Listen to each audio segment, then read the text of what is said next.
Chapter 564. Lu Xingchen said, "I'm sorry, I didn't prepare too many pills in advance. I may not even have enough for myself." "Me too." Qin Feiyang nodded. It wasn't that he was reluctant, but he just wanted to force Dongfang Wuhan to see if this person was a gentleman or not. "Let's not talk about junior brother Lu, but junior brother Qin, don't you have your own alchemy fire? You can refine it at any time." Dongfang Wuhan was quite angry. "It's true that I have an alchemy fire, but I don't have any herbs," Qin Feiyang said. Dongfang Wuhan fell silent. "Senior brother Wuhan, let's not talk about us first. Aren't you a top-grade alchemist yourself? As far as I know, you seem to have your own alchemy fire too. You can be generous and give everyone some healing pills first. After tonight, we'll slowly think of a way," Lu Xingchen said. "To be honest, I didn't prepare much." Dongfang Wuhan sighed deeply, but then his eyes were firm. "But as long as I can help everyone get through tonight, I'm willing to contribute all the pills I have." Senior brother Wuhan is truly righteous. He's not like some people who are selfish. Wu Yan immediately complimented, and at the same time, mocked Qin Feiyang and Qin Yu. But the two didn't take it to heart. "Shen-san, come here," Dongfang Wuhan shouted to the crowd. Immediately, a skinny, yellow-skinned, shifty-eyed man ran in front of Dongfang Wuhan. "You guys block them first," Dongfang Wuhan said to Shenlong and Jianghu, then took out his Qianquan bag and began to organize it. After a while, he handed a Qianquan bag to Shen-san and said solemnly, "Pay attention to everyone's situation carefully. As long as someone is injured, immediately send the pills to them." Shen-san nodded, took the Qianquan bag and entered the crowd. "Please believe me, I will definitely lead everyone out of this plane. Let's go." Dongfang Wuhan waved his hand, and hundreds of people suddenly turned into a torrent and rushed forward. Fatso whispered, "Boss, I don't think this Dongfang Wuhan is pretending. Whether he is pretending or not, we can't make a conclusion too early." At this moment, Lu Xingchen came to their side and chuckled as he spoke. He then helped Qin Feiyang to cover their retreat. Fatso frowned and said, "Lu Xingchen, tell us the truth. Why are you trying to sow discord?" Lu Xingchen was stunned. "Brother Fatty, are you so sure that I'm trying to drive a wedge between you two?" Fatso said, "Fat Lord is not sure, but Dongfang Wuhan's performance is indeed that of a gentleman." "Really?" Lu Xingchen smiled disapprovingly, but then said, "But from the beginning to the end, I don't think I said that Dongfang Wuhan was a villain." Fatso frowned. What did he mean? Could it be that they had guessed wrongly? The person Lu Xingchen was talking about wasn't Dongfang Wuhan? But if it wasn't Dongfang Wuhan, who could it be? Fatso felt that his head was about to explode. This Lu Xingchen was too difficult to guess. Qin Feiyang, who had not spoken from beginning to end, suddenly asked in a low voice, "Brother Lu, did you just say that Dongfang Wuhan has an alchemy fire?" "That's right. It is said that he got it when he was training, but no one knows the details. There are not many people who know that he has an alchemy fire. I also heard it from Grandpa Ren when I was chatting with him." Lu Xingchen nodded. "What grade of alchemy fire?" Qin Feiyang said. Lu Xingchen shook his head and said, "This question, except for him, no one knows." Fatso said, "Boss, don't think about it. Even if he has an alchemy fire, it can't be a 5th grade one." He thought that Qin Feiyang was thinking about Dongfang Wuhan's alchemy fire again, because now, the netherworld demonic flame needed to devour a 5th grade alchemy fire to reach the 6th grade. But in fact, Qin Feiyang did not have this idea at all. He was just thinking that since Dongfang Wuhan had an alchemy fire, why did he say that he did not have many pills? He could refine pills here. Dongfang Wuhan said this. Could it be that he was trying to win everyone's favor? Of course. As a nominal captain, it was understandable that he wanted to win everyone's favor. Because as long as he got everyone's favor, everyone would slowly take him as the backbone and listen to his orders. But if this was the case, then this person was indeed a bit hypocritical. Because he could directly take out pills to save everyone, and everyone would definitely be grateful to him. There was no need to say things like, "I didn't prepare much." It seemed that this person really needed to be paid attention to. "Look, what is that?" Suddenly, someone exclaimed. Everyone looked over, and a trace of surprise crept up in their eyes. 20 or 30 meters to the left, there was a 10-meter-high hill, and at the top of the hill, there was a broadsword. Half of the broadsword was in the soil, and only the upper half could be seen. On the hilt, there was a black skull engraved, surrounded by a bloody mist, which looked a bit scary. The blade was 5 fingers wide, and the surface was rusty, but Qin Feiyang and the others, who were dozens of meters away, could feel an amazing sharpness. The most important thing was that the skeletons that were rushing towards them would take the initiative to avoid the hill when passing by. It seemed that was the Holy Land in their eyes. I remember Commander Wang Hong said that there are a lot of treasures here. Is that sword also a treasure? Someone raised this question. As soon as this remark came out, everyone couldn't help but stop, and a strong greed crept up in their eyes. I think it's best to ignore it, because we don't know whether that sword is auspicious or ominous. And now we are already in danger. If something unexpected happens, I'm afraid the consequences will be unimaginable. Lu Xingchen said. What a joke. Why did we come to the netherworld? Isn't it to enter the imperial capital and get some treasures on the way? Now that we've finally encountered a treasure, how can we not take it? If you don't want it, I want it. Murong Xiong smiled coldly and left the team without permission, broke into the group of skeletons, and rushed towards the hill. Why won't you listen to my advice? Lu Xingchen sighed, his face full of helplessness. Whether it's auspicious or ominous, we can't leave Murong Xiong alone. Let's go and take a look. Dongfang Wuhan waved his hand, and the team immediately turned around and rushed towards the hill. Qin Feiyang glanced at the sword, turned to Lu Xingchen and frowned. Do you know what that is? I don't know, but I have a bad premonition. Lu Xingchen shook his head, and there was a trace of worry in his expression. Ominous? Qin Feiyang narrowed his eyes slightly. Although there were countless skeletons blocking the way, the team quickly arrived at the bottom of the hill with a distance of 20 to 30 meters. Murong Xiong arrived first, and his eyes were full of fanaticism and greed. He jumped up without hesitation, grabbed the hilt, and pulled with force. Clang! Accompanied by a loud, ear-piercing sound, the sword broke out of the ground. The lower half was also covered in rust. But between the rust, there was a wisp of cold black light. Murong Xiong grabbed the sword and slashed in the air. A black sword shadow suddenly broke through the air and slashed into the group of skeletons. An astonishing scene appeared. Wherever the sword shadow passed, the skeletons were like dead wood and turned into ashes, leaving no remains behind. Good sword. Seeing this scene, Murong Xiong suddenly became excited. The eyes of the other people below also lit up. Although the sword is good, it's not something ants like you are qualified to use. However, at this moment, a bone-chilling voice, like a demon from hell, suddenly reverberated in this place. Everyone turned pale with fright. Boom! The next moment, the hill under Murong Xiong's feet suddenly exploded. Dust and smoke billowed in all directions. Murong Xiong's expression changed, and he hurriedly jumped down. Qin Feiyang and the others also retreated, and their eyes were fixed on the dust and smoke in front of them.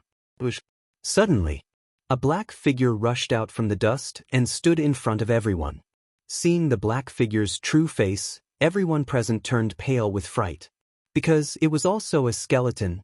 But the difference was that the skeleton's bones were all black, as if they were soaked in ink.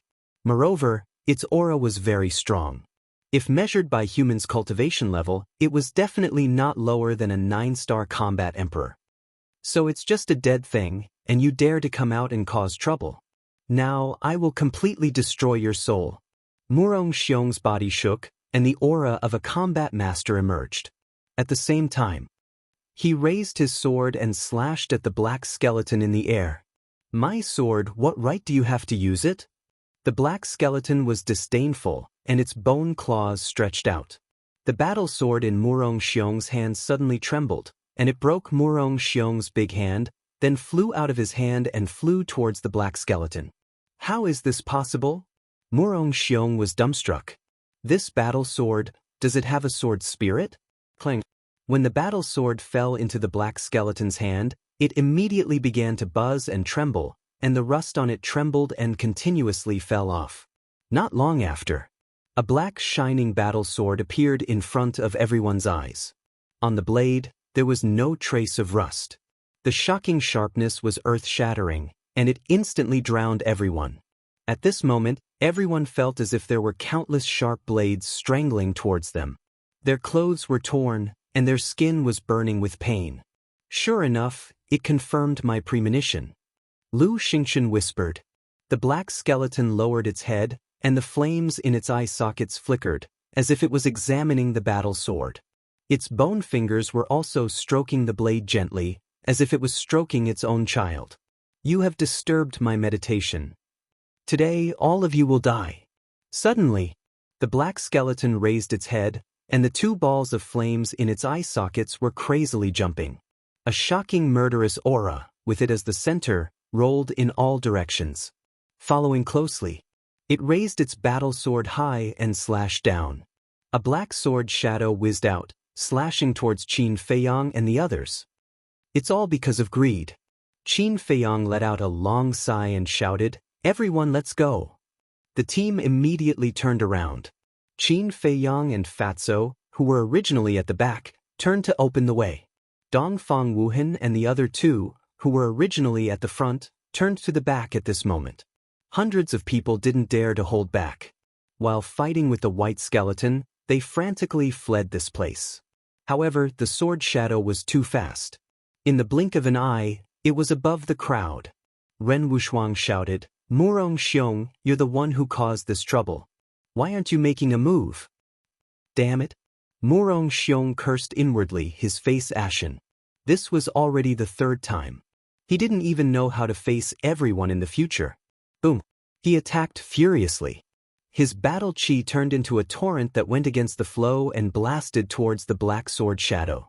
But in the end, both jade and stone were destroyed. How is this possible? Murong Xiong found it hard to accept this fact.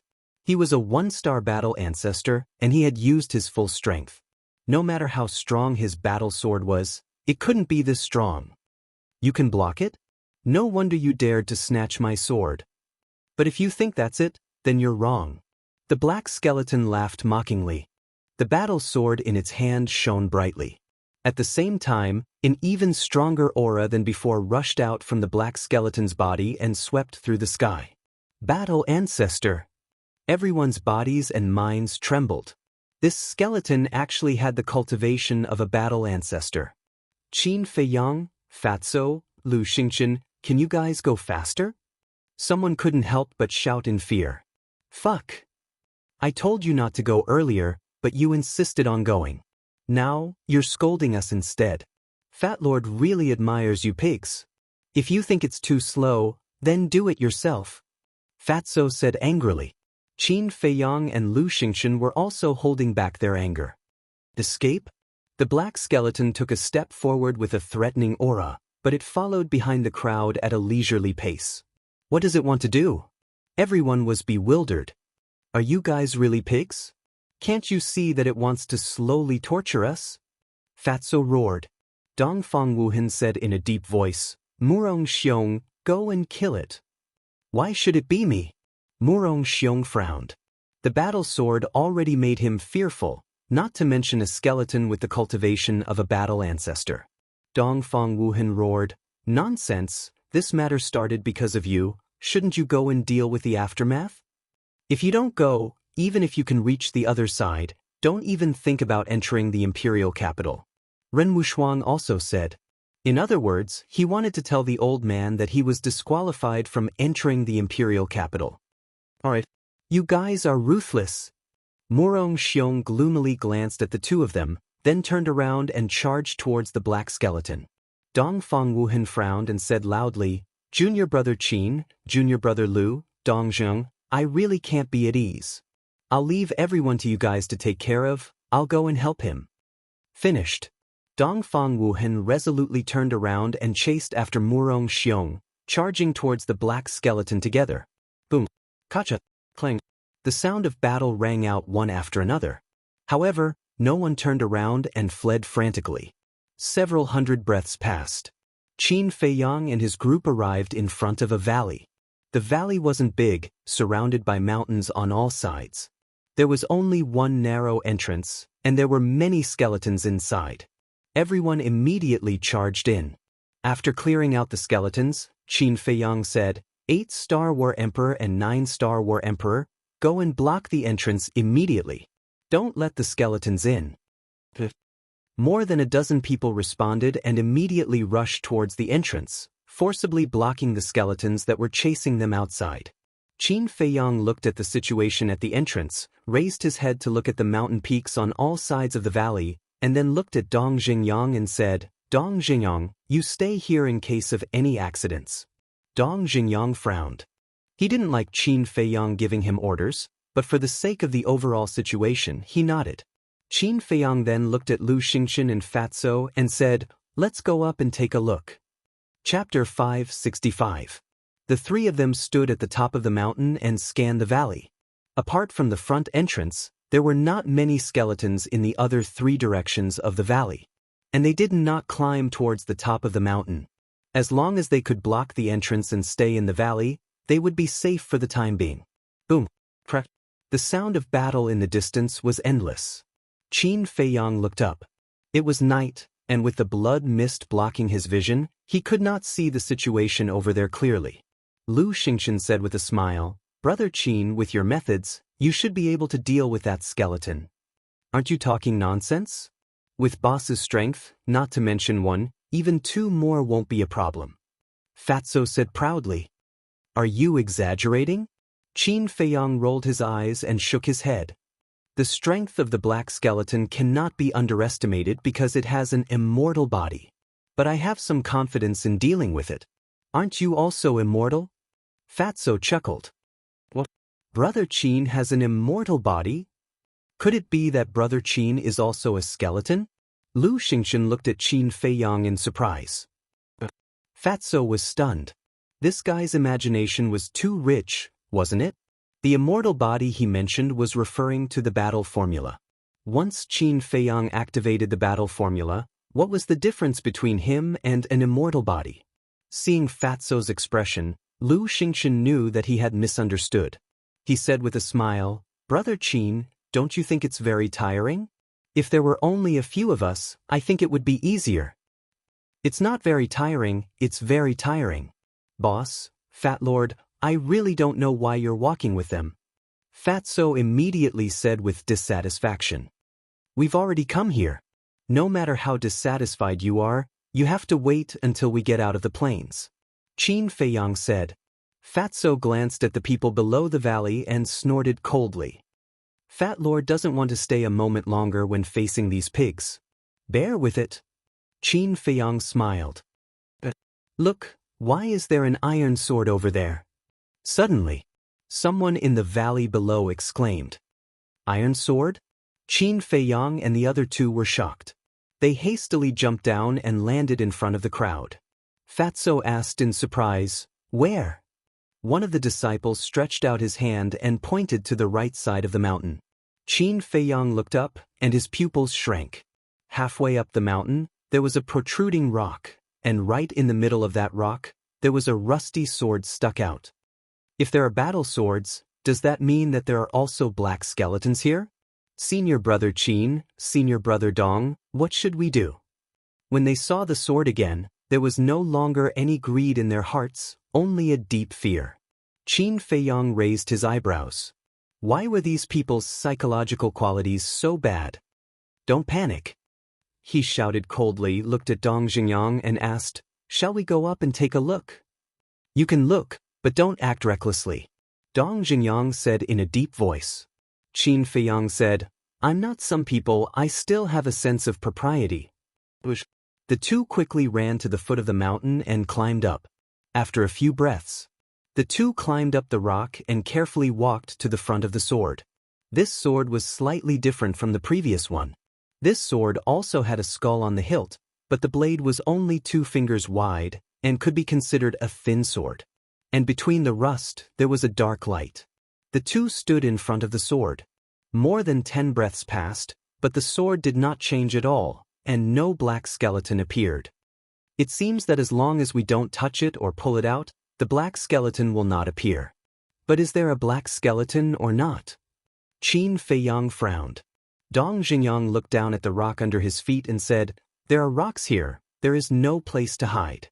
"I don't think so." After that, he looked up at the sword, and his eyes could not help but become fiery. Qin Feiyang hurriedly stopped him and shook his head. "Even if there is no skeleton, don't act rashly." Dong Xingyang immediately glared at him with dissatisfaction, but in the end he did not say anything. Although it seemed to be fine now, who knew if something would happen when he really pulled out the sword? So it was better not to take this risk. After observing for a while, Qin Feiyang turned around and jumped down.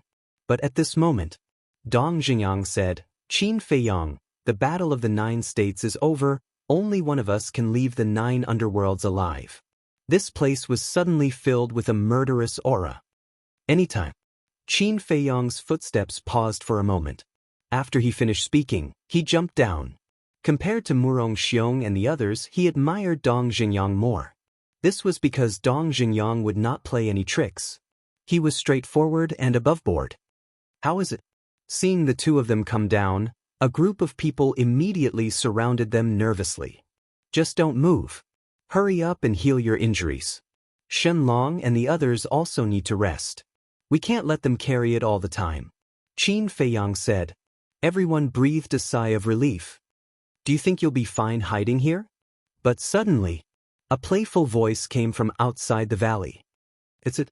Why is it here? Where are senior brother Wuhan and senior brother Murong Xiong? Have they been killed?" Everyone who had just breathed a sigh of relief felt their hearts in their throats again. Because this voice was too familiar. It was the black skeleton. "Let's go." Qin Feiyang's heart sank. He waved his hand and led everyone to the exit. As soon as they reached the exit, the black skeleton entered their line of sight. Dozens of meters away, the black skeleton walked over step by step. The battle sword in its hand emitted a gloomy black light. It was surrounded by a bloody mist, like a ghost walking in the night. Dong Xingyang clenched his hands and said in a deep voice, "I'm afraid that Dongfang Wuhan and the others are doomed. It bodes ill rather than well." Everyone's body and mind trembled. They all looked at Qin Feiyang and Dong Xingyang, looking extremely panicked. "Senior brother Qin, we were wrong before. Please help us get through this calamity. As long as we can survive, we promise that we will never go against you again." Wu Yen and Su Yang spoke one after another, their faces full of pleading. "Go against you?" Fatso sneered. "You don't even think about it properly. Do you really think you can cause us any losses?" Both of their eyes were instantly filled with rage. "Not convinced?" Fatso glanced at the two with disdain. "Stop arguing." Qin Feiyang raised his eyebrows and looked at Dong Xingyang. "You take everyone to guard this valley. I'll go and meet it. It's not that I don't believe you, but to be on the safe side, I'll go with you," Dong Xingyang said. Qin Feiyang nodded. Dong Xingyang's strength was not bad, and with the help of the War Soul he might really be of great help. "Shenlong, Jianghu, Fatso, you guys guard the entrance. Don't go out." After exhorting them, Qin Feiyang and Dong Xingyang took a step forward and rushed into the group of skeletons ahead. Boom! Both of them released their auras, like two human-shaped tyrannosauruses. Wherever they passed, the skeletons were smashed into pieces. There are still people who are not afraid of death? Seeing the two of them take the initiative to attack, the black skeleton was quite surprised. The two of them were silent and crazily killed their way over. Soon, they were only 5 or 6 meters away from the black skeleton. "Since you guys are in such a hurry to die, I might as well fulfill your wish first. After I kill you guys, I'll slowly torture them. The blood of humans is a rare delicacy in the world." The black skeleton glanced at Qin Feiyang and Dong Xingyang, and the blood-colored flames in its eyes flickered rapidly. Boom! In the next moment, it raised its battle sword and slashed in the air. A sword aura roared out, and its sharpness tore through the ground. The surrounding white skeletons were instantly annihilated. The white skeletons in the distance seemed to be very afraid when they saw this scene. They surrounded in the distance and did not dare to go forward. This is a huge help. Qin Feiyang mumbled. If those white skeletons continued to surge forward, it would definitely cause them a lot of trouble. It would naturally be even more difficult to get rid of the black skeleton. Qin Feiyang was about to attack when Dong Xingyang stopped him and secretly sent a voice transmission. I'll test its strength first. You act according to the situation. As soon as he finished speaking. Without giving Qin Feiyang a chance to speak, Dong Xingyang placed his hands in front of his chest and quickly formed seals with his 10 fingers. Streams of black battle qi appeared and gathered between his hands. Almost in the blink of an eye, a thumb-sized black square seal condensed. Boom! As soon as the square seal appeared, a shocking aura surged in all directions. Black Devil Seal.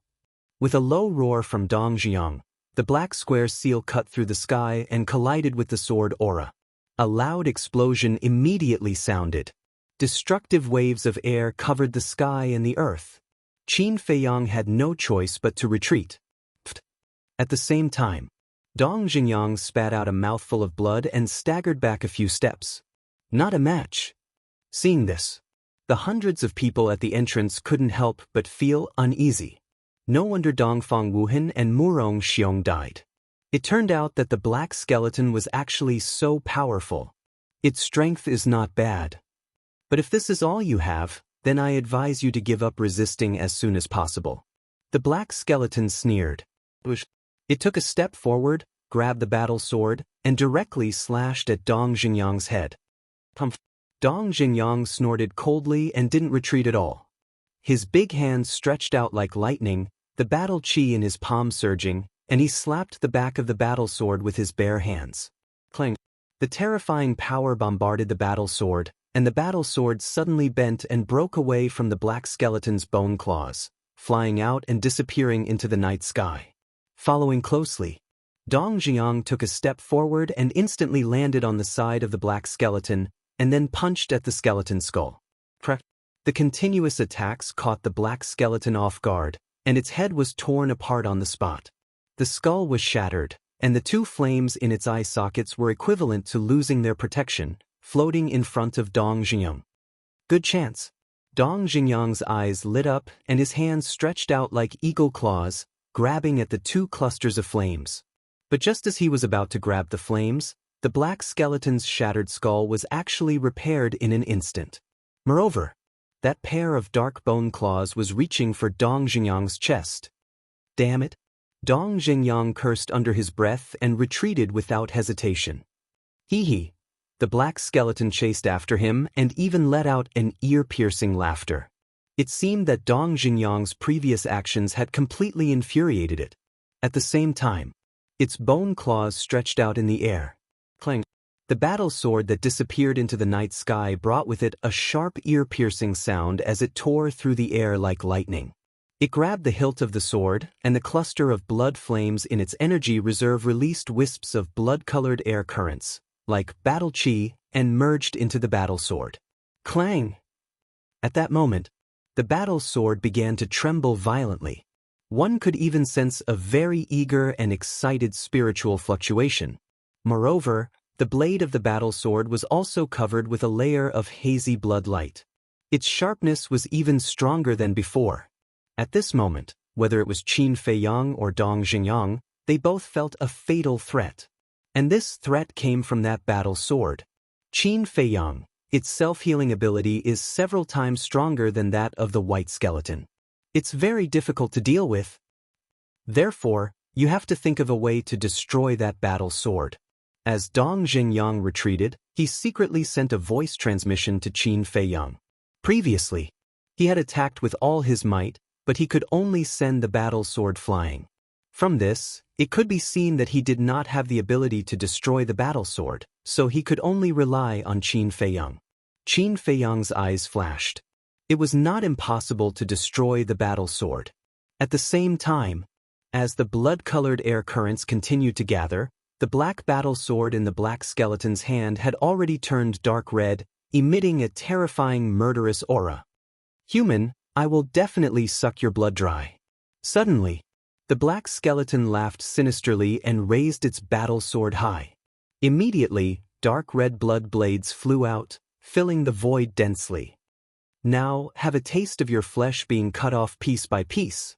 The black skeleton's tone was almost crazy. It suddenly waved its battle sword, and the blood blades in the void charged towards Dong Xingyang.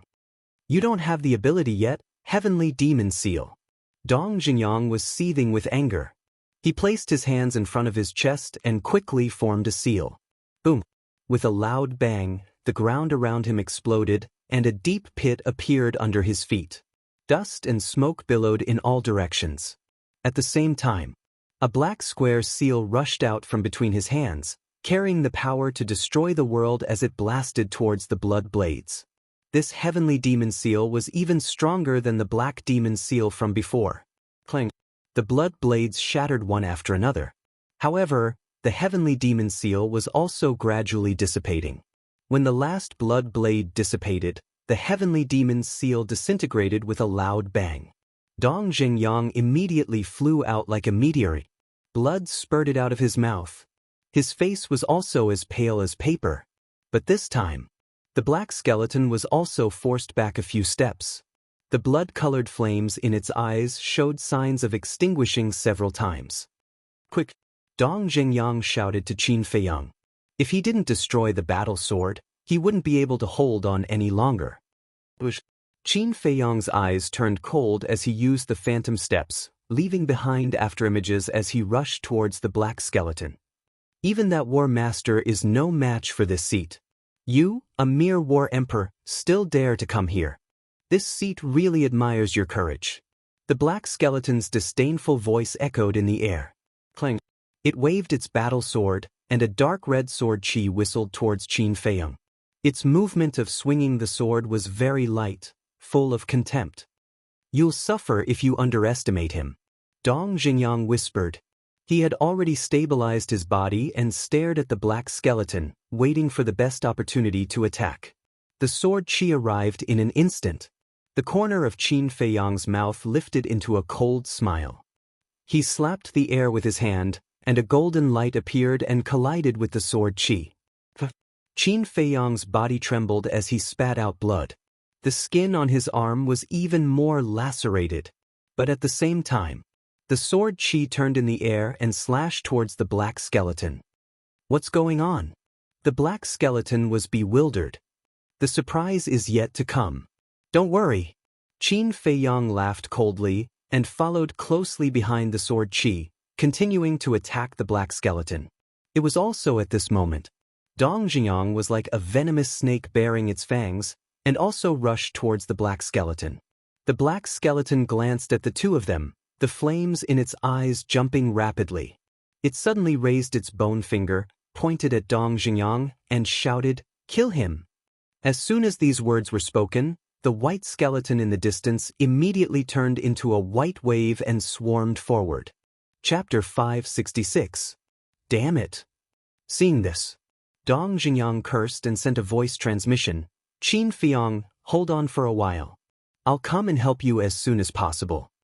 Qin Feiyang turned around to look at Dong Xingyang's situation and did not panic at all.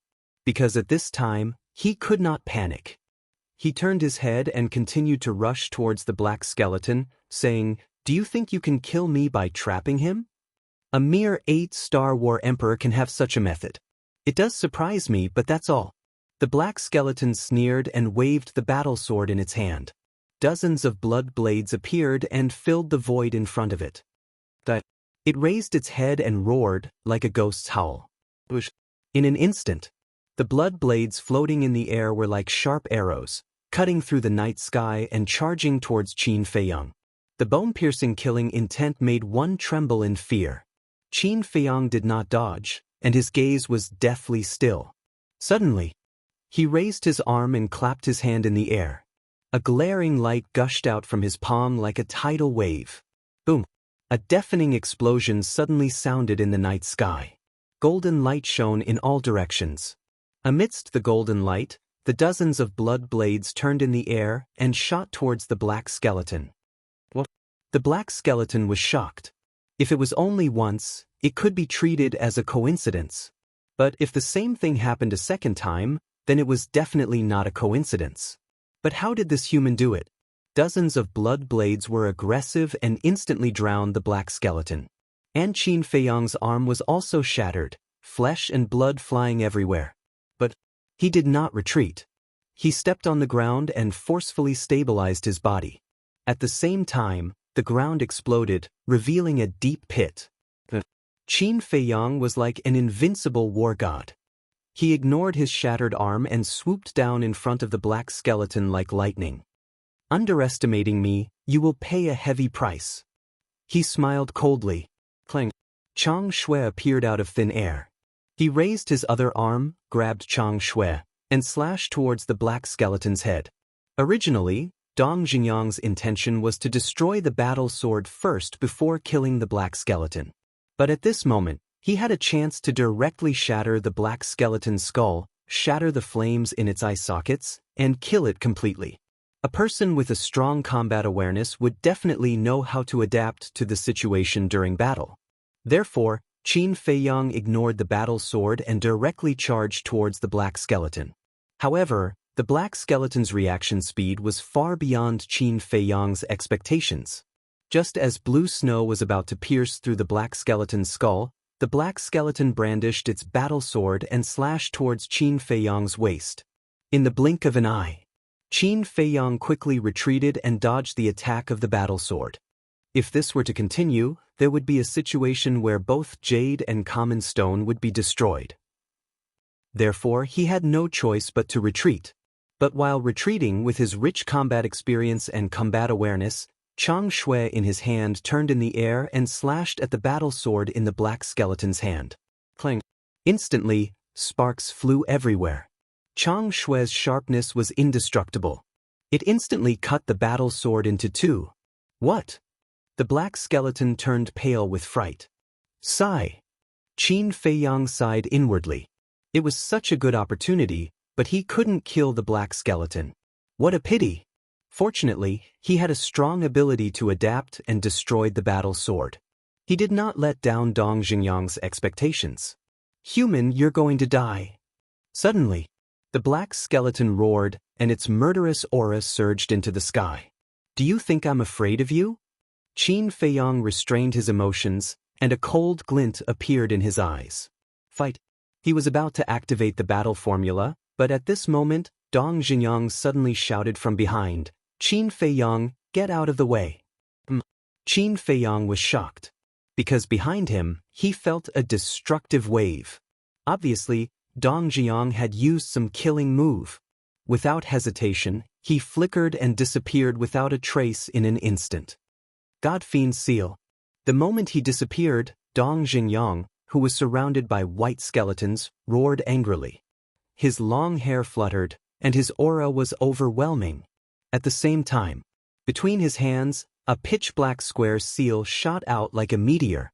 Wherever it passed, those white skeletons with immortal bodies were crushed into pieces like decaying dead wood. The terrifying power tore the earth apart. Damn humans! If the battle sword wasn't destroyed, even if all of you joined forces, I wouldn't be afraid. Seeing this, the black skeleton cursed angrily, then turned around and fled in fear. The battle sword is indeed its greatest reliance. Dong Jingyang muttered. Then, killing intent surged in his eyes. The black square seal cut through the sky, and its aura firmly locked onto the black skeleton. No matter where the black skeleton escaped, the square seal followed. In the end, the black skeleton couldn't escape. The square seal carried an aura of destruction and blasted onto its body. Immediately, a shrill scream resounded through the night sky. The surrounding white skeletons were also completely shattered and disappeared in an instant. Is it dead? Dong Jingyang fought with the white skeletons while looking at the dusty area over there, feeling rather uneasy. If they couldn't kill the black skeleton like this, then everyone could only run for their lives. Swoosh! At this moment, Qin Feiyang also appeared out of thin air. He crushed the white skeletons in front of him like a hot knife through butter and gathered together with Dong Jingyang. His heart was also very uneasy. A moment passed. The dust settled, revealing a huge sinkhole. The ground near the sinkhole was also shattered. The two of them looked at each other and approached the sinkhole. When they arrived at the edge of the sinkhole, the two of them hurriedly looked at the bottom. It was empty inside. But there was a black skull buried in the soil at the bottom. It's not dead. The two of them widened their eyes in disbelief. Hold on, I'll go down and take a look, Dong Jingyang said gloomily. He pushed back a few white skeletons that were pouncing on him with a palm strike. Then, he jumped into the sinkhole and carefully approached the skull. When he was 10 meters away, there was no movement from the skull. When he was 5 meters away, there was no movement from the skull either. When Dong Jingyang walked to the front of the skull, there was still no movement. But Dong Jingyang didn't dare to be careless. He slowly bent down and reached out to grab the skull. Battle chi surged in his palm, and his entire body entered a state of alert. There were even bean-sized beads of sweat on his forehead. It could be seen how nervous he was at this moment. Qin Feiyang was also dealing with the white skeletons while firmly locking onto the skull, ready to deal with it at any time. Finally, Dong Jingyang grabbed the skull and lifted it up. The moment the skull left the soil, Qin Feiyang and Dong Jingyang finally relaxed. It turned out that this was only half a skull. And there was a black hole in the eye socket, without a trace of blood-colored flames. It was obvious that the black skeleton was dead. What a troublesome fellow. Dong Jingyang let out a long sigh of relief with lingering fear. His 5 fingers tightened, and the skull in his hand was immediately crushed into pieces. He left the sinkhole and rushed towards the valley with Qin Feiyang while crushing the white skeletons. Boom! But before they could get close, a loud sound that shook the sky sounded from the valley. What's going on? The two of them were shocked. Boss, come over quickly. The black skeleton in the valley has awakened. Fatso's anxious shout followed closely. What? How could that skeleton have awakened? Who pulled out that battle sword? Qin Feiyang and Dong Jingyang were furious. They had just finished off the skeleton, and their injuries had yet to recover. Now that the skeleton in the valley had awakened, wouldn't it be adding insult to injury? While he was angry, Qin Feiyang hurriedly took out 2 healing pills and a regeneration pill. After taking the healing pill and regeneration pill, he handed the other healing pill to Dong Jingyang. These pills all had 3 pill veins and had very strong recovery abilities. But even so, their hearts were very heavy. This was because they didn't know the strength of the black skeleton in the valley at all. If it was stronger than the skeleton they killed earlier, then it would definitely be a tough battle later. Boom! The rumbling sound came from the valley again. Qin Feiyang and Dong Jingyang vaguely saw that the entire valley had collapsed. One figure after another ran out from the collapsed rubble, all in a sorry state. At the same time, there were also screams. The screams were filled with despair and fear. The two of them sped up, wishing that they could grow a few pairs of wings. A few breaths passed. They could finally see Fatso and the others clearly. Everyone's face was filled with panic. Boss, hurry up. After Fatso saw Qin Feiyang, he immediately roared. His body was covered in blood. Obviously, previously in the valley, he had fought with the black skeleton. The two groups of people gathered together.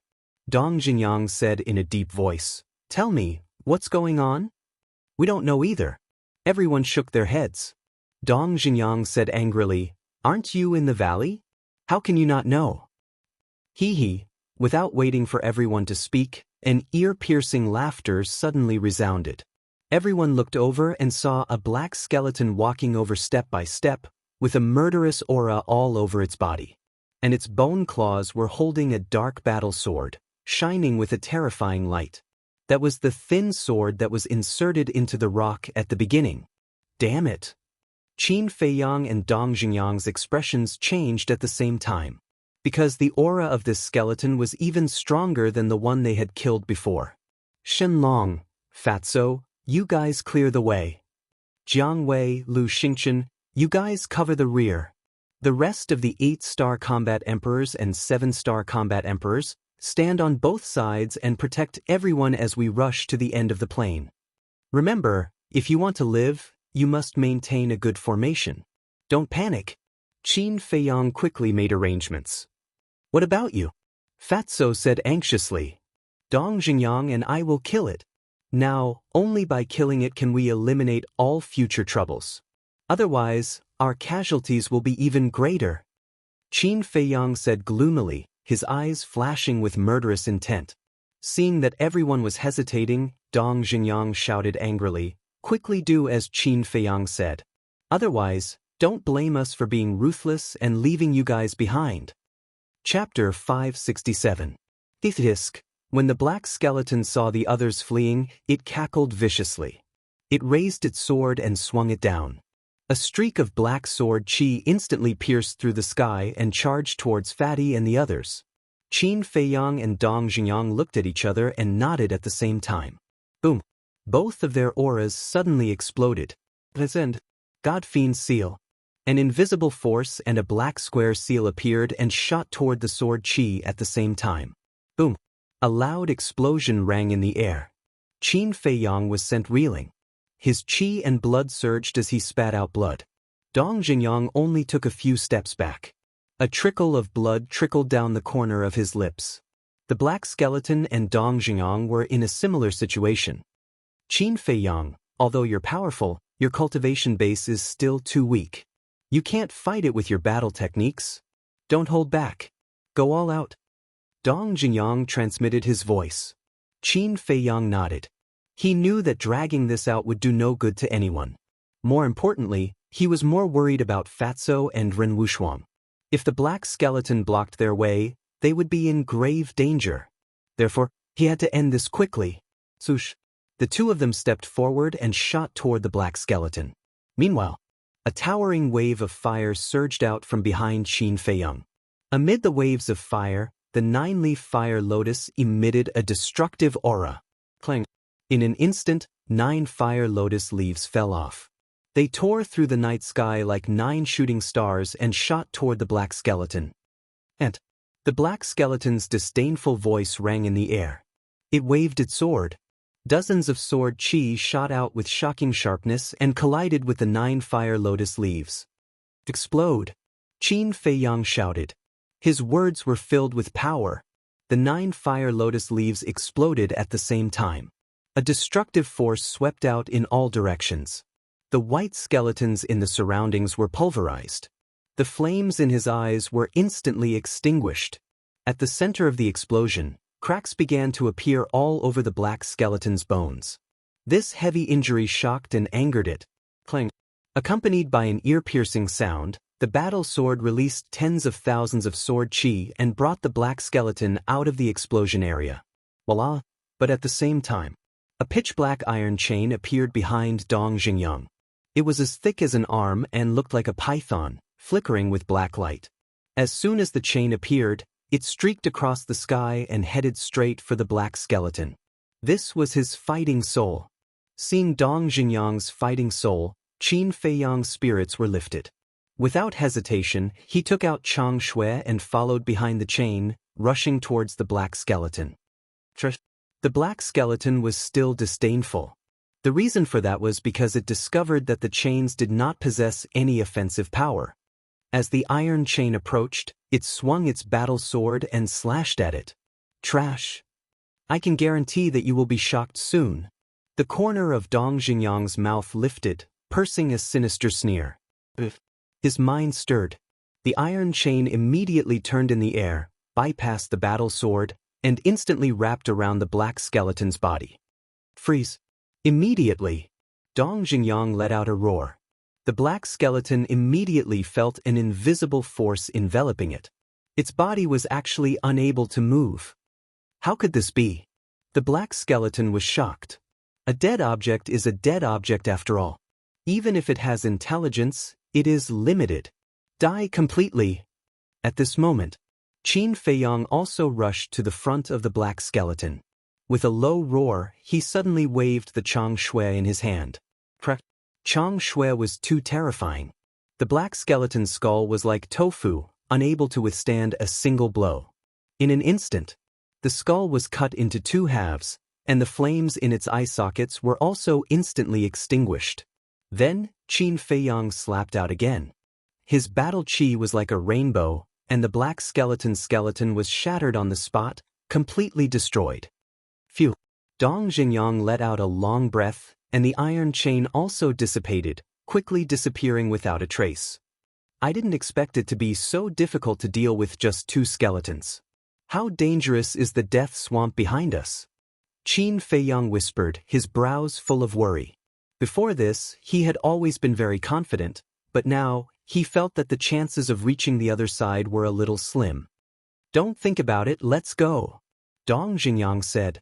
Qin Feiyang nodded and put away the Chang Shui. He turned around and killed the white skeleton while chasing after Fatso and the others. If these damn things didn't cause trouble, even if a few more black skeletons came, I wouldn't be afraid. Dong Xingyang was rather angry. Qin Feiyang felt the same. Although they had already found the weaknesses of these skeletons, their numbers were too large and they couldn't kill them all. Whether it was traveling or fighting, it would bring them endless trouble. Dong Xingyang suddenly said, "Do you think Dongfang Wuhan and Murong Xiong are really dead?" "It's possible," Qin Feiyang said, but he wasn't sure. Dong Xingyang sneered, "If they really died, it could be considered a good thing."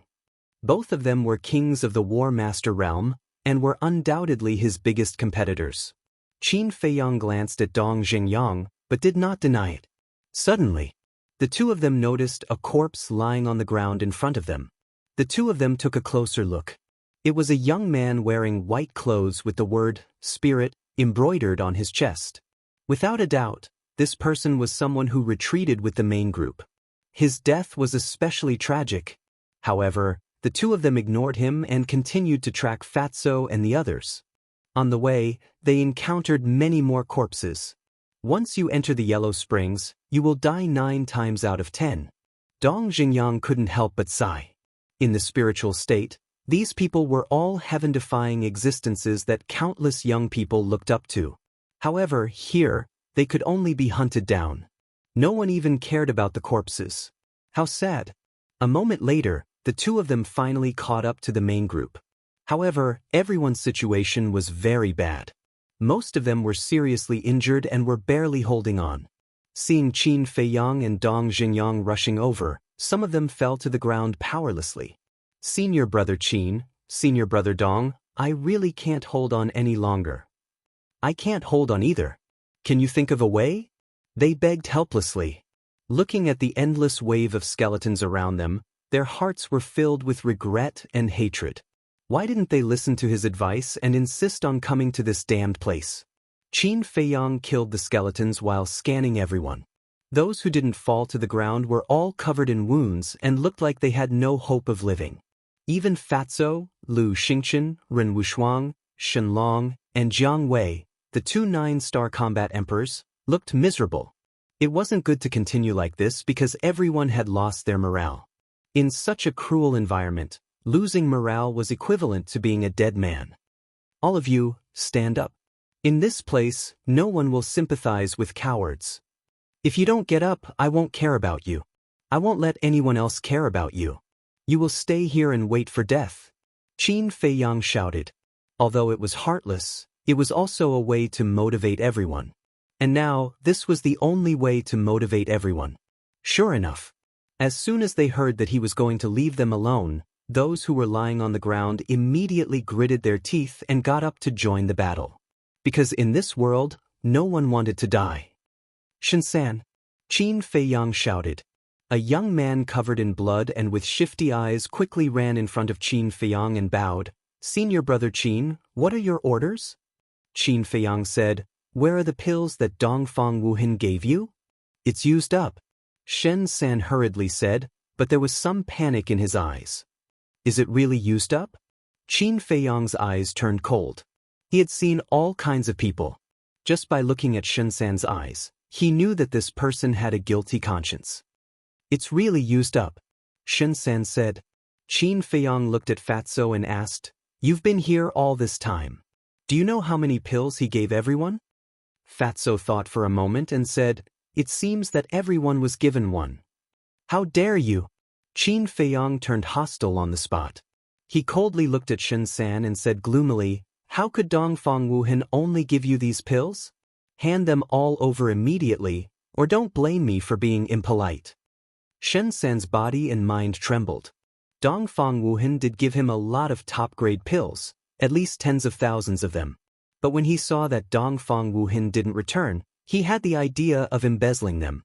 Because this place was too terrifying. If he didn't have enough pills, he was afraid that it would be difficult to last until the end. Who would have thought that Qin Feiyang would see through it? Hurry up! Qin Feiyang shouted. However, before his voice fell, Dong Jinyang directly attacked and killed Shinsan with one palm. Why are you talking nonsense with this kind of person? Dong Jinyang said coldly, then took out 2 Qianquan bags from Shinsan's arms and checked them. One of the Qianquan bags was directly thrown away by him. The other Qianquan bag was handed over to Ren Wushuang, and Ren Wushuang distributed the pills to everyone. Because Ren Wushuang was the granddaughter of the mansion master, she definitely wouldn't hide them. Don't stop, let's continue. Qin Feiyang waved his hand and led the way with Fatso and Shenlong, while Dong Jinyang, Lu Xingxian and Jiang Wei brought up the rear. Of course, Qin Feiyang and Dong Jinyang still had to support everyone. As for distributing the pills, Ren Wushuang also called Shin Mei to help. With the support of these top-grade medicinal pills, everyone's injuries finally stabilized, and they were gradually getting better. For a moment, everything was in order. Time passed breath by breath. Finally, the blood moon fell from the sky, and the blood sun slowly rose. However, they still couldn't see the end of the plain, but the crisis was finally over. Because as soon as the blood sun rose, those white skeletons all drilled into the ground. Beside a hill, someone collapsed on the ground, panting. Someone was lying on the ground on the verge of death.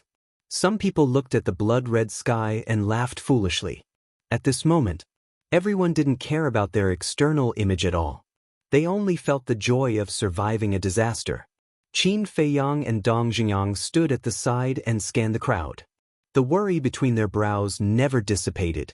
It had already been 2 days and 2 nights, but they couldn't even see the shadow of the end of the plain. How much longer would they have to walk?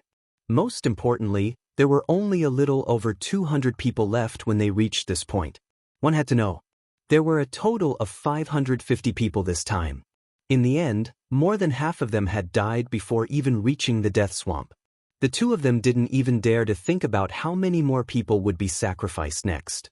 Dong Jinyang turned to look at Qin Feiyang and said, "Let's go talk." Qin Feiyang nodded. Chapter 568. After walking for dozens of meters, the 2 stopped. Qin Feiyang asked, "What do you want to say?" "Out of 550 people, only 200 are left. If this goes on, we will be wiped out." Dong Jinyang sighed deeply, turned to Qin Feiyang, and cupped his hands. "I hope you can contribute a healing pill with 3 patterns." Qin Feiyang was silent. Dong Jinyang said, "I know, this is a little unfair to you. After all, a pill with 3 patterns is worth a lot." Qin Feiyang waved his hand to interrupt Dong Jinyang, shook his head, and said, "I'm not thinking about this. It's just a healing pill, I don't care. I'm just thinking, you treated them as cannon fodder at the beginning, so why are you helping them now?" "At the beginning, I did treat them as cannon fodder. But seeing them die one by one, I really can't bear to say that you don't believe me." Dong Jinyang sighed. Qin Feiyang looked at Dong Jinyang in surprise. It seemed that this person, although cold and heartless on the outside, was quite benevolent and righteous on the inside. "I believe your words. I can contribute a healing pill, but to be honest, I don't have many medicinal herbs." Qin Feiyang said. "How can that be? According to your character, you should have prepared a lot of medicinal herbs before coming to the 9 underworlds." Dong Jinyang frowned. Speaking of this, Qin Feiyang couldn't help but feel bitter in his heart. He said, "I won't hide it from you. During the period before the War of the 9 Provinces started, Fatty and I had been locked up in the prison by the mansion master." "There was such a thing?" Dong Jinyang was surprised. "Yes, Wang Hong personally guarded us during that time. When the Battle of the 9 Provinces began, Wang Hong took us directly into the inner hall. I didn't have time to buy medicinal herbs." Qin Feiyang said helplessly. Dong Jinyang stared blankly at Qin Feiyang. When he came back to his senses, he joked, "I was wondering why you suddenly disappeared." "So he went to enjoy life in prison." Enjoy life? Qin Feiyang's face twitched. I'm just joking. Don't take it seriously. You don't have to worry about the herbs. Who here doesn't have some herbs? Just make them hand it over. I believe that no one will refuse. If they refuse, then they are really a bunch of idiots who are not worthy of our protection. Dong Jinyang said. All right. Qin Feiyang nodded. Dong Jinyang said, there's one more thing. What? Qin Feiyang was puzzled. Ren Wushuang. She's only a 3-star combat emperor. It's too dangerous to leave her outside. It's better to send her to your castle. After all, if anything happens to her and the old man pursues the matter, we won't be able to escape the blame. Dong Jinyang said. He had been to the castle before and knew what kind of place it was. You don't have to worry about her. Do you remember the pill I gave you before? Qin Feiyang laughed. Dong Jinyang said, you mean the pill that allowed me to break through to the War Master? Qin Feiyang nodded. So that's how it is. It seems that your relationship with Ren Wushuang is not as simple as it seems on the surface. Dong Jinyang said meaningfully. Qin Feiyang smiled but did not say anything. Dong Jinyang looked at him deeply, his gaze suddenly darkened, and said coldly, now that we've finished discussing this matter, it's time to drag that person out. Indeed. If we don't get rid of this kind of person, it will only attract more trouble. Qin Feiyang's eyes also became incomparably cold. The two of them turned around and returned to the resting area. Seeing their expressions, everyone was bewildered. Could it be that something had happened? Dong Jinyang swept his gaze across everyone and shouted, Speak, who pulled out the battle sword in the valley? Battle sword? Everyone looked at each other, not saying anything for a moment, their eyes filled with confusion. Qin Feiyang and I went to observe. As long as we don't pull out the battle sword, the skeleton won't wake up. So, someone must have pulled out that battle sword while no one was paying attention. And this kind of person who only cares about his own selfish interests and doesn't care about the safety of others must be eliminated. Dong Jinyang said in a deep voice, a cold light surging in his eyes. At the same time, Qin Feiyang scanned everyone's faces, observing the changes in their expressions. However, in the end, there was no panic or fear on these people's faces. There was only anger. Could it be that it's not them? Qin Feiyang frowned and looked at Fatso. You were in the valley at that time, did you notice anything? Fatso shook his head and said, at that time, we were all at the entrance, watching the battle between you and the black skeleton. Qin Feiyang looked at Lu Xingchen, Ren Wushuang, and Shen Mei. The three of them also shook their heads. That's strange. Qin Feiyang frowned. What should we do? If we can't find this person now, who knows what trouble will come in the future? Dong Jinyang asked telepathically. Qin Feiyang pondered for a moment and whispered, is it possible that the black skeleton will wake up on its own without pulling out the battle sword? Dong Jinyang was silent for a moment. Now that things had developed to this point, he did not dare to make a rash judgment. Qin Feiyang shook his head and said, forget it, let's not think about it. Just be careful in the future. That's the only way. Dong Jinyang nodded and looked at everyone. Hurry up and recuperate. We'll set off in an hour. In addition, Qin Feiyang and I have discussed before. Hand over all the medicinal herbs you have, and Qin Feiyang will refine pills for you. Hearing this, everyone's eyes lit up. As everyone knew, Qin Feiyang could refine supreme-grade pills with 3 elixir patterns. With his help, their chances of survival would undoubtedly be higher. But everyone was a little afraid, because they were afraid that Qin Feiyang would embezzle them. So for a moment, no one took the initiative to take out the medicinal herbs. Are you still doubting him? I just don't understand. Why do you have a pair of eyes? Can't you see that Qin Feiyang is sincerely helping everyone? Just these 2 times, if it weren't for his help, all of you would have died in the hands of those 2 black skeletons. Dong Jinyang shouted angrily. Everyone lowered their heads, unable to make a decision for a moment. Forget it. You can do whatever you want. But I have to make it clear in advance. Those who don't hand over the medicinal herbs can forget about getting half a pill from Qin Feiyang.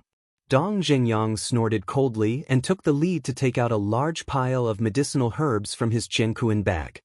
Although I'm also a supreme-grade alchemist, I hope that Qin Feiyang will refine the pills. Lu Xingchen smiled and took out a pile of medicinal herbs. Shen Mei and Ren Wushuang looked at each other and each took out a pile of medicinal herbs. Seeing this scene, everyone's heart trembled. One had to know. Dong Jingyang and Lu Xingchen both had a grudge against Qin Feiyang. Although the three of them usually didn't mention this matter and didn't see Dong Jingyang and Lu Xingchen seeking revenge on Qin Fei, there was definitely still a gap in their hearts. But now, the two of them handed over the medicinal herbs without hesitation. It could be seen that in this cruel environment, they had tacitly chosen to temporarily put aside their previous grudges and unite to overcome the difficulties together. Suddenly, Su Yang got up and said, "Can I make a request?" "Say it." Dong Jingyang said. Su Yang said, "All the medicinal herbs and pills will be kept by Ren Wushuang." Obviously, he still didn't trust Qin Feiyang. This, Dong Jingyang hesitated and turned to look at Qin Feiyang. "It doesn't matter." Qin Feiyang shrugged his shoulders. This time, everyone was finally completely relieved and took out the medicinal herbs one after another. Ren Wushuang also walked in front of everyone and took away the medicinal herbs one by one. Fatso frowned and walked to Qin Feiyang's side and said discontentedly, "Boss, what are you doing? Looking for trouble for yourself?" "What are you talking about?" Ren Wushuang had just finished collecting the medicinal herbs and came to Qin Feiyang's side. As soon as he heard Fatso's words, he immediately glared at Fatso fiercely. Is Fat Lord wrong? Since they don't believe in Boss, why should he refine pills for them? Besides, everyone knows that Boss has a rule for refining pills, 50-50. Have they mentioned this now? In Fat Lord's opinion, in their hearts, Boss refining pills for them is a matter of course. Fatso sneered. Shen Mei said helplessly, "Isn't this a special time?" Fatso said, "It's precisely because it's a special time that we should make it more clear. Besides, we're not philanthropists, why should we?" "Okay, stop talking. I can also understand Fatso's feelings. After all, Qin Feiyang is not refining ordinary pills. Let's split it 50-50. Does anyone have any objections?" Dong Zhengyang looked at everyone and asked. Everyone looked at each other and shook their heads one after another. In this situation, did they dare to have any objections? Because with Qin Feiyang's character, it was already merciful for him to refine pills for them. How could they dare to expect anything else? Fatso and Shen Mei assisted Ren Wushuang to organize the medicinal herbs. Qin Feiyang first took a portion of the medicinal herbs for the healing pill and entered the castle to refine it. Half an hour passed quickly. Qin Feiyang also came out of the castle and handed a Qiankuan bag to Ren Wushuang. Ren Wushuang looked at the pills in the Qiankuan bag and her beautiful eyes suddenly widened. Then, she looked at Qin Feiyang in disbelief. Qin Feiyang smiled. Ren Wushuang rolled her eyes at him and looked at everyone. "You guys got a big advantage this time." No one denied it. Because only the medicinal herbs, they could get a pill with 3 pill veins. It was indeed a big advantage. But when Ren Wushuang took out the pill, the whole place suddenly fell into dead silence. Everyone's face was filled with disbelief. Everyone became excited as if they had been injected with chicken blood. That was because the healing pill didn't have 3 pill veins, but 4. He can actually refine a pill with 4 pill veins? Everyone's hearts trembled. For pill veins, this was the first time in their lives that they had seen it. They had made a huge profit. With this pill, why would they worry about not being able to get out of this plane? Even Dong Jingyang was quite excited. Ren Wushuang said, "Come to me to receive it. 1 for each of you first, and the rest will be distributed slowly later." Immediately, everyone lined up in an orderly manner and went to Ren Wushuang to receive the pills one by one. After distributing the pills, Fatso sneered, "Now tell Fat Lord, are you still dissatisfied in your hearts?" Everyone laughed embarrassedly and couldn't help but feel a sense of guilt in their hearts. "All right, we've got the pills. It's time for us to set off. But before we leave, I want to warn some people not to stir up trouble again." Dong Zhengyang glanced at the crowd and focused on Su Yang and Wu Yen. The two of them trembled and lowered their heads, not daring to look directly at Dong Xingyang. Let's go. Dong Xingyang waved his hand and was about to leave. Wait for us. But at this moment. Chapter 569. Qin Feiyang was slightly taken aback. Why did this voice sound so familiar? The others were also surprised. Everyone turned around and saw two blurry white figures galloping over from afar. Why do they look like senior brother Wu Hin and senior brother Murong Xiong? Someone asked suspiciously. Aren't they dead? Another person raised his doubts. As the distance kept getting closer and closer, everyone finally saw the true faces of the two people clearly. It was really Dongfang Wuhin and Murong Xiong. Qin Feiyang and Dong Xingyang looked at each other, and a glimmer of light flashed in the depths of their eyes. So, Dongfang Wuhin and Murong Xiong arrived in front of everyone, panting. Both of them had disheveled hair and dirty faces, and their tattered clothes were full of bloodstains. They looked extremely miserable. Senior brother Wuhin, senior brother Murong, what happened to you? Where did you go last night? We all thought you were dead. Wu Yen and Su Yang hurriedly ran up and asked with concern. Dongfang Wuhin took a few deep breaths, shook his head, and sighed. It's a long story.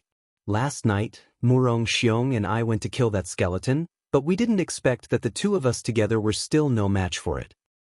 And then? Su Yang asked. We could only choose to escape. We wanted to find you, but we didn't know where you were hiding, so we hid first. Later, we faintly heard the sound of battle. We thought it must be you, so we immediately rushed over. But there were too many white skeletons on the way, and we were all seriously injured. By the time we arrived, you had already left. Then we tracked you all the way until now. Dongfang Wuhin sighed. Wu Yen said, Thank you for your hard work. If we had known that you were not dead, we would definitely have waited for you. It's okay. It's just that not only did we not help, but we also put you in danger. I'm really sorry. Dongfang Wuhin blamed himself. At this time, Dong Xingyang said, That black skeleton was killed by Qin Feiyang and me. Its strength is not very good. With the two of you, you shouldn't have escaped, right?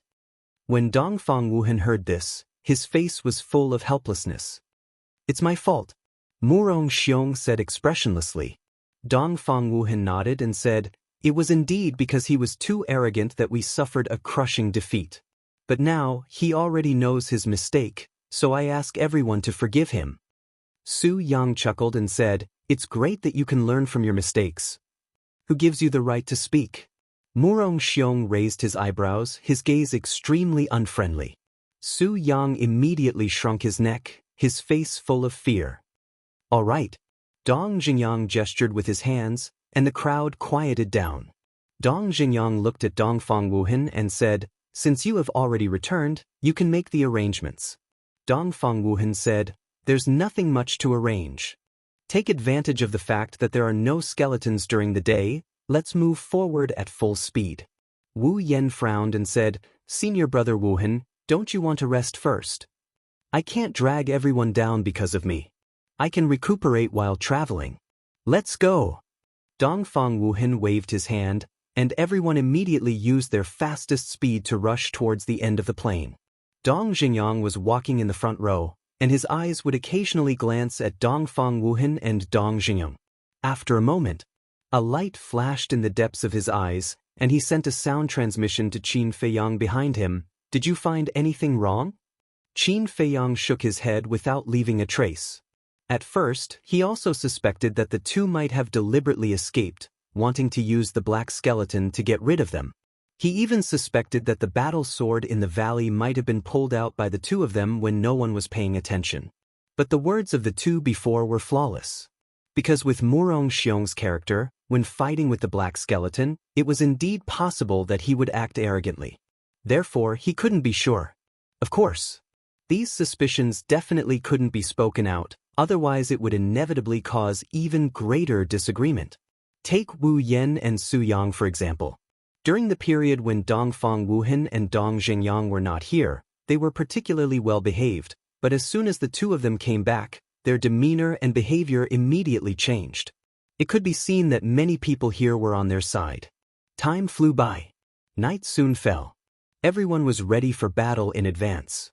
Moreover, with the healing pills with 4 patterns, even though they had been on the road for an entire day, everyone was in high spirits. So, when the white skeleton crawled out of the ground, they weren't as flustered as they were the previous 2 nights. But casualties were inevitable. Look, there's another battle sword over there. In the middle of the night, Fatso's exclamation suddenly sounded. Everyone was immediately shocked. They looked in the direction Fatso was pointing and saw a small mound 20 meters away on the right. In the blink of an eye, it looked like a tomb. In the center of the mound, there was a rusty battle sword. Dongfang Wuhan said anxiously, "Don't touch it, let's go." Wait. But at this moment, Qin Feiyang suddenly spoke as he looked at the battle sword. His eyes were sparkling. Everyone looked at him in confusion. Qin Feiyang said, "I want to know, will the black skeleton wake up on its own?" Hearing this, a few people present immediately understood Qin Feiyang's intention. These people were Dong Jingyang, Lu Xingchen, and Fatso. Dongfang Wuhan said, "Junior brother Qin, I know you have the ability to kill the black skeleton, but it's best not to take this risk. After all, you're not the only one here. There's still everyone here." That's right. You can't let everyone take the risk with you just because of your momentary curiosity. Su Yang and Wu Yan followed. Qin Feiyang said, "You guys can leave first. I alone am enough." Dongfang Wuhan said flatly, "That's even more impossible. We've already suffered heavy casualties. What if something happens to you again?" Qin Feiyang, although you refine top-grade pills for us, I still have to say something fair. Senior brother Wuhan is doing this for your own good. Don't be so tactless. Su Yang said solemnly. Dong Jingyang glanced at Su Yang and said indifferently, "Don't worry, I will stay and accompany Qin Feiyang because I also want to know." Su Yang was furious.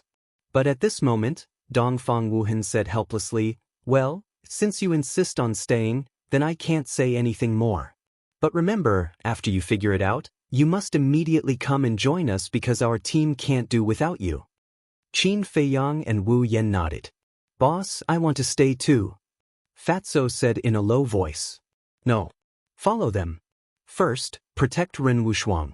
Second, monitor Dongfang Wuhan and Murong Xiong." Qin Feiyang said in a voice that only the 2 of them could hear. But Fatso nodded reluctantly. Immediately, Qin Feiyang and Dong Jingyang left the team. While fighting with the white skeleton, they approached the small mound. Dongfang Wuhan continued to lead the team forward. After the team disappeared into the night sky, Dong Jingyang said solemnly, "As long as we can confirm that this skeleton won't wake up on its own, then we can be sure that the battle sword in the valley was pulled out by Dongfang Wuhan and the others."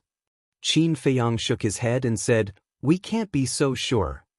"How can you not be sure? Other than us, there are only people from the other 8 provinces in the 9 Nether Yellow Springs. But they are not in the same direction as us, so it naturally can't be them.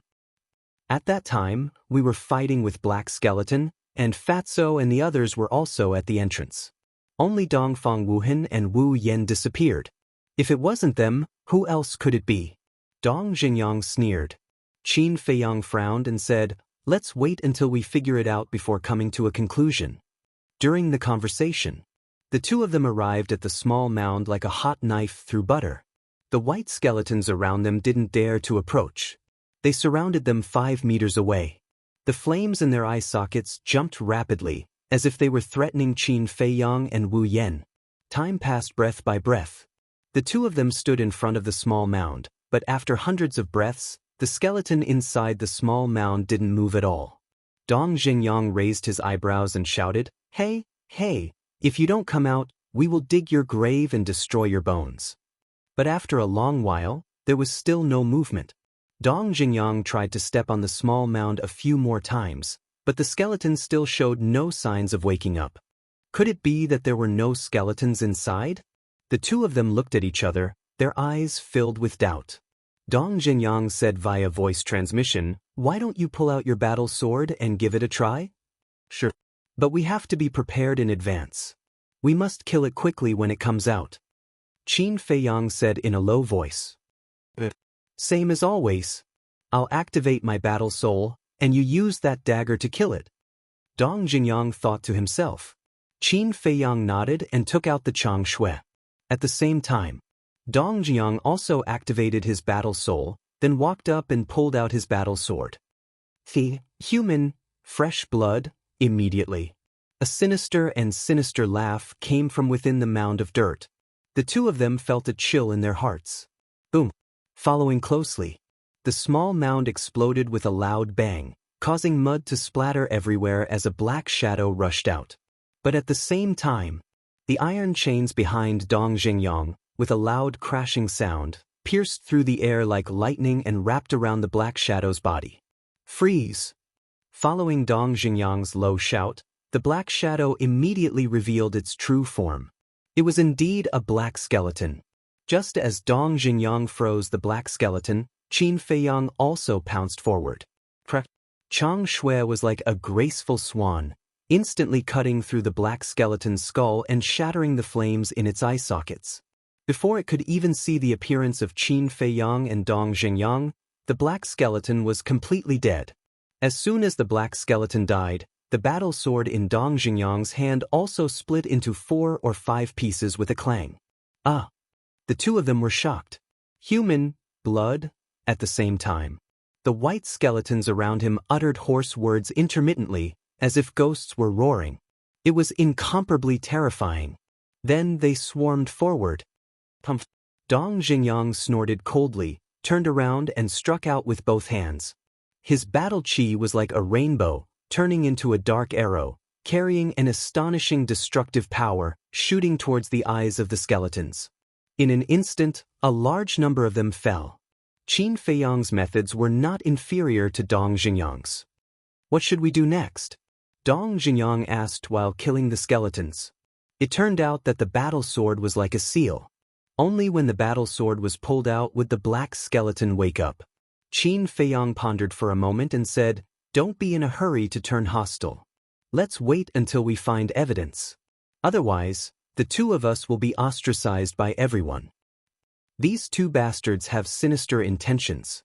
They should be killed." Dong Jingyang's eyes surged with a cold light. At first, when I heard Lu Xingchen say that Dongfang Wuhan was not a good person, I didn't believe it, but I didn't expect that he was really a hypocritical villain. Qin Feiyang shook his head and sighed. Chapter 570. Half an hour later, Qin Feiyang and Su Wuhan caught up with the rest of the team. Fatso immediately asked, "Boss, how is it?" Qin Feiyang said, "You need to pull out the sword before the black skeleton wakes up." There was no need to hide this kind of thing. Of course, he wouldn't directly point the finger at Dongfang Wuhan and Su Wuhan. Fatso said in surprise, "So, the person who pulled out the sword in the valley was indeed ahem." Qin Feiyang coughed and interrupted Fatso. Fatso was stunned, but then he understood. He glanced at the crowd and shouted, "Who is it? Come out." "It's not me. It's not me either." Everyone spoke one after another. Fatso looked at everyone and suddenly turned his eyes to Wu Yen and Su Yang, saying, "Fat Lord now seriously suspects that you two are behind this. Fatso, don't talk nonsense and slander good people. What evidence do you have that it's us?" The two of them were furious. "You're good people? Everyone has seen what you've done along the way. You're just selfish villains." Fat Lord firmly believes that except for the two of you, no one else would do such a thing to harm everyone. Fatso sneered. Su Yang roared, "Bastard, I want to duel with you. Do you think Fat Lord is really afraid of you? Okay, Fat Lord will accompany you." Fatso rolled up his sleeves and looked fierce, as if he was ready to go all out. "Enough. Junior brother Fatty, it's useless if you don't have evidence. Su Yang Wu Yen, you two should also stop talking," Dongfang Wuhan said at this time. Qin Feiyang glanced at Dongfang Wuhan, and his eyes flashed slightly. He patted Fatso on the shoulder and said, "Don't make wild guesses without real evidence." "I didn't say anything." Fatso shrugged. Everyone continued forward. As for this farce, it was deliberately created by Fatso. Because of this, it meant that their suspects were Su Yang and Murong Xiong. The real culprits, Dongfang Wuhan and Murong Xiong, would inevitably relax their vigilance. Once they let down their guard, the two of them would give themselves away sooner or later. Unknowingly, dawn was approaching. Even though there were healing pills with 4 pill veins, after a night of hard fighting, everyone was exhausted. Dongfang Wuhan looked towards the horizon. The blood moon was descending and the blood sun was about to rise. Immediately after, he shouted, "The sky is about to brighten. Everyone, hold on for a little longer." Everyone nodded. As long as they persevered until dawn, they could have a good rest. Is Fat Lord seeing things? At this moment, Fatso suddenly exclaimed. What? Everyone looked at him in surprise. Fatso pointed ahead and said, "Don't look at Fat Lord. Look ahead. Doesn't that look like a forest? Jungle?" Everyone was stunned for a moment before they became excited. If there was a forest in front of them, it meant that they had probably reached the death swamp. Everyone looked ahead one after another. But the sky was still dark. Coupled with the blood mist blocking their line of sight, they couldn't see clearly. They could only see a hazy shadow. "It looks like a forest," someone said. Dongfang Wuhan shouted, "Let's go and take a look." The group of people moved forward quickly with anxiety and anticipation. After a dozen breaths, the scenery in front of them finally entered everyone's line of sight. It was indeed a dense, desolate forest. Ancient trees towered into the sky, like large emerald umbrellas. Thick vines, like pythons, wrapped around the ancient trees, looking incomparably strong. And on the ground, there were also weeds and bushes. The overall feeling it gave people was very desolate, very mysterious, and very gloomy. Before they even got close, they already felt afraid. Someone shouted, "Look, there's a stone tablet over there." Everyone looked in the direction that the person was pointing. At the edge of the forest, there was indeed a stone tablet erected. It was about 5 or 6 meters tall and engraved with 4 bold and powerful words. "Death Swamp. We've finally arrived at the Death Swamp. I don't see any skeletons in the swamp. Let's hide in there." Everyone was very excited. Some people even suggested, "Don't go. We don't know what's in the Death Swamp. It's almost dawn, there's no need to take the risk." Lu Xingchen said in a deep voice. Qin Feiyang also agreed with Lu Xingchen's words.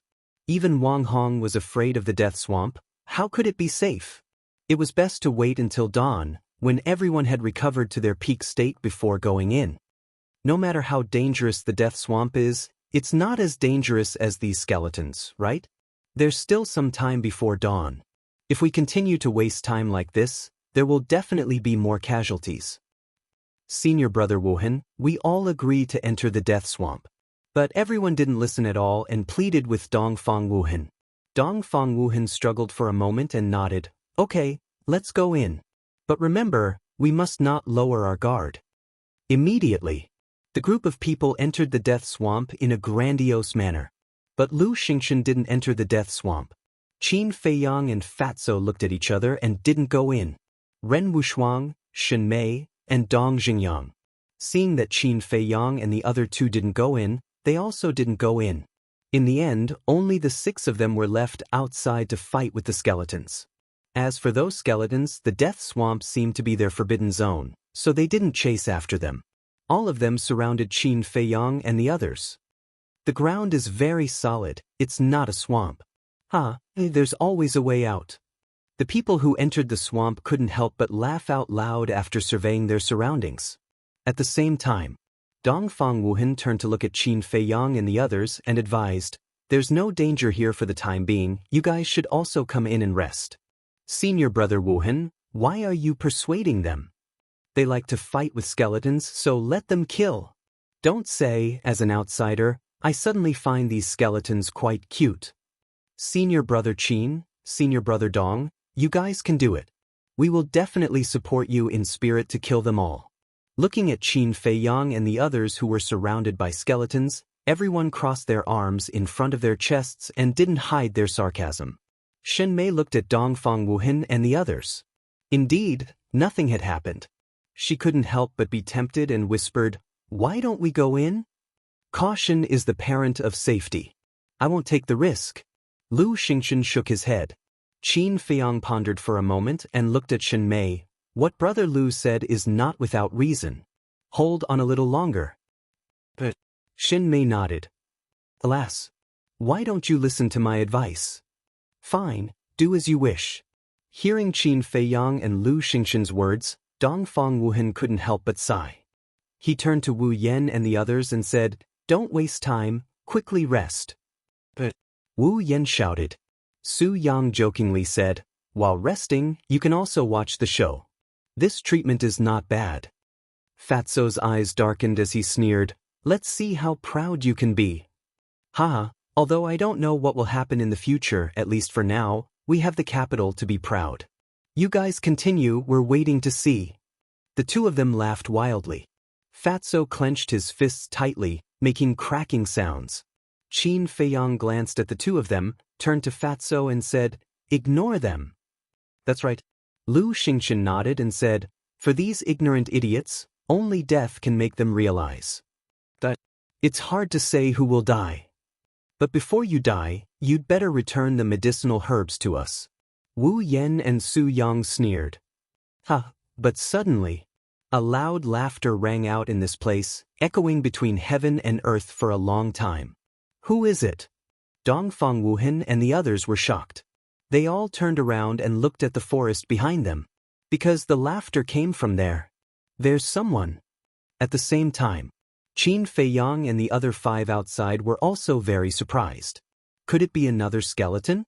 No. Boss, this voice is a bit familiar. Fatso suddenly said. Familiar? Qin Feiyang was slightly stunned and listened carefully to the echo. Seeing Qin Feiyang and Su Yang, Dong Xingyang and the other 3 looked at each other. Those 2 simple words sounded familiar, but at this moment, they contained an extremely important message. That was, the owner of this laughter was not a skeleton, but a person. Suddenly, Qin Feiyang's eyes trembled, and he said in a deep voice, It's him. Fatso nodded and said, Yes, it's him. Dong Xingyang and the other 3 looked at the two of them in surprise. I didn't expect there to be so many idiots in the spiritual state. Qin Feiyang was about to speak, but the loud laughter rang out again. That's right. I was quite worried at first. But now, it seems that I was worrying for nothing. Another voice sounded. This was a woman's voice, with a strong sense of sarcasm. It's really them, enemies are bound to meet on a narrow road. Fatso whispered. Murong Xiong shouted, Who the hell is it? Don't pretend to be mysterious, come out and die. Who gave you the guts to say such arrogant words? Ice Elephant's fury. The woman's stern voice rang out in the forest, followed by a monstrous aura. Boom. Crack. The next moment, in the forest on the left, a series of loud noises came out. The ancient tree was shattered, the earth cracked, and a huge ice elephant was as fast as lightning, crushing everything. Battle Master! Dong Xingyang's face changed. Although he hadn't seen the real person yet, from the aura emitted by the ice elephant, he could tell that the person who used this battle technique was a battle master powerhouse who was not inferior to him in the slightest. Murong Xiong and Dongfang Wuhan's faces also changed, and they shouted in unison, Be alert! Barbarian Bull Strike! At the same time, Murong Xiong took a step forward and waved his hands. A yellow barbarian bull instantly appeared out of thin air. Its body was more than 100 feet long, like a small mountain, emitting an astonishing ferocious aura. The barbarian bull raised its head and roared, then swooped down towards the ice elephant. It also crushed the ancient tree, tore the earth, and was unstoppable. Boom! The two giant beasts crashed into each other, and the land within a radius of a few thousand meters was instantly turned into ashes. So you have some strength, no wonder you dare to be so arrogant. But will you be able to withstand their next attack? Chapter 571. Them. Could it be that there are more than 2 people? Dongfang Wuhan and the others turned pale with fright. Boom. Sure enough. A terrifying aura erupted from the forest on the right and in front at the same time. And they were all war masters. Counting the mysterious woman on the left, that was the 3 war masters. Clang. In the next moment, on the right, a huge yellow sword flew over, emitting an unparalleled sharpness. In front, a blood-red blade flew over, overflowing with blood light, drowning the sky. At the same time, on the left, another ice elephant appeared. It was ferocious and powerful, shocking everyone. Not good. These are 3 superior battle arts.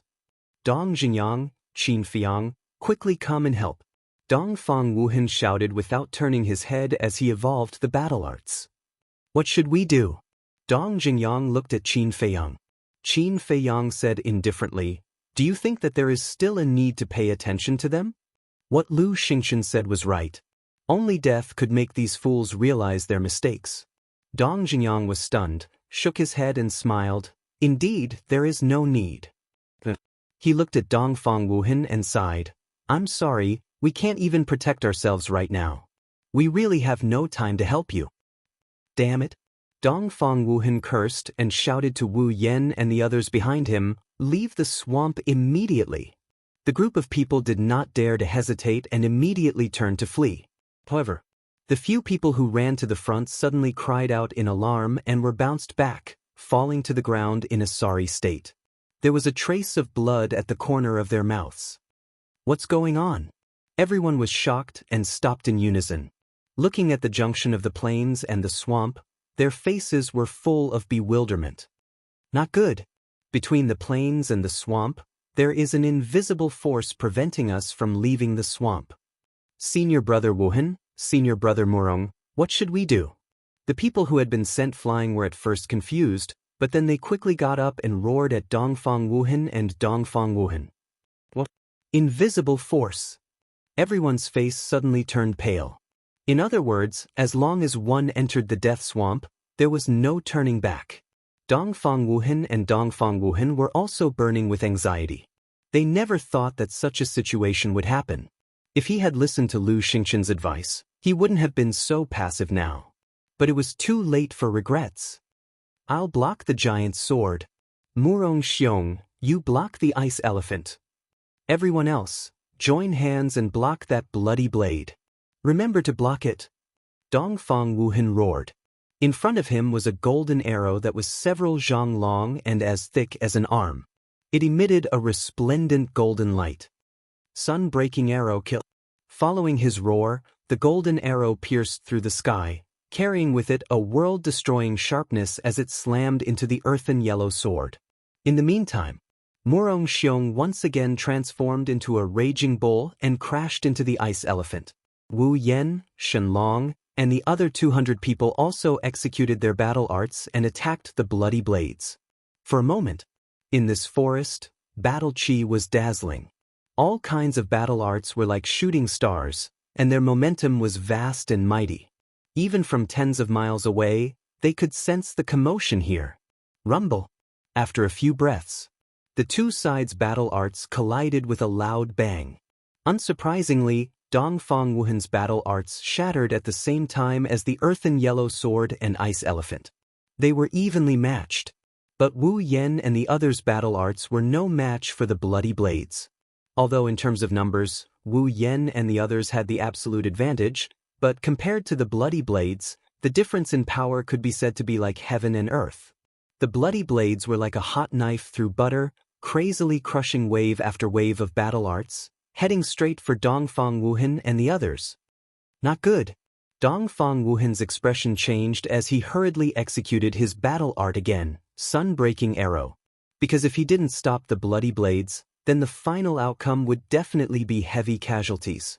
However, just as the sun-breaking arrow was formed, the bloody blades came slashing down. The situation was extremely dangerous. Dongfang Wuhan gritted his teeth and waved his big hand. The sun-breaking arrow blasted towards the bloody blades. The two battle arts met above their heads. Boom! Accompanied by a deafening loud noise, a destructive wave of air rushed out in all directions. Wu Yen and the others bore the brunt of it and were directly submerged by the air waves.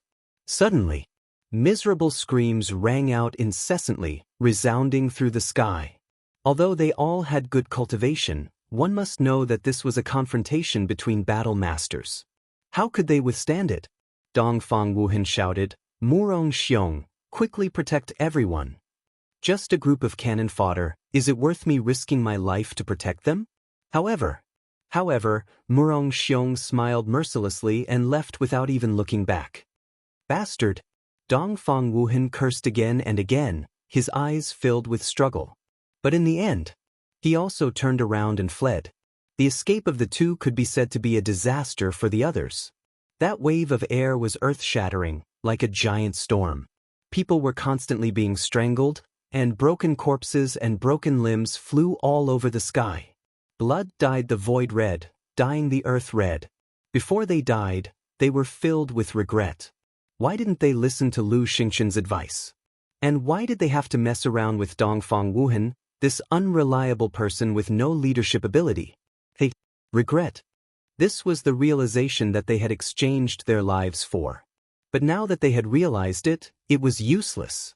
Ren Wushuang said anxiously, Feiyang, we can no longer sit back and watch. If this continued, they would definitely be wiped out, and not a single one would be left. I'll go. Dong Zhengyang gritted his teeth, slapped away the skeleton in front of him, and entered the swamp of death without hesitation. As soon as he entered, the battle chi in his body surged out, forming a huge barrier. Those who were not dead were all enveloped inside, protecting them. Sigh. Qin Fiang sighed deeply and also resolutely entered the swamp of death.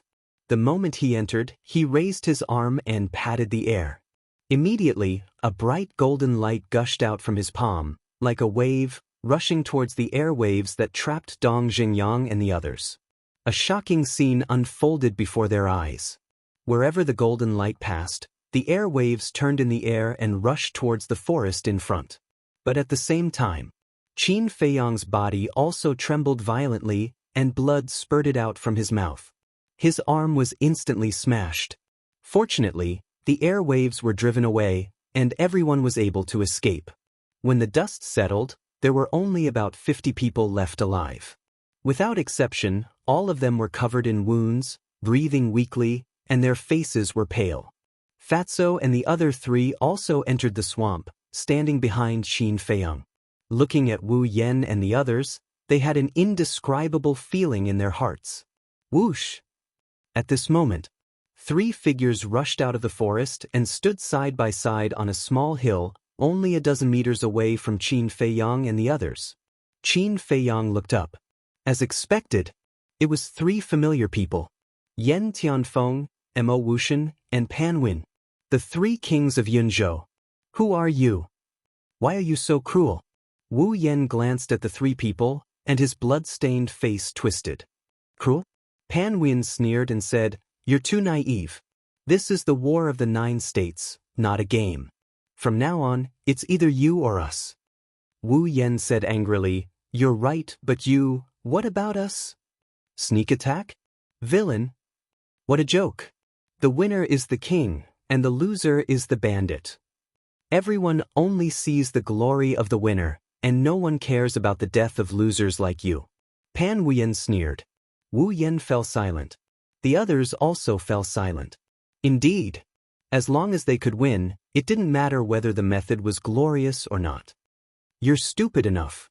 Yen Tianfeng sneered and pointed at Lu Xingqian, but he looked at Wu Yen and the others and said, He repeatedly advised you not to come in, but you insisted. Aren't you courting death? The most important thing is that the spiritual state chose a good captain. You actually abandoned your fellow disciples at the critical moment. I really don't know what your mansion master thinks. Yen Tianfeng laughed presumptuously. Hearing this, Ren Wushuang's face suddenly filled with anger. Don't be angry. Qin Feiyang comforted in a low voice. He looked at Yen Tianfeng and the other 2 and said with a faint smile, No matter how bad our mansion master is, he's still better than your mansion master. The 3's eyes turned cold. Mo Wuxian looked at Qin Feiyang and asked, You're Qin Feiyang? Qin Feiyang smiled and said, Of course. Mo Wuxian's eyes immediately turned cold and said, Do you know what Master told us before we came to the 9 underworlds? Master? Dong Jingyang and the others were shocked. Could this person be the mansion master's disciple? Of course, Qin Feiyang already knew that Mo Wuxian was the mansion master's disciple. He wasn't surprised at all and said calmly, Tell me. Mo Wuxian said, Master told us to kill you in the 9 underworlds. Qin Feiyang said in surprise, that old witch is so concerned about me. Shouldn't I be honored? Honored? Mo Wuxian and the others looked at each other and couldn't help but laugh, but it was a laugh of ridicule. Is this person an idiot? How could he feel honored? He really doesn't know what he's talking about. Mo Wuxian stopped laughing and said, since things have come to this, why don't you tell us the truth? Are Ma San and Xia Hai in disguise? Are you the one who stole the alchemy fire of the inner palace? Wu Yen and the others looked at Qin Feiyang in surprise. Qin Feiyang glanced at Mo Wuxian and the others, and the corners of his mouth gradually rose. He nodded and said, yes, it's me. As Mo Wuxian said, there was no need to hide it now. Ha! Mo Wuxian immediately laughed. Amazing! A mere 8-star combat emperor broke into the Cloud Prefecture and stole 2 alchemy fires of the Cloud Prefecture, killed dozens of geniuses of the Inner Palace, and even killed Commander Nya. However, it wasn't until now that they found out the identity of this person. What a great irony! The hearts of Wu Yen and the others were filled with shock. Did this guy eat a leopard's guts? He went to the Cloud Prefecture and stole the alchemy fire of the Inner Palace? He's really a lawless devil. Qin Feiyang swallowed a regeneration pill. He looked at the 3 of them and said, I reckon that you guys really want to kill me right now. Especially you, Mo Wuxian. Back then, in order to avenge your younger brother, you really racked your brains. Come, let us settle this now. The 3 of them clenched their fists. Chapter 572. At the same time, Wu Yen and the others couldn't help but panic. One had to know that although there were only 3 of them, they were all battle masters. On their side, the ones who were seriously injured and crippled were crippled. The only ones who could fight against the battle masters were Dong Xingyang and Qin Feiyang himself. But there was no chance of winning 2 against 3. It was unwise to provoke them at this time. They really couldn't understand why Qin Feiyang, who had always been smart, would make such a decision in such a situation. Dong Xingyang was also extremely puzzled, but he did not show it and only hid it in his heart. Because once he revealed his fear, the other 3 would know that he was afraid and would definitely be attacked by them. But if he was a little stronger, the other party might not dare to make a move. Time passed breath by breath. Although Mo Wuxian and the other 2 were furious, they did not make a move. What is it? The corner of Qin Feiyang's mouth lifted as he chuckled. As the 3 great kings of the inner palace of the Cloud State, are you afraid of a group of defeated soldiers like us? Afraid of you? Yen Tianfeng immediately laughed out of anger and said, all right, let's settle this today. But at this time, Mo Wuxian pulled him back, looked at Qin Feiyang and said, how about we talk about the conditions? Qin Feiyang was slightly startled and asked, what conditions? Mo Wuxian said, I can spare your life, but the others must be killed. As long as you stand by the side and don't interfere, I will let you leave. Qin Feiyang was stunned. But Wu Yen and the others immediately panicked. Su Yi hurriedly said, Senior Brother Qin, all of this is our fault, we insisted on coming in, but please be magnanimous, don't leave us behind. That's right, Senior Brother Qin, even if we are wrong, we are still your junior brothers. What's more, now that we know our mistakes, we shouldn't have fooled around with Dongfang Wuhan and Murong Xiong. Don't worry, we will definitely listen to you in the future. If you tell us to go east, we will definitely not go west. Everyone begged one after another, their eyes filled with helplessness. If Qin Feiyang really did not care, then they would only die today. There was no other way. However, Fatso sneered. It was fine if it happened once or twice, but if the same thing happened again and again, who could stand it? Feiyang, they have indeed made a lot of mistakes along the way. However, the ancients also said that it is the greatest virtue to be able to correct one's mistakes. Just forgive them this time. I promise that this will be the last time I plead for them. If they do it again, you can punish them however you want. Ren Wushuang looked at Qin Feiyang nervously. Not to mention the others, just Wu Yen and Wu Yen had repeatedly crossed the bottom line of this cheap little brother. According to this little brother's personality, he would have killed them long ago. However, She knew that Qin Feiyang had been holding back because he was concerned about her feelings. Therefore, she couldn't help but feel guilty when she pleaded for everyone again. Hearing this, Qin Feiyang was stunned. He turned to look at Ren Wuxuang and said with a faint smile, "I didn't say I don't care." Immediately, Ren Wuxuang was overjoyed. However, Mo Wuxian and the other two's eyes darkened. Pan Wuyen said coldly, "I'm afraid you can't do anything about it." "Is that so?" Qin Feiyang looked at the three and said playfully, "I really want to see who is stronger between you and Commander Nye." The three's pupils suddenly shrank. Boom! All of a sudden, Qin Feiyang's aura exploded and his eyes became extremely sharp.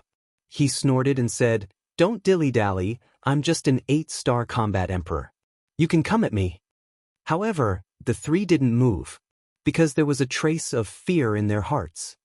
"All right, I'll let you go today, but next time, you won't be so lucky." Finally, Mo Wuxian looked at the crowd gloomily and left without looking back. "Don't be complacent, there's still a long way to go. We'll see." "Yes, the best part is yet to come." Pan Wuyen and Wu Yen sneered and turned to leave. When the three of them disappeared from their sight, Wu Yen and the others immediately collapsed to the ground, gasping for breath and feeling lingering fear. Qin Feiyang also secretly heaved a sigh of relief. To be honest, with his and Dong Xingyang's strength, it was indeed difficult to deal with Mo Wuxian and the other two. But he believed that the three of them would definitely not make a move. At this moment, the blood sun had already risen. The skeletons on the plain had all drilled into the ground. Ren Wuxuang walked to the edge of the death swamp and scanned the empty plain with a melancholic expression. If everyone had listened to Lu Xingxin's advice and entered the swamp after recuperating, would the casualties have been so heavy? "Everyone rest here." Qin Feiyang glanced at Ren Wuxuang and reminded everyone. Then he walked to Ren Wuxuang's side and whispered, "Sister, what are you thinking about?" 550 people, now there are only 50 left. Tell me, is it worth it to make such a sacrifice just to enter the imperial capital? Ren Wuxuang's eyes were a little confused. "It's not worth it." Qin Feiyang shook his head. Ren Wuxuang said, "But why do so many people want to go, and even don't care about their lives?" Qin Feiyang said, "That's because they don't know much about the imperial capital. They think it's a holy land, but in fact, it's no different from Lingzhou or Yan County." "Brother Qin, it seems that you know the imperial capital very well." At this moment, Lu Xingxin walked forward and looked at Qin Feiyang curiously. Qin Feiyang smiled faintly. "I once read an ancient book that had records about the imperial capital." Lu Xingxin said in surprise, "There's such an ancient book? Can you lend it to me?" Qin Feiyang's eyes flashed, and he nodded. "Sure, but I'm also very curious about self-sealing. Can you explain it to me in detail?" Lu Xingxin chuckled and immediately changed the topic. "Looking at your expression just now, you seem to be sure that Mo Wuxian and the other two wouldn't dare to make a move? I'm also curious about this." Dong Xingyang also walked up and looked at Qin Feiyang with a face full of surprise. Qin Feiyang said, "When I first entered the 9 Nether Yellow Springs, I had a conflict with Murong Xiong. At that time, didn't I say that I killed a 2-star combat grandmaster?" Dong Xingyang and the others nodded. Qin Feiyang said, "This person was a commander under the Yunzhou prefecture governor, and I killed him in the Yunzhou prison." "Heard about it." The three of them looked at each other. This guy was really crazy to kill someone in someone else's prison. Dong Xingyang said, "In that case, they are afraid of you because of this, so they don't dare to make a move?" Qin Feiyang said, "That's just one aspect." "Is there another aspect?" Dong Xingyang was surprised. "That's right. What you see is just the surface. In fact, there is a deep hatred between them. When I first entered the Yunzhou, Mo Wuxian almost died in the hands of Pan Wuyen and Yen Tianfeng." Qin Feiyang said, "I understand. Mo Wuxian is worried that the same thing will happen again." Lu Xingxin said in realization, "As long as there is a chance, Pan Wuyen and Yen Tianfeng will get rid of him again." Qin Feiyang nodded. "I was quite worried at first, but after hearing what you said, the Yunzhou side is not a concern. In the future, when we meet people from the Yunzhou, we will specifically target Mo Wuxian. Lu Xingchen said with a smile. What do you mean? Dong Xingyang was puzzled. Lu Xingchen said, he is afraid of being schemed against by Yen Tianfeng and Yen Tianfeng, so he definitely won't dare to accept the challenge easily, because as long as he is injured, Yen Tianfeng and Yen Tianfeng will have a chance.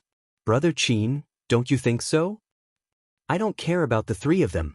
I'm thinking now, when will we meet people from the other major regions? What about their strength? Qin Feiyang said. No matter how much you think about it, it's useless to take one step at a time. Lu Xingchen smiled faintly and returned to his resting place. He sat cross-legged and closed his eyes to recuperate. Dong Xingyang glanced at Lu Xingchen and raised his eyebrows. This person was becoming more and more unfathomable, completely unfathomable. He looked at Qin Feiyang and said, regarding the choice of captain, I want to discuss with you. Dongfang Wuhen had escaped, so the captain naturally had to be chosen again. Qin Feiyang laughed. There's nothing to discuss, you will be the captain. What captain? He wasn't interested in it at all. Because this was a thankless task. Dong Xingyang's face suddenly twitched. He didn't want to be the captain either.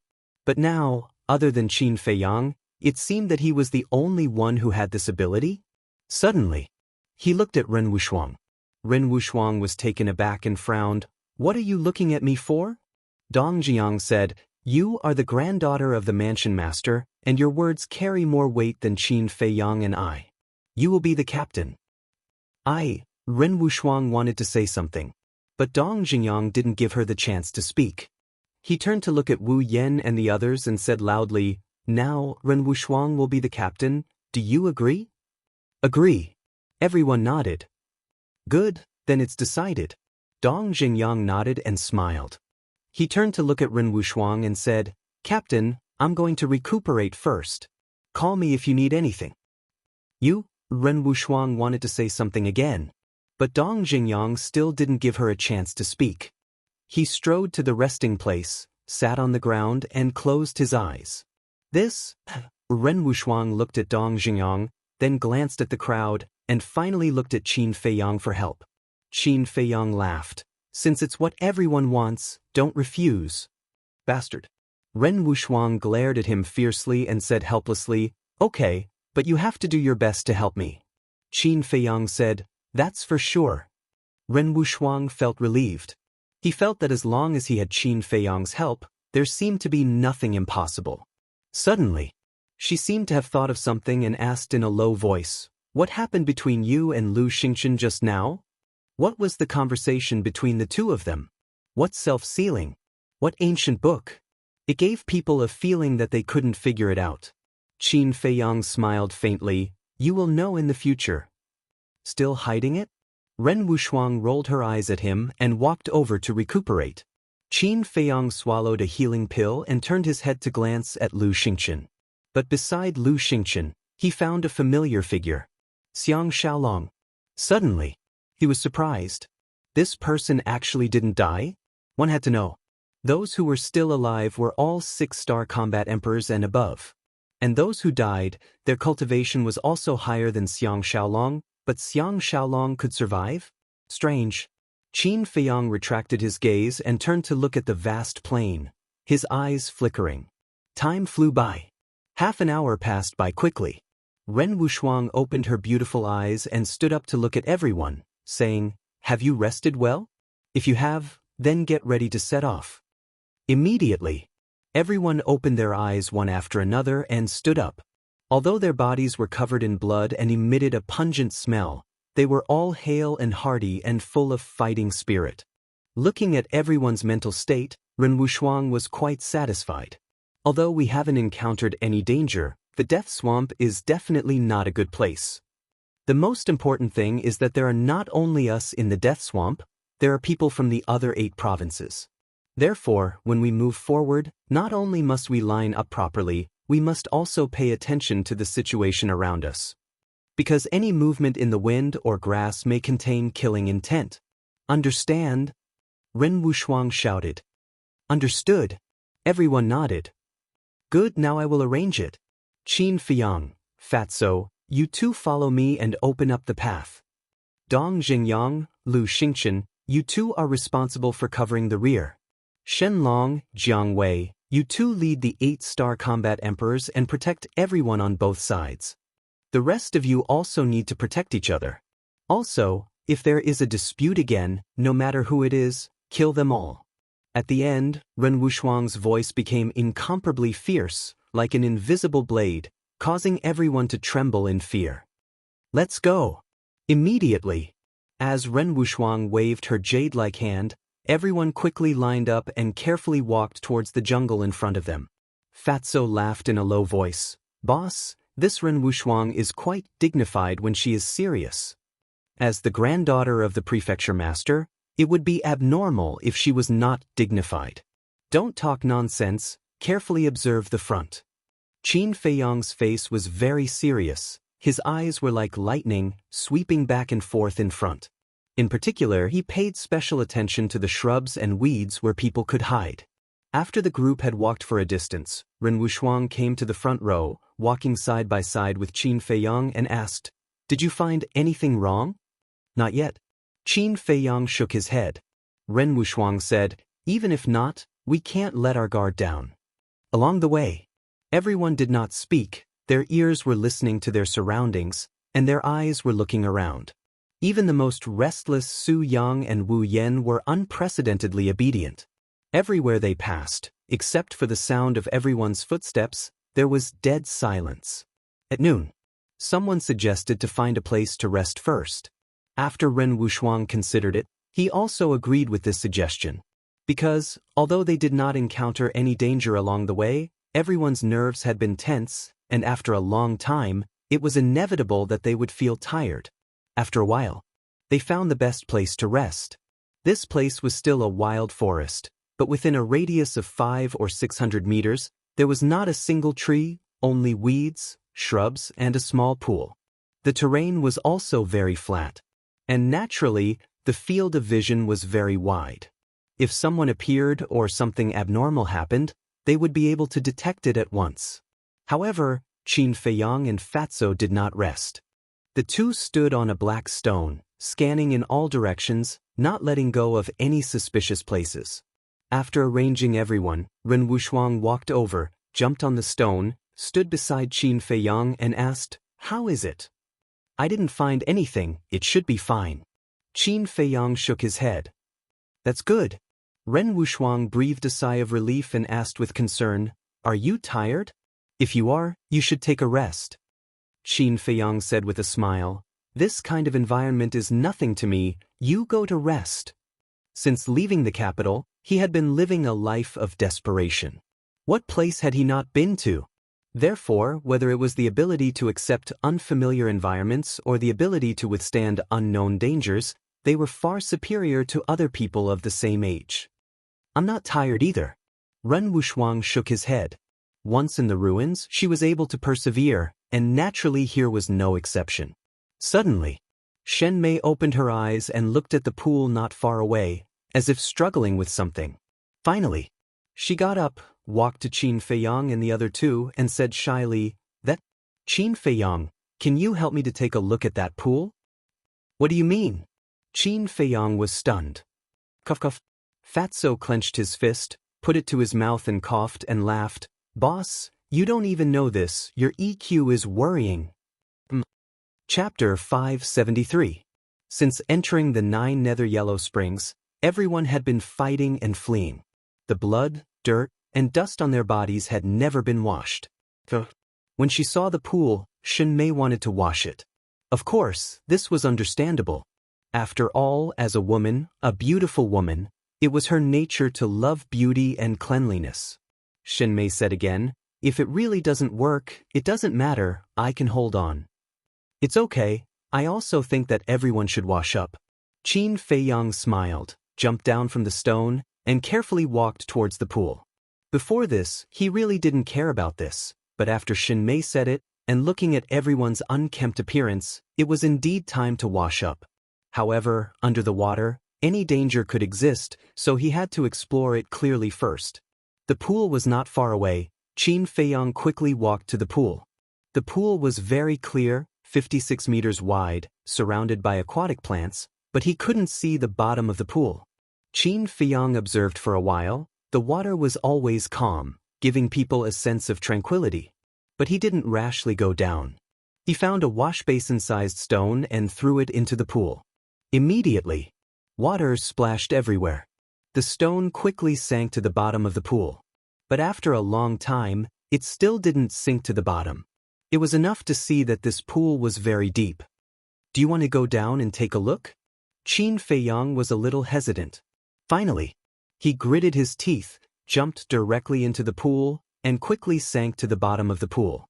The water was unexpectedly calm, and there wasn't even half a creature. But the more it was like this, the more cautious Qin Feiyang was, and even took out Chang Shui in case of an accident. After about 200 breaths, he finally saw the bottom of the pool. The moment he saw the bottom of the pool, he immediately stopped, his eyes full of horror. At the bottom of the pool, there were actually a lot of bones piled up. The stone that was thrown into the pool before was now on top of the bones. Qin Feiyang glanced at them one by one, and couldn't help but feel his scalp tingle. These bones, there were human skulls and beast skulls. It was like coming to hell, making people stop at sight. This was enough to prove that the pool was not safe. But where exactly was the danger? Because at the bottom of the lake, Qin Feiyang only saw bones and no other creatures. Qin Feiyang really wanted to go down and look for it, but there was a voice in his heart that told him not to take the risk. After pondering for a moment, he decisively swam towards the surface of the water. But suddenly, he stopped again and looked to the left of the bottom of the lake. A trace of bewilderment crept into his eyes. Over there, a strand of multicolored light seemed to appear, but it disappeared in the blink of an eye. Was it an illusion? Qin Feiyang frowned. However, in the next moment, the multicolored light appeared again and then disappeared. It's not an illusion. Qin Feiyang felt refreshed and immediately swam to the left. However, he did not enter the bottom of the pool and kept a distance from it. This kind of flashing multicolored light was most likely emitted by some kind of treasure. As they got closer, the multicolored light became more and more obvious. Vaguely, Qin Feiyang saw a vague glowing object at the bottom of the pool. There's really a treasure. Qin Feiyang was overjoyed, but he did not lose his mind because of this. He slowly approached, holding the Chang Shui tightly in his hand. After a few breaths, he finally saw the glowing object clearly. It was actually a flower. This flower, rooted in a piece of mud, was about the size of a palm and was shaped like a snow lotus. However, it only had 3 leaves, and each leaf seemed to be carved out of crystal without any flaws. Moreover, its whole body flickered with a hazy multicolored light. Although it was rooted in mud, it was not stained with the slightest bit of dirt. It was exceptionally beautiful. Qin Feiyang was entranced by it. What kind of flower was this? How could it grow in such a place? It also looked somewhat familiar. However, he was certain that this flower was definitely not an ordinary object. After carefully observing the situation around and seeing that there were no other creatures, Qin Feiyang slowly approached the flower. However, just as he was about to grab it, he seemed to have discovered something terrifying. He quickly retracted his arm and rushed towards the surface of the water without hesitation. Just as he retracted his arm, the mud near the flower violently surged. Whoosh! Following closely, a group of mysterious creatures rushed out of the mud and rushed towards Qin Feiyang like lightning. These mysterious creatures were as long as chopsticks, as thick as a thumb, and as black as ink. They looked like snakes, but they were not snakes, because they did not have snake scales or eyes. However, they could clearly sense Qin Feiyang's existence and chased after him relentlessly. Damn it! Why are there these damn things? Qin Feiyang looked down at those mysterious creatures, and his face was ashen.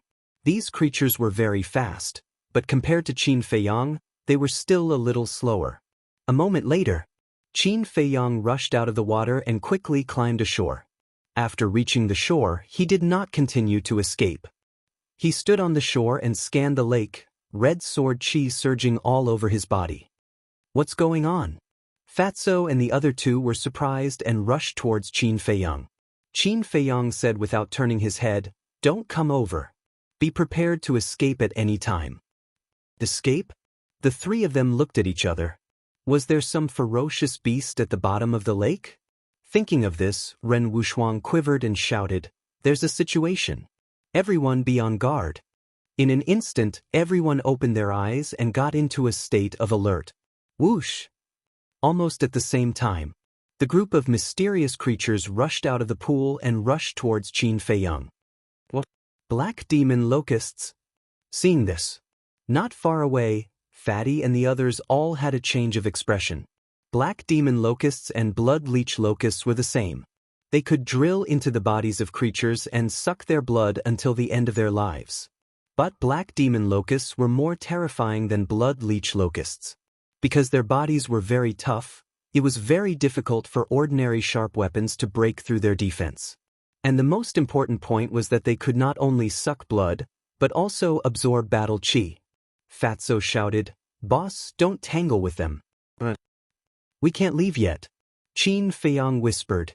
The red sword chi turned into a torrent and rushed towards the black demon locusts. At that moment, those black demon locusts began to absorb his battle chi. But some of the black demon locusts were cut into pieces and fell into the pool. However, these black demon locusts were also known to be immortal. Even if they were chopped into pieces, they would come back to life again. And they would form a brand new independent entity. For example, if there was only one black demon locust at the moment, if you cut it in half, it would become two. Unless it was burned to ashes, there would only be more and more of them. This was the most terrifying part of the black demon locusts. "Qin Feiyang, you can't kill all these damn things. Quickly retreat with us." Dong Jingyang also shouted anxiously. "That's not necessarily true," Qin Feiyang muttered. The crimson sword chi retracted, and the flaming battle chi surged out with an earth-shattering momentum. But groups of black demon locusts came one after another. After one wave was burned, another wave came. And even if it was the flaming battle chi, they dared to absorb it. The most shocking thing was that as they kept absorbing the battle chi, their bodies became bigger and bigger, more and more ferocious. Several black demon locusts had swelled to the size of an arm, which made one's hair stand on end. They can absorb battle chi, but they can't absorb real flames. "Why don't we just set them on fire?" someone suggested. Setting them on fire can only deal with ordinary locusts. But these black demon locusts, even ordinary weapons can't cut their flesh, let alone ordinary flames. Dong Jingyang immediately rejected this suggestion. Shen Mei frowned. "So, don't the black demon locusts have invincible bodies?" "You can say that." Dong Jingyang nodded. "Set them on fire?" Qin Feiyang was stunned. This reminded him. Ordinary flames couldn't, flaming battle chi couldn't, then what about alchemy fire? Alchemy fire didn't belong to any battle chi. Could it effectively prevent these black demon locusts from coming back to life? Thinking of this, with a thought, the nether devil flame appeared. The temperature released by a 5th-grade alchemy fire was very shocking. As soon as the nether devil flame was revived, the temperature between heaven and earth soared rapidly, like a big furnace in an instant. The surrounding bushes and weeds dried up at a speed visible to the naked eye, and then burned. A few breaths passed. This place became a sea of fire. What grade is this alchemy fire? Even I can't stand the temperature released? Wu Yen and the others in the resting area were shocked. At the same time, Lu Xingchen looked at the nether devil flame with a strange light in his eyes. "If I'm not wrong, this alchemy fire should be 5th grade. "What? 5th grade? Everyone was dumbfounded. In the entire spiritual state, only the inner palace had the highest grade of alchemy fire, but it was only 4th grade. Where did this Qin Feiyang get a 5th grade alchemy fire? Could it be Yunzhou? The appearance of the nether devil flame did play a significant role. Those black demon locusts weren't as crazy as before. Some of them surrounded Qin Feiyang, and some didn't dare to approach.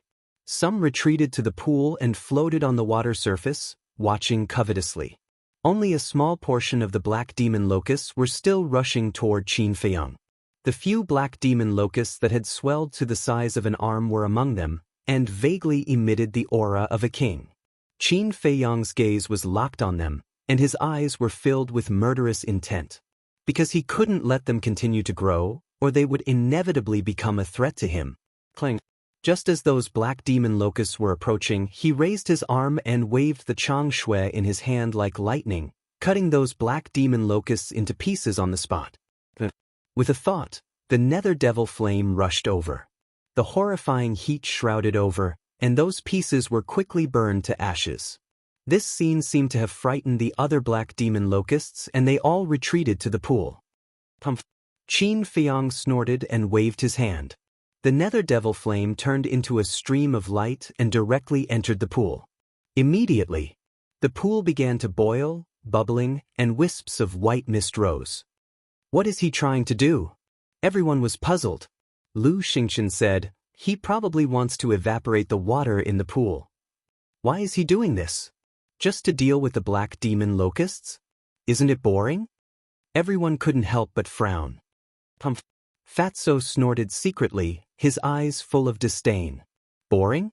What a joke. Boss never did meaningless things. There must be something in the pool that moved Boss's heart. Chapter 574. Arriving beside Qin Feiyang, Fatso whispered, Boss, what did you find?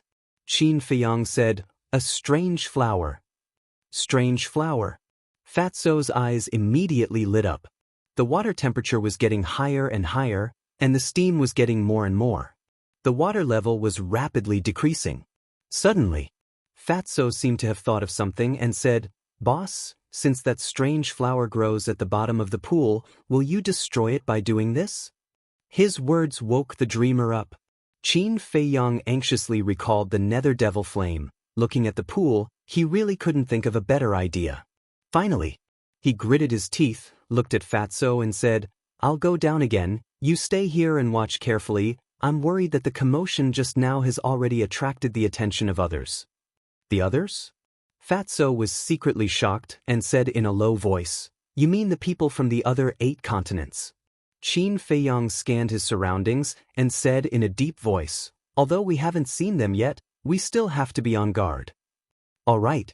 Fatso nodded. Don't. Qin Feiyang held onto the Chang Shui, the nether devil flame above his head, and jumped into the pool once again.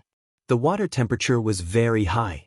However, with his current cultivation, it was still within his tolerance range.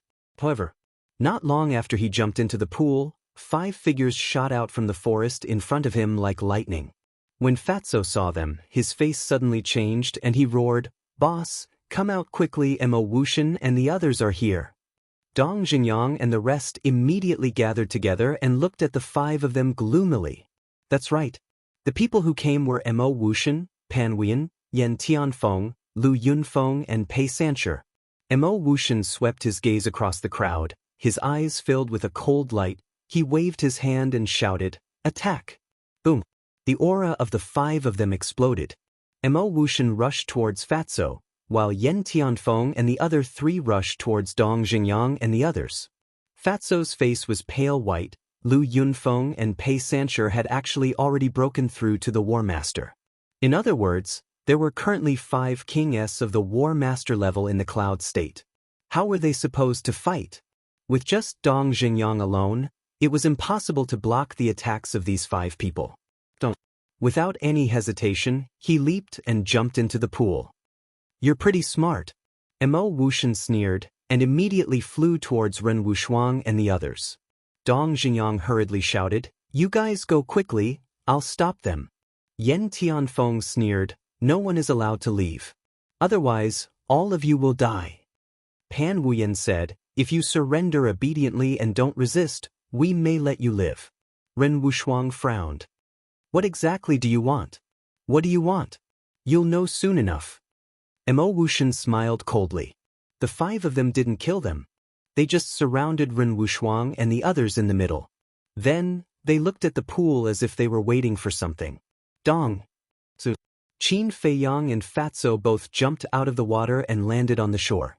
Seeing Mo Wuxian and the others, Qin Feiyang's face darkened. Finally out. Hand over that strange flower. Mo Wuxian said. You guys know about it too? Qin Feiyang frowned. We knew about it long ago, but we couldn't do anything to those black demon locusts. Originally, we were all prepared to give up. Who knew that you guys would come here and find a way to restrain those black demon locusts? So, we hid in the forest nearby, waiting for the best time to strike. Qin Feiyang, I have to say, you're really a talent. You actually have a 5th grade alchemy fire. Pan Wuyan said with a smile. Qin Feiyang said, you guys are one step too early. I haven't gotten the strange flower yet. If you guys have the ability, go down yourself. Didn't get it? The 5 of them immediately raised their eyebrows. Qin Feiyang said, I'm very confused.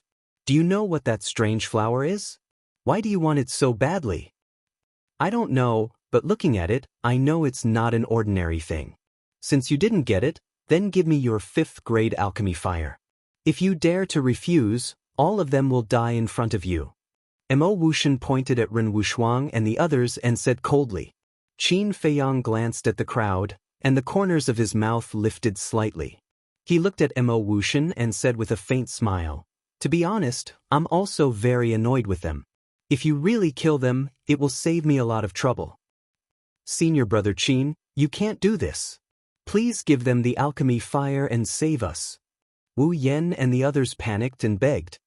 Is your life worth this 5th grade alchemy fire? Qin Feiyang sneered. Bastard, I've been so loyal to you. I didn't expect you to be such a heartless person. I was blind. Dong Zhengyang immediately roared. Heart and lungs? Don't be funny. Who doesn't know that you want to kill me to avenge the Dong family? Qin Feiyang smiled disdainfully. Mo Wuxian glanced at Dong Zhengyang and looked at Qin Feiyang mockingly. It seems that you have a deep grudge in the spiritual state. Qin Feiyang shrugged and said helplessly, I can't help it. I'm just too likable. Pan Wuyan and the others' faces twitched. Not ashamed but proud. How could there be such a thick-skinned person in the world? However, Mo Wuxian's gaze swept back and forth between Dong Zhengyang and Qin Feiyang. Suddenly, his eyes flashed and he gave the 2 a thumbs up. Amazing. I didn't expect you to be so talented in acting. I almost believed it. Qin Feiyang and Dong Zhengyang's heart sank. That's right. They were indeed acting before to make Mo Wuxian and the others careless and then cooperate to save everyone. However, they didn't expect Mo Wuxian to see through it so quickly. Acting? Pan Wuyan and the others were stunned and their eyes turned cold. Yen Tianfeng waved his hand and his battle chi emerged, turning into a giant yellow hand and grabbing towards Ren Wushuang and the others. If you have the ability, fight me one-on-one. Dong Zhengyang shouted coldly and stepped in front of everyone. The black demonic seal instantly condensed and blasted towards the giant hand. At the same time, Qin Feiyang waved his hand and sent Fatso and the netherworld demonic flame into the castle. He then used phantom steps and rushed towards Ren Wushuang and the others.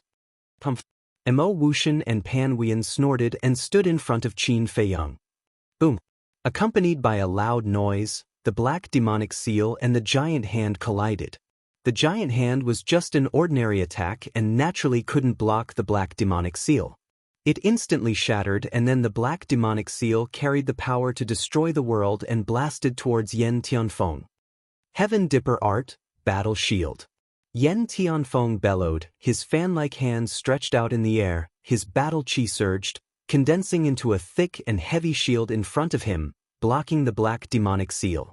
After a short exchange, the 2 of them retreated a few steps at the same time, a trace of blood flowing out from the corner of their mouths.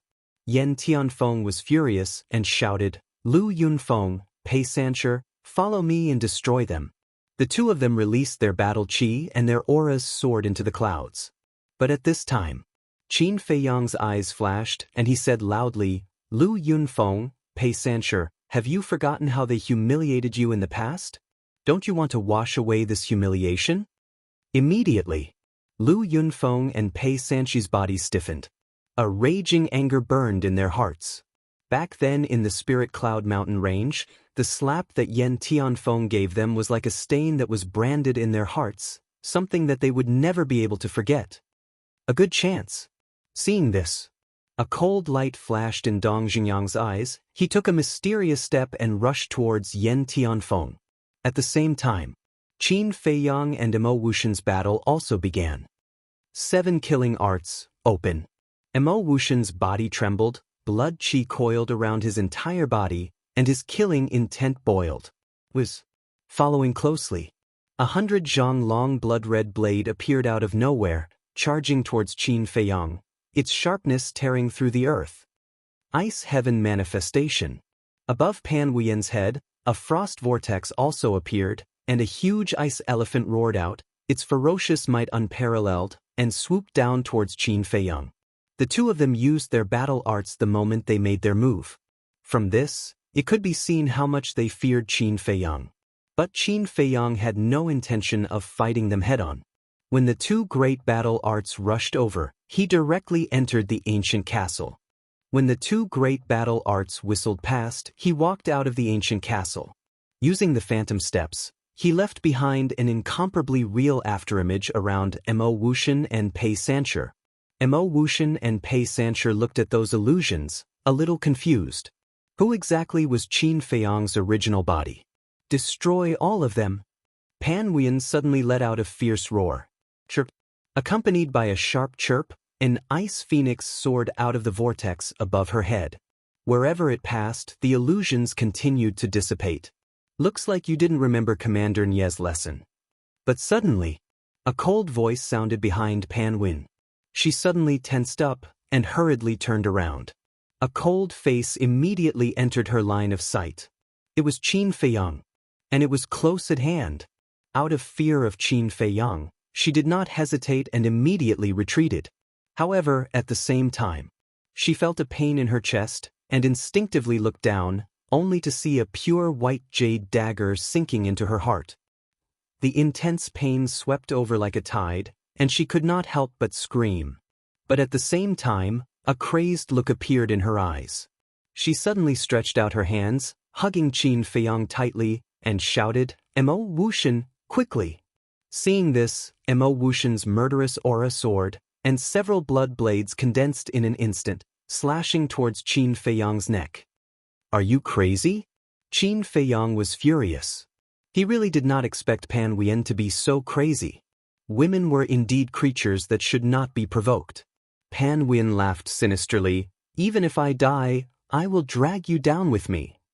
Then you'd better die by yourself. Qin Feiyang's heart moved, and directly brought Pan Wuyen to the ancient castle. Boom! The moment he disappeared, several blood blades arrived, smashing into the ground. This place immediately exploded, leaving behind a huge crater. Damn it! Imo Wushen was furious. Originally, this was the best opportunity to kill Qin Feiyang, but he did not expect him to escape. All of you must die. He seemed to have transformed into a violent beast, and turned to stare at Ren Wushuang and the rest. Boom! He took a step forward, and madly rushed over. Inside the ancient castle, Qin Feiyang's body shook, and he forcefully pushed Pan Wuyen away, and punched her lower abdomen. Ah! With a shrill scream, Pan Wuyen was sent flying on the spot, crashing into the wall behind her. Kill her! Qin Feiyang said to Fatso, and his killing intent was bone-piercing. Pan Wuyen's heart was pierced by Chang Shui, and she was already at the end of her rope. So even if she stayed in the ancient castle, she would not be a threat to Fatso and the rest. He took Chang Shui and left the ancient castle. When he saw Imo Wushen rushing towards Ren Wushuang and the rest, he used the phantom steps, and quickly chased after him, at the same time roaring, "Imo Wushen, if you dare to touch them, when I leave the 9 nether yellow springs, I will definitely go to Yunzhou and slaughter everyone in your Mo family. You have to have the ability to do so." Chapter 575. Qin Feiyang was furious and pushed his speed to the limit. However, even though he had the perfect phantom steps, Imo Wushen was a war master and his speed was much faster than him. He really couldn't catch up. However, could it be that they were just going to watch Imo Wushuang kill Ren Wushuang and the others? He didn't care about the others. But Ren Wushuang, he had no choice but to care. "Senior brother Qin, save us. I don't want to die yet." At the same time, seeing the crazed Imo Wushen, Wu Yen and the others turned pale with fright. They began to call for Qin Feiyang's help non-stop. Looking at Dong Xingyang, he was tightly entangled by Yen Tianfeng and was unable to escape. Qin Feiyang, I want you to watch them die one by one in front of you. This is the price of provoking me. Go to hell. Mo Wuxian went completely crazy. The murderous aura around his body turned into bloody sharp blades, exuding an astonishing destructive power, and rushed towards Ren Wushuang and the others. Shenlong, Jiangwei, please, you must block it. Please rest assured, even if your sea of qi is shattered, I can still save you. At this moment, only Shenlong and Jiangwei could save everyone from the fire and water. Although it was very likely that they would die because of this, there was no other way now. Mo Wuxian mocked. You can still save a shattered sea of qi, a shattered sea of consciousness. Do you think you are a god? Whether he can save us or not, we will still take action. Without hesitation. Shenlong and Jiangwei looked at each other, their eyes filled with determination. The two of them took a step forward at the same time and stood in front of everyone. Then, their bodies shook and their battle qi surged out like a torrent. Hurricane/Tiger subduing celestial phenomenon. With a low shout from the two, their battle qi soared into the sky, condensing into a huge hurricane and a huge golden tiger above their heads, releasing a destructive aura. Woo! Ao! The two of them waved their hands and the hurricane howled, the tiger's roar shook the sky, and two battle arts blasted towards the blood blades at the same time. Boom! Immediately, a deafening explosion echoed in the area. Retreat! Ren Wushuang shouted. Everyone quickly retreated, but their eyes were firmly locked onto Shenlong and Yi Shiwen. They kept praying in their hearts that they absolutely could not fall. Why am I so weak? If my cultivation is strong enough, I can protect everyone. To think that I'm the granddaughter of the manor head. What a joke! Ren Wushuang looked at the fearless Shenlong duo and blamed himself in his heart. But in the end, Shenlong and the other man were still unable to persevere. Accompanied by a blood-curdling scream, his body was sent flying. Blood spurted from his mouth, and the two battle arts were destroyed by the blood blade. While flying, the two of them glanced at Qin Feiyang behind Mo Wuxian. Jiang Wei said, Qin Feiyang won't be able to arrive in time. We still have to do something. Then let's do it, Shenlong said. The two of them knew that they would definitely die this time, but both their tone and expression were extremely calm. In fact, they were also afraid of death. But for the dignity of the spiritual state, they chose to defend it to the end. Compared to Dongfang Wuhan and Murong Xiong, they were indeed much better and worthy of admiration. Clang! Two loud noises exploded, as if divine weapons were unsheathed, resounding through the sky. Behind the two of them, two bright lights rushed out at the same time. And in the light, there were two battle souls. Shenlong's battle soul was a giant sword that was more than 100 feet long. It was as if it was cast in gold, emitting a dazzling light. Jiang Wei's battle soul was a long halberd that was about the same size as the golden giant sword. It was surrounded by an invisible storm that was whining.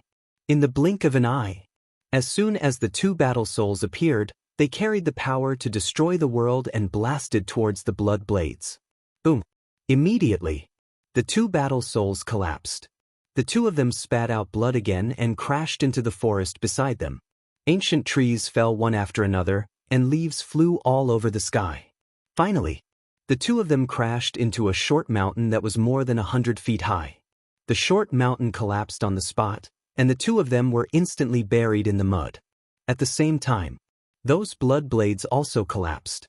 Mo Wuxian took a few steps back, and a trace of blood flowed from the corner of his mouth. Damn it! His face was ferocious.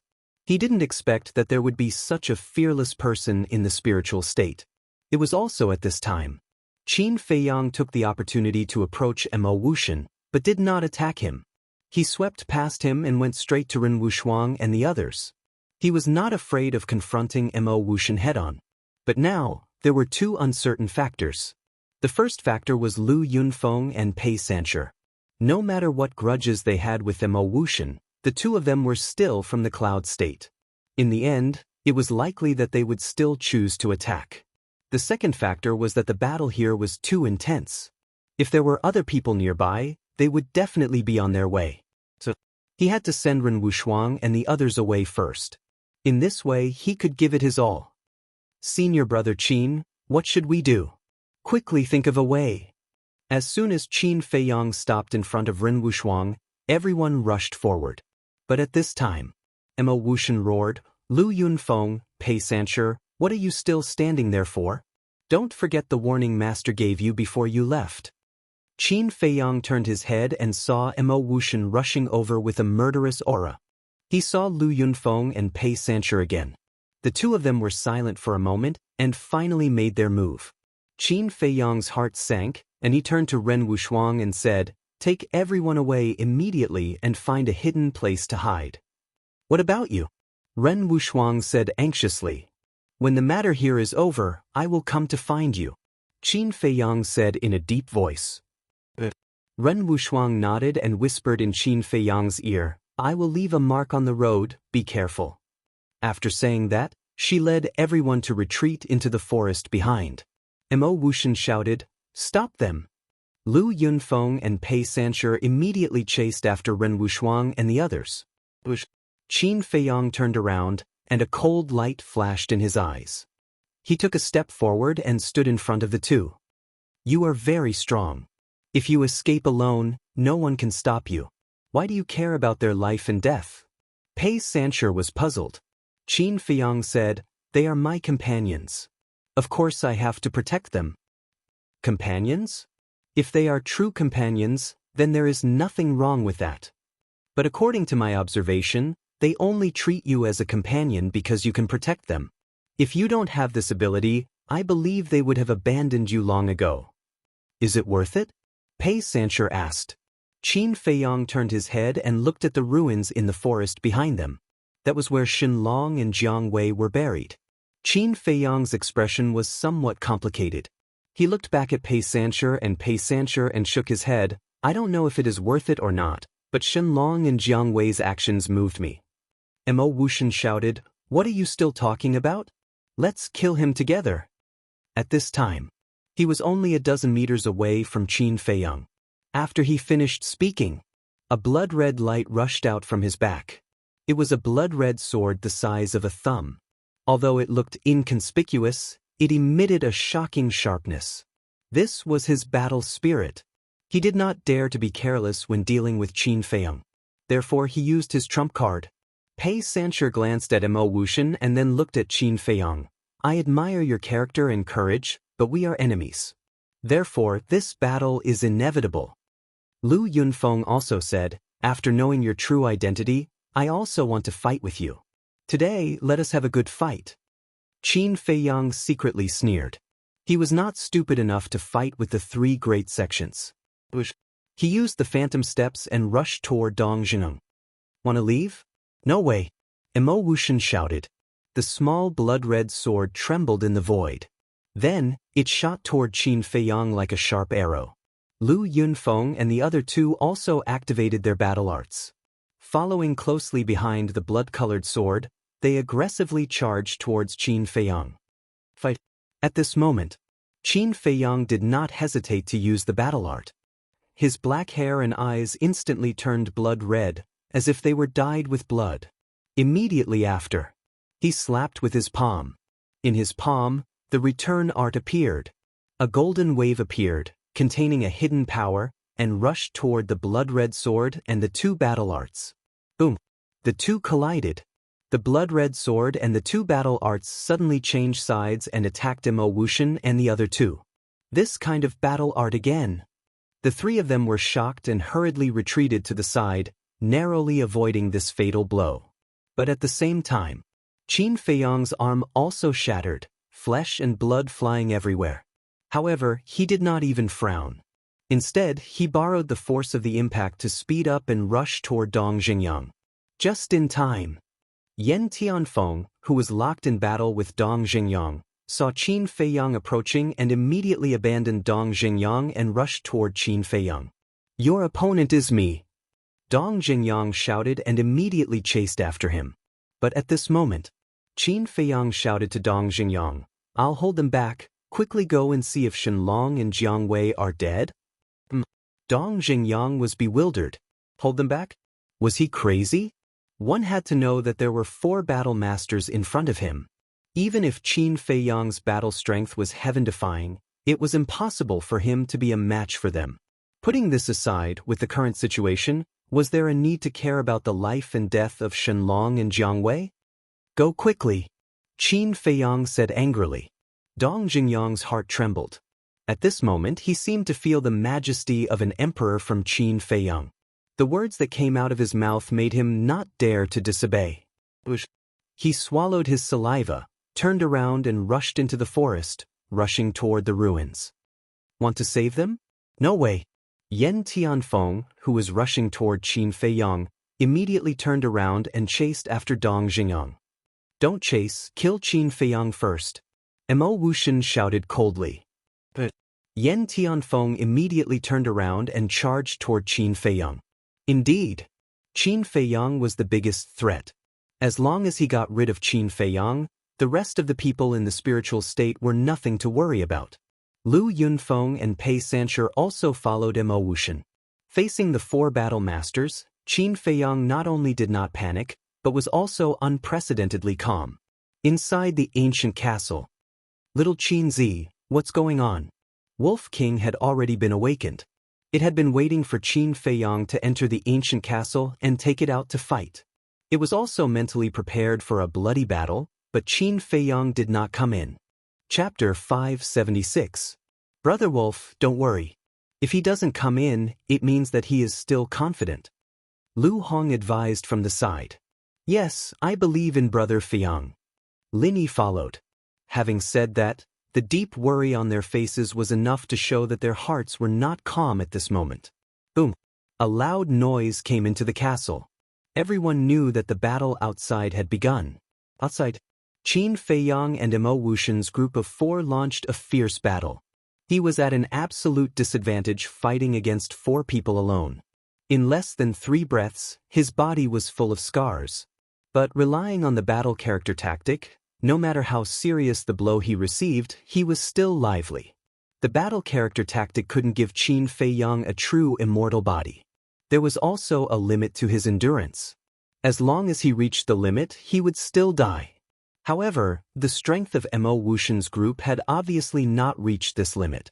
As the battle heated up, Mo Wuxian's group of 4 became more and more surprised.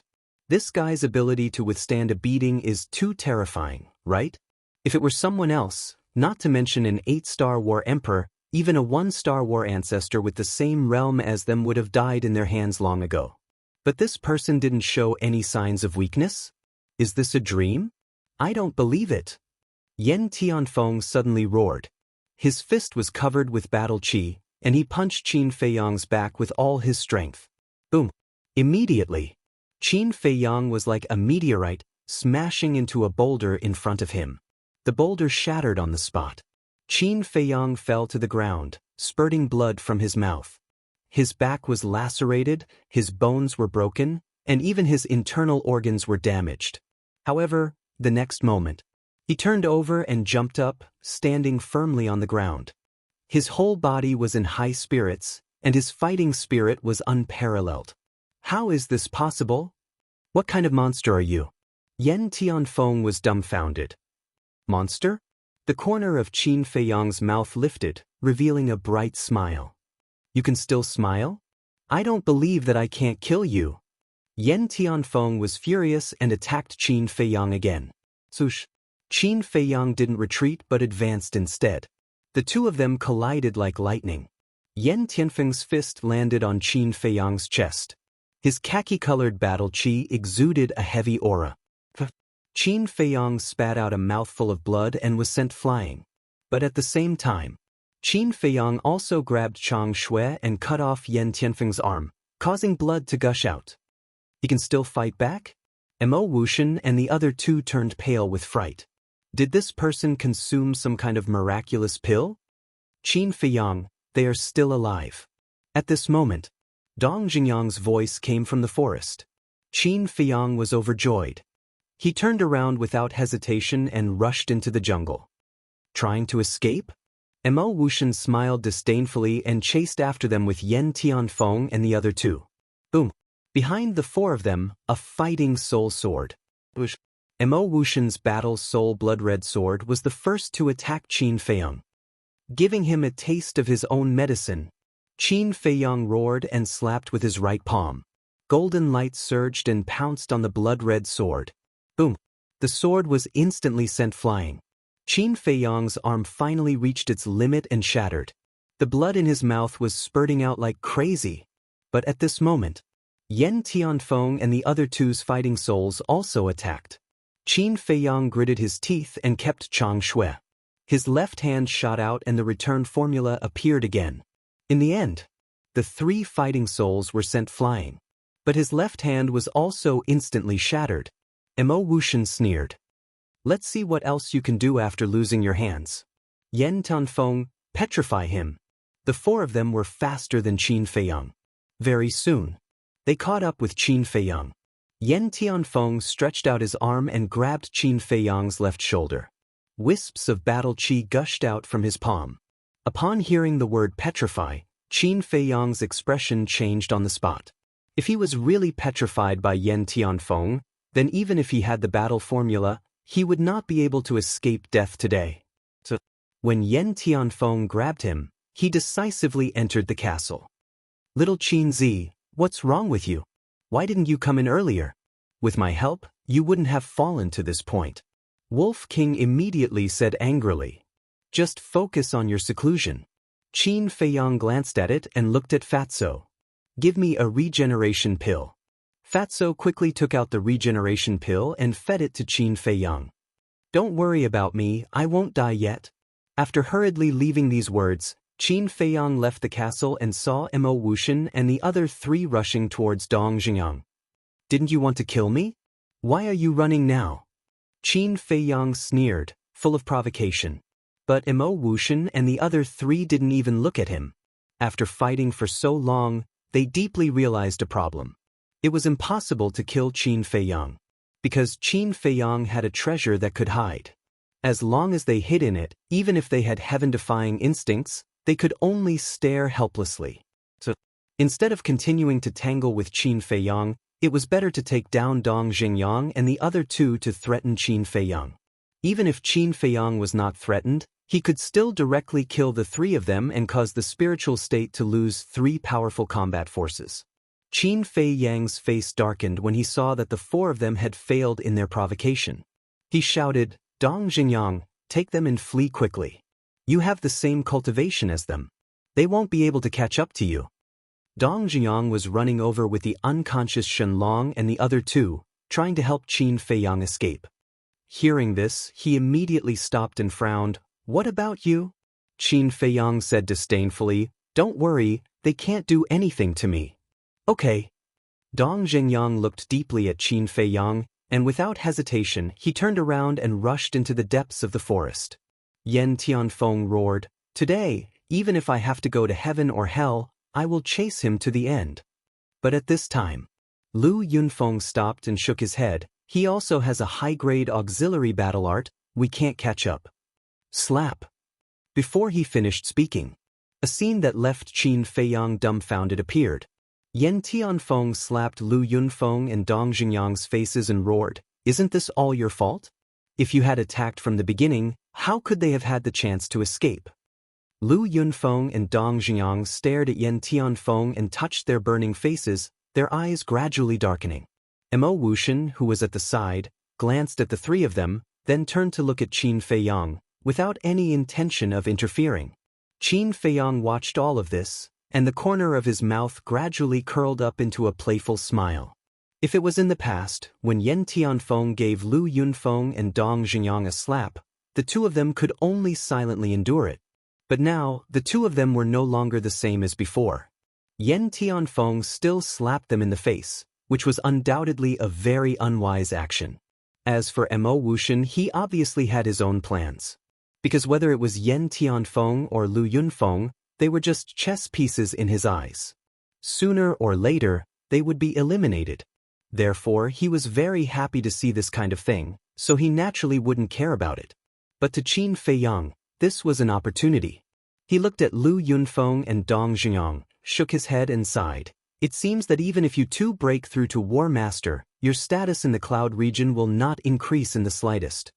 The two of them looked at Qin Feiyang in unison, their eyes shining with a cold light. Could it be that I'm wrong? There's an old saying that goes, don't hit people in the face. But now, he slapped you in the face in front of me. Doesn't this prove that in his eyes, you are still ants? You two, I have a suggestion. Why don't we form an alliance and kill them here? With the strength of the three of us, killing Yen Tianfeng and Mo Wuxian is easy.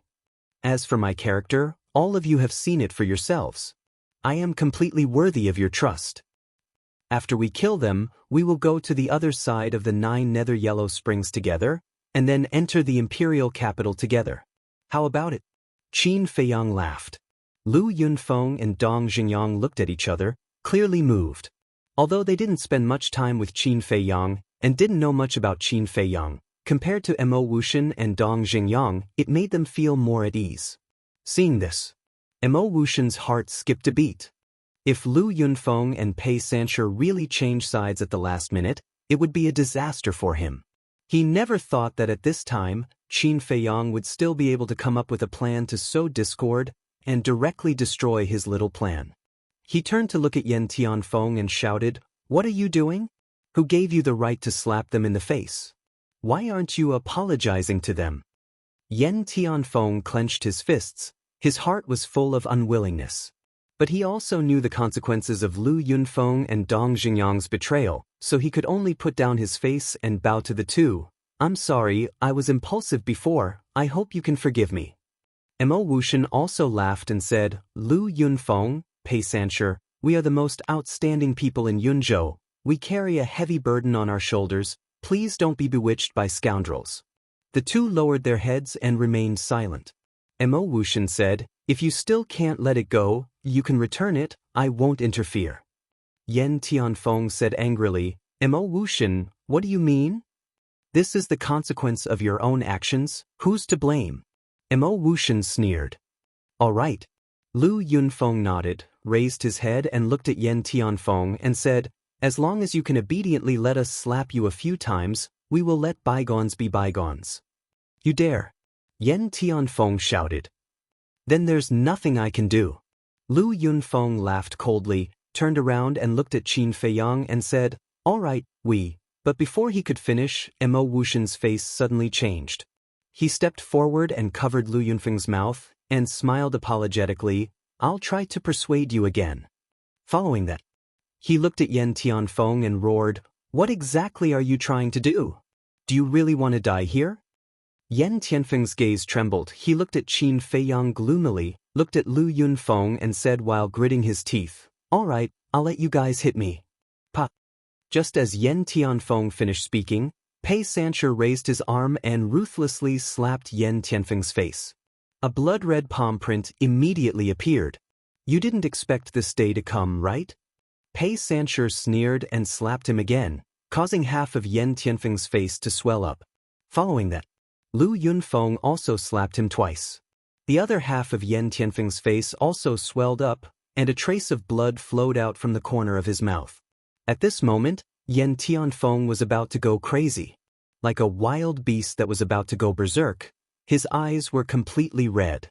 The hatred in his heart towards Lu Yunfeng, Pei Sancher, and Mo Wuxian was so intense that it could not be restrained. Similarly, there was also Qin Feiyang. Because, if not for Qin Feiyang fanning the flames, he would not have suffered such humiliation. However, Qin Feiyang was rather disappointed. Chapter 577. However, it was not without gains. At least, it bought enough time for Dong Xingyang and Ren Wushuang to escape. Now, it was impossible for Mo Wuxian and the rest to continue chasing after them. Qin Feiyang did not delay any longer. He smiled and said, "The four of you, it's a small world. We'll meet again next time." "Wait," Mo Wuxian hurriedly said. "Is there anything else?" Qin Feiyang asked. Mo Wuxian said in a deep voice, "Where's Pan Win? Quickly hand her over to us." Qin Feiyang was stunned. He shook his head and said, I don't know if she's dead or not. But I can return her to you. As he spoke, Qin Feiyang waved his hand and a bloody person appeared on the ground in front of him. It was Pan Wen. But at this moment, Pan Wen's aura was gone and her face was as pale as paper. She was clearly dead. I'm sorry. My fat brother was too heavy-handed and accidentally killed her. You guys find a place to bury her. Goodbye. Qin Feiyang laughed mockingly. He waved at the four of them and disappeared without a trace in a flash. Looking at Pan Wen's cold corpse, the four of them had ugly expressions. Especially Yen Tianfeng. He had the best relationship with Pan Wen and they had been partners for a long time. Now that Pan Wen was dead, he was alone. How could he compete with Mo Wuxian and Lu Yunfeng in the future? Lu Yunfeng, Pei Sanshi, I know that I have no right to blame you for what happened today. After all, we used to bully you guys. It's normal for you guys to have resentment. But I still have to say that you guys are indeed in the wrong. You have to know that only the 5 of us came to the 9 Nether Yellow Springs from Yunzhou. Any one of us is extremely important. But now, Pan Wen died not long after we entered the Death Swamp. Only the 4 of us are left. To us, this is not good news. So I hope that before we reach the other side, we can put down our grudges and stop killing each other. Mo Wuxian said in a painful tone. Alright, we'll listen to you. But the condition is that you stop telling us what to do. Lu Yunfeng and the other 2 pondered for a moment before taking the lead to express their stance. Yen Tianfeng glanced at the 3 of them and snorted coldly. Do I have a choice now? Mo Wuxian said, since we've reached an agreement, then let's bury her. After burying Pan Wen, Pei Sanshi frowned and asked, what about the strange flower under the pond? Forget it. Qin Feiyang won't give up. We can't beat him. In the future, let's not provoke him. Let's set out immediately and rush towards the depths of the swamp of death. We'll strive to be the first to arrive at the other side. Mo Wuxian said. Lu Yunfeng and the other 2 nodded. Comparing Qin Feiyang to the imperial capital was obviously more important. Mo Wuxian said, there's no time to lose, let's go. The 4 of them disappeared into the forest in the blink of an eye. This place quickly fell into a deathly silence. Inside the castle, hearing the 4's conversation, Qin Feiyang suddenly realized. He was wondering why Mo Wuxian and the others entered the death swamp so quickly and even found a good place to ambush them. It turned out that only the 5 of them came to participate in the great battle of the 9 states. The people of the Cloud State were smart. They knew that those below the War Master realm could only be cannon fodder in the 9 underworlds, so they gave up. This way, Mo Wuxian and the others had an easier time. On the other hand, the people of the Spirit State rushed in. But what was the result? They didn't even know what the Death Swamp was like. They lost their lives for nothing. How stupid! Sigh. Qin Feiyang sighed deeply and looked at Fatso. The situation of the great battle of the 9 states is far beyond my expectations. Before you break through to the War Master realm, don't go out again. Fatso nodded. Although he was usually timid with his current strength, he definitely had the ability to dominate those below the War Master realm. For people like Wu Yan, even 10 of them together wouldn't be his opponent. But in the face of experts above the War Master realm, his strength was not enough. So, breaking through to the War Master realm became a top priority for Fatso. As for Wolf King, he had already broken through to the 9-star Combat Emperor. He was not far from breaking through to the War Master realm. The Pangolin, Lu Hong, Luo Qianxue, and Lin Yi's strength had also improved greatly. But in the 9 underworlds, they obviously couldn't help Qin Feiyang. The only ones who could help him were Fatso and Wolf King. Just as Qin Feiyang was about to leave the castle, Lin Yi suddenly said, Brother Feiyang, didn't you say that you have a surprise for me? Surprise? Qin Feiyang was taken aback for a moment, then patted his forehead, shook his head, and smiled. Look at me, I was so busy that I almost forgot about it. Wait a moment. After saying that, Qin Feiyang walked to the altar and opened the furnace to refine pills. In less than 10 breaths, a crimson fire-colored glass pill with 4 pill patterns came out of the furnace. Qin Feiyang grabbed the medicinal pill, walked to Lin Yi, and smiled. Crimson fire-colored glass pill is different from Jianghu yellow dragon pill. A crimson fire-colored glass pill with 4 pill patterns is enough for you to break through 5 small realms. 5 small realms? Lin Yi's gaze trembled. Sure enough, it was a great surprise. Qin Feiyang said, "In fact, you don't have to think so much. I believe that I have the ability to protect you." Lin Yi took the medicinal pill, lowered her head and said, "But I want to protect you and help you." Qin Feiyang was stunned. Wolf King smiled and said, "Little girl, it's not that I want to discourage you, but with your strength, you will never be able to help us." Lin Yi suddenly felt lost. "No one will treat you as a mute if you don't talk." Qin Feiyang glared at Wolf King fiercely and looked at Lin Yi with a smile. "Don't listen to its nonsense. I believe that you can protect me one day, but I am afraid that others will say that I rely on women behind my back." Lin Yi immediately laughed through her tears. "Well, you guys cultivate. I will go out and see if I can get that strange flower." Qin Feiyang smiled, left the castle, and walked toward the pool. He always had a feeling in his heart that if he missed that strange flower, he would regret it for a lifetime. He was also familiar with that strange flower, but he couldn't remember its name for a while. After a while, he came to the pool, but when he saw the current pool, his heart skipped a beat. The previous battle not only caused serious damage to this land, but the pool was also unrecognizable at this moment. Qin Feiyang was worried that the strange flower would also be affected. Boom! He did not hesitate and jumped in directly. However, as soon as he jumped into the water, more than a dozen black demon locusts swarmed up and attached themselves to his body. He immediately felt that these disgusting bugs were crazily sucking his blood and desperately trying to burrow into his body. Anyone who encountered this situation would feel their scalp tingle.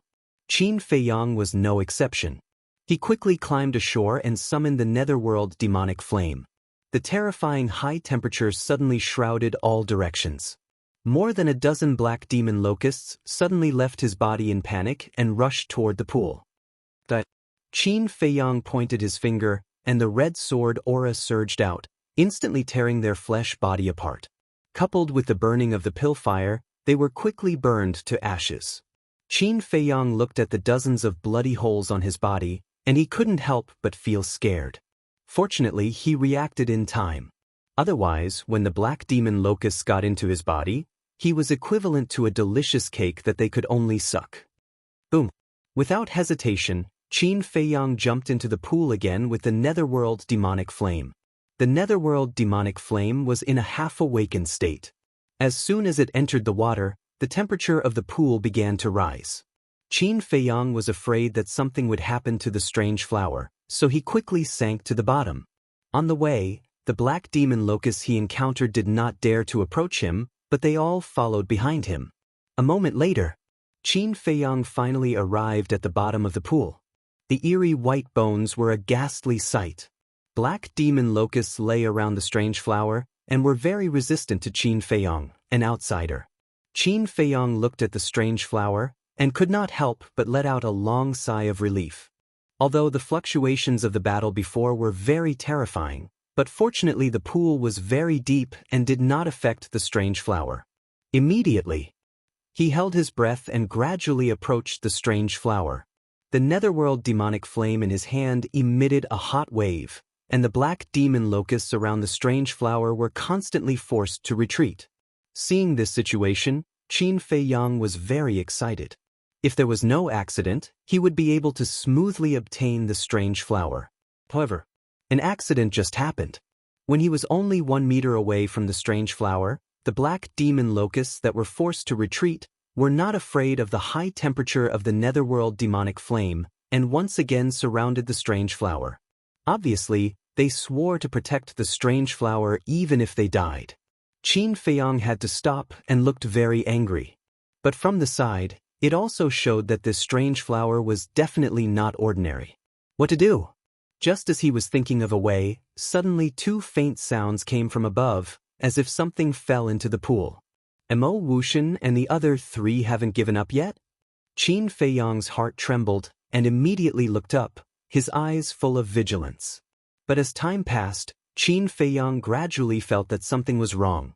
Now more than 300 breaths had passed. If it was really Mo Wuxian and the others, they must have reached the bottom of the pool. But now no one came down, and he could only feel the water above moving. What was going on? Qin Feiyang frowned, but suddenly thought, could it be that someone was bathing above? If so, then it was definitely not Mo Wuxian and the others. But then again, this person was really careless. With the nether demonic flame, the temperature of the pool continued to rise, and it was easy to sense that something was wrong here. If it was him, he would definitely come down to check first. Maybe in this person's eyes, this was a natural hot spring. Thinking of this, Qin Feiyang could not help but shake his head and laugh. At this time, he still had the mood to think about this. He lowered his head again, looking at the black demon locusts. Suddenly, he clenched his teeth, stretched out his left hand, and directly reached into the group of black demon locusts, and then grabbed the strange flower. Suddenly, a heart-wrenching pain came from his arm. He felt that, at this moment, there were dozens of black demon locusts attached to his arm. But he did not care, and used force to pull out the strange flower, and quickly entered the ancient castle. The moment he entered the ancient castle, he took out the Chang Shui, and without any hesitation, slashed at his left shoulder. Immediately, his arm was cut off, and blood poured out like a waterfall. Bang! The broken left arm fell to the ground, and dozens of black demon locusts climbed out one after another, and immediately rushed towards the group. Seeing this, Lin Yi and Lu Hong suddenly turned pale. Chapter 578. Qin Feiyang shouted, "Fatso, I want to revive the nether devil flame. Quickly put away that strange flower." While speaking, he took a big stride and stood in front of Lin Yi and the others. He then took out the Chang Shui and kept waving it in the air. His waving movements were so fast that it was dazzling.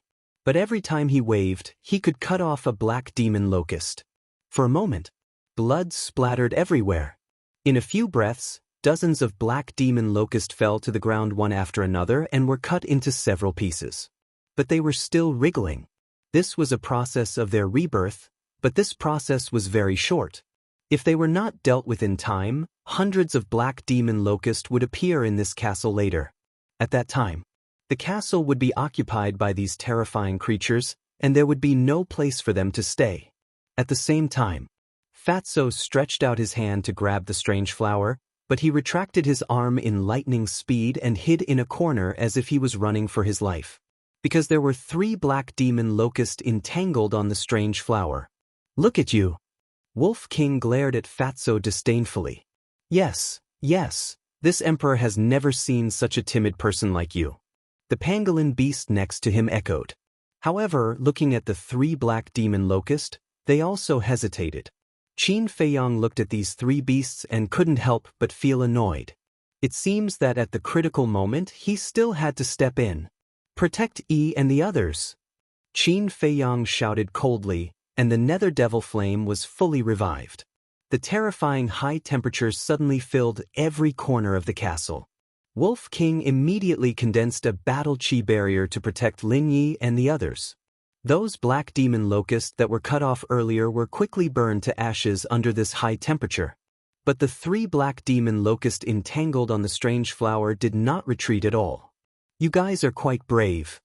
Qin Feiyang was afraid that the strange flower would also be burned by this high temperature, so he immediately rushed towards the strange flower. However, at this time, all of a sudden, the 3 black demon locusts dashed towards Qin Feiyang at lightning speed. Their targets were Qin Feiyang's eyes and ears.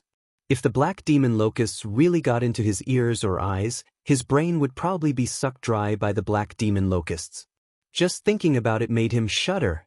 At the same time, Qin Feiyang also noticed that the strange flower had withered and was even emitting green smoke. It was obvious that it was about to burn. "Fatso, quick!" Qin Feiyang roared. Chang Shui streaked across the sky and cut the 3 black demon locusts into pieces. Without the black demon locusts, Fatso was no longer afraid. He quickly pounced forward, grabbed the strange flower, and put it into his Jianghu bag. Very soon, the 3 black demon locusts were also burned to ashes by the nether devil flame. With a thought from Qin Feiyang, The high temperature of the netherworld demonic flame immediately receded like a receding tide.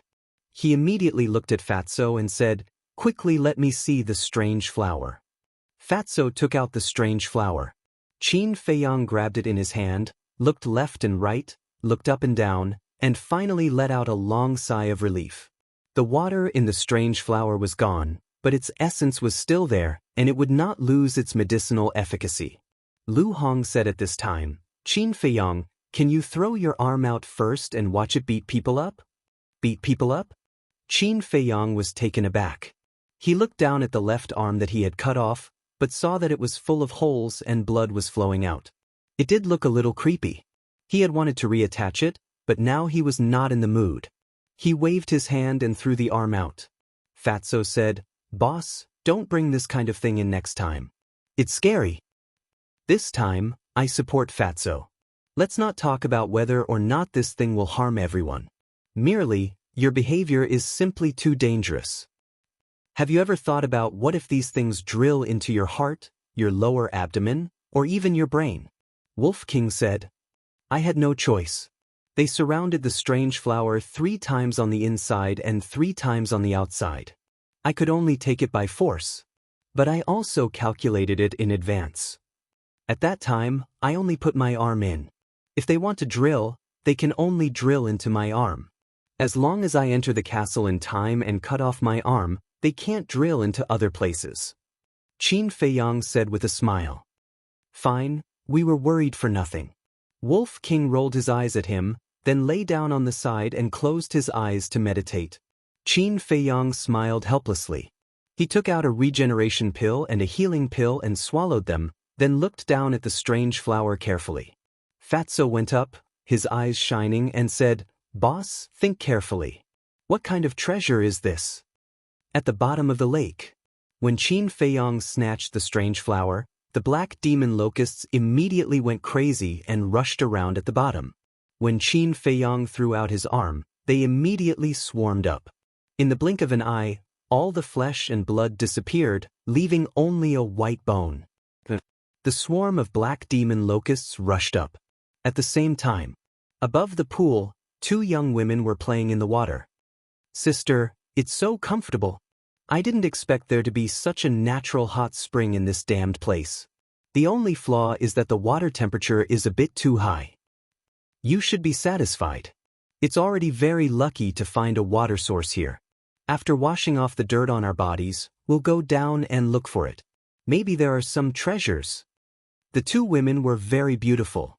Their skin was delicate and had a charming luster. Their big eyes were as clear as a mirror. Their wet hair, as well as their bodies that were faintly discernible in the water, exuded a fatal temptation. And they looked exactly the same. Even their hair was light gold. But on the shore, there were 2 blood-stained white gauze dresses. This proved that the 2 women were not simple people. And on the dresses, there were 2 exquisite Jianghu bags, as well as 2 sets of underwear that would make one's nose bleed. In other words, the 2 women were completely naked in the water. There's movement below. Suddenly, one of the women stopped playing and her face became very serious. The other woman also floated on the water surface and listened carefully. Suddenly, her face changed and she shouted, Go ashore. Splash. The 2 women rushed to the shore with a splash. Then, they grabbed their respective Jianghu bags and took out 2 sets of brand new dresses. Of course, they also had underwear and quickly put them on. The 2 women stared at the water surface. Whoosh! In less than 3 breaths, a swarm of black demon locusts rushed out of the pool.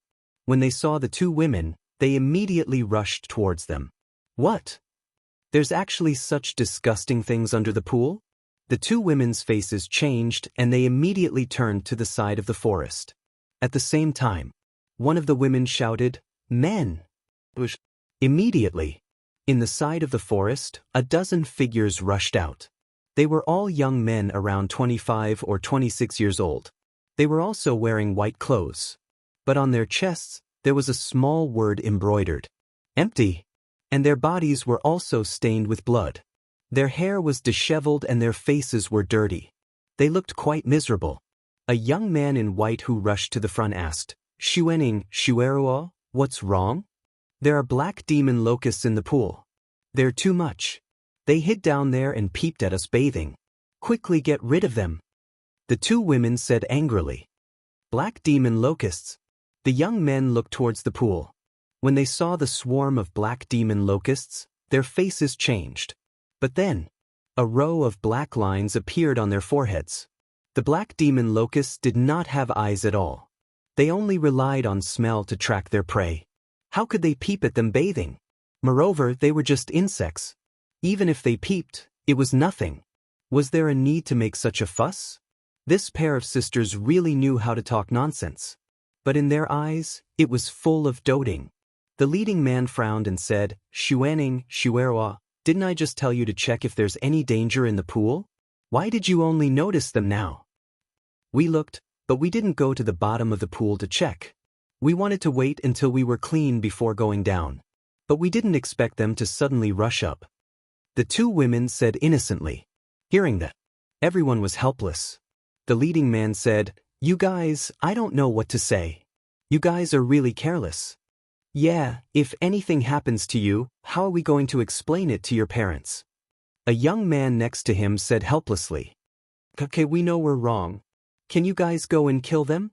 The two blinked their charming eyes and looked at them pleadingly. The young men looked at each other. They all looked like they had a headache. The leading young man said, Xuening Shu, these things are not to be trifled with. Since you've already washed up, why don't you leave this place quickly? Senior brother Fenghua is right. We shouldn't stay here for long. And look, there's a large area of damage near the pool. It means that there was a battle here not long ago. I think it's the people from the other 8 provinces. Although we're not afraid of them, it's not good for us to fight with them too early. Ladies, don't be stubborn. Let's go. The rest of the people also persuaded them. But we'll listen to you. The sisters hesitated for a while, but finally nodded in agreement. Let's go. The leading young man waved his hand. The dozen of people immediately protected the sisters and rushed into the forest. But the black demon locusts chased after them. And more black demon locusts rushed out of the pool. Obviously, they thought that group of people were Qin Feiyang's accomplices. Just as the group of people entered the forest, a figure rushed out of the pool and landed on the shore. It was Qin Feiyang. The nether demonic flame in his hand was fully awakened. The area within a few hundred meters was suddenly turned into a burning furnace. What's going on? Seeing the black demon locusts rush into the forest, Qin Feiyang was a little stunned. When he looked over and saw the group of people in the forest, his eyes suddenly focused. This group of people's aura was very strong. Based on his initial judgment, half of them should be battle masters. There's someone? At the same time, the dozen of people who entered the forest all turned their heads to look at the pool. When they saw Qin Feiyang, they were also surprised. Where did he come from? No! He's covered in water. He should have come out of the pool. That means that when we were bathing, he was hiding under the water. He's a pervert. Chapter 579. Pervert. Qin Feiyang faintly heard the voices of the two girls, and could not help but feel puzzled. Whoosh! He did not have time to think, because when the black demon locusts saw him appear from the pool, they all turned around and rushed towards him. So troublesome! Qin Feiyang was quite annoyed. He turned around and used the phantom steps, and rushed into the forest without looking back. The direction he went was the direction Dong Xingyang escaped. He must be peeping at us bathing. You guys go and stop him. I'm going to dig out his eyeballs. Seeing Qin Feiyang leave, the sisters hurriedly shouted to the dozen young men beside them. Xuening, Xuero, don't worry. The leading young man comforted them, and looked at the others. Did you see the words on his chest? Everyone shook their heads. The distance was a little far, and coupled with the blood mist in the air, it was really difficult to see the words on his chest. Similarly, Qin Feiyang also did not see the words on their chests. The leading young man raised his head and looked at the black demon locusts swarming towards Qin Feiyang. His eyes flashed and said, I think this person is not peeping at Xuening and Xuerua bathing. Someone asked, Then what is he doing in the pool? The leading young man said, "I think he is looking for some treasure and has already gotten it." "Why do you think so?" Someone next to him questioned. "Did you see those black demon locusts? At first, they chased us crazily, but when this person appeared, they immediately gave up on us and chased after him." "Think about it, what does this mean?" The leading young man said. Everyone's eyes immediately lit up. If there was really a treasure, it must not be an ordinary treasure. Otherwise, the black demon locusts would not be so crazy. But we can't rule out the possibility that he is peeping at Xuening and Xuera bathing. Let's chase after him, but remember, we can't be impulsive. Ask him first. The leading young man reminded. Everyone nodded. Let's go. So, under the lead of the young man called Fenghua, the group of more than a dozen people hid their aura, avoided the black demon locusts, and rushed through the forest, trying to intercept Qin Feiyang. In the meantime, as Qin Feiyang sped along, he carefully observed his surroundings. With Dong Xingyang's intelligence, he would definitely have left behind some clues during his escape so that it would be easier for him to find them. True enough. Soon, Qin Feiyang found an arrowhead symbol on one of the tree trunks. The arrow pointed to the northwest. He waved his hand and released a stream of battle chi to destroy the arrowhead symbol. Then he rushed towards the northwest. The black demon locusts at the back were like a swarm of locusts.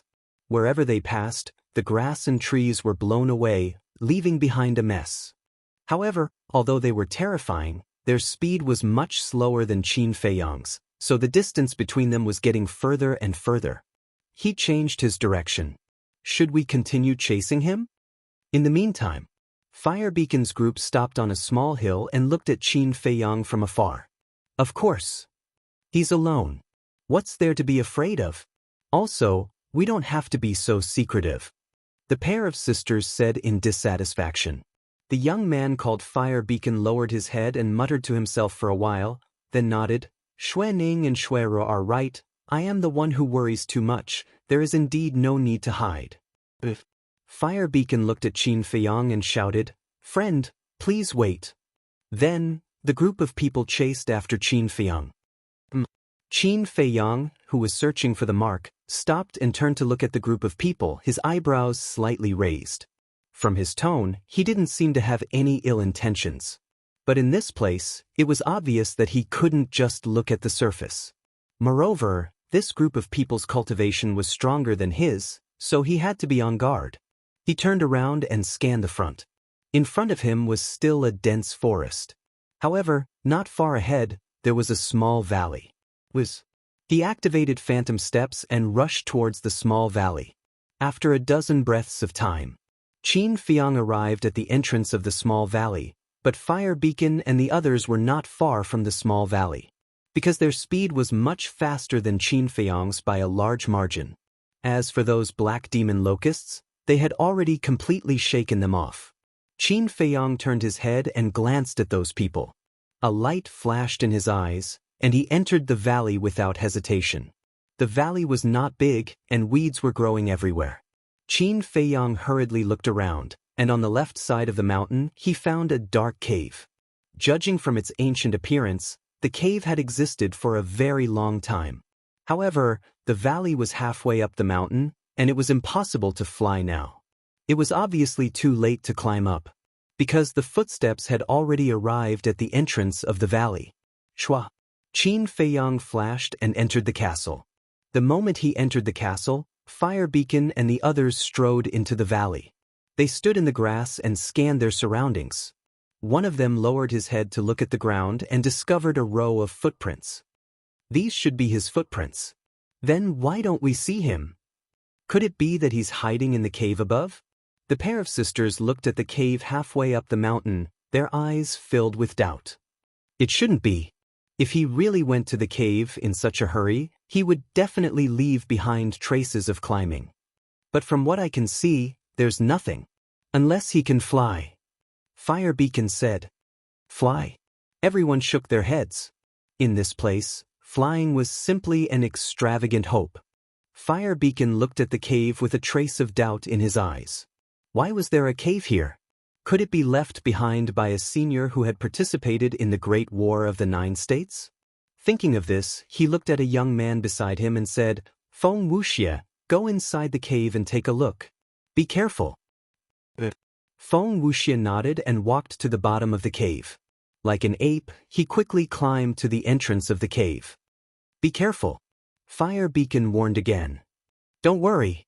Feng Wuxia grinned, revealing a mouthful of white teeth. This person was like his name, a very evil young man. He was about 185 meters tall, and his face was as sharp as a knife. He could be called a handsome man. His eyes were especially beautiful, like 2 black gems, and they were unruly.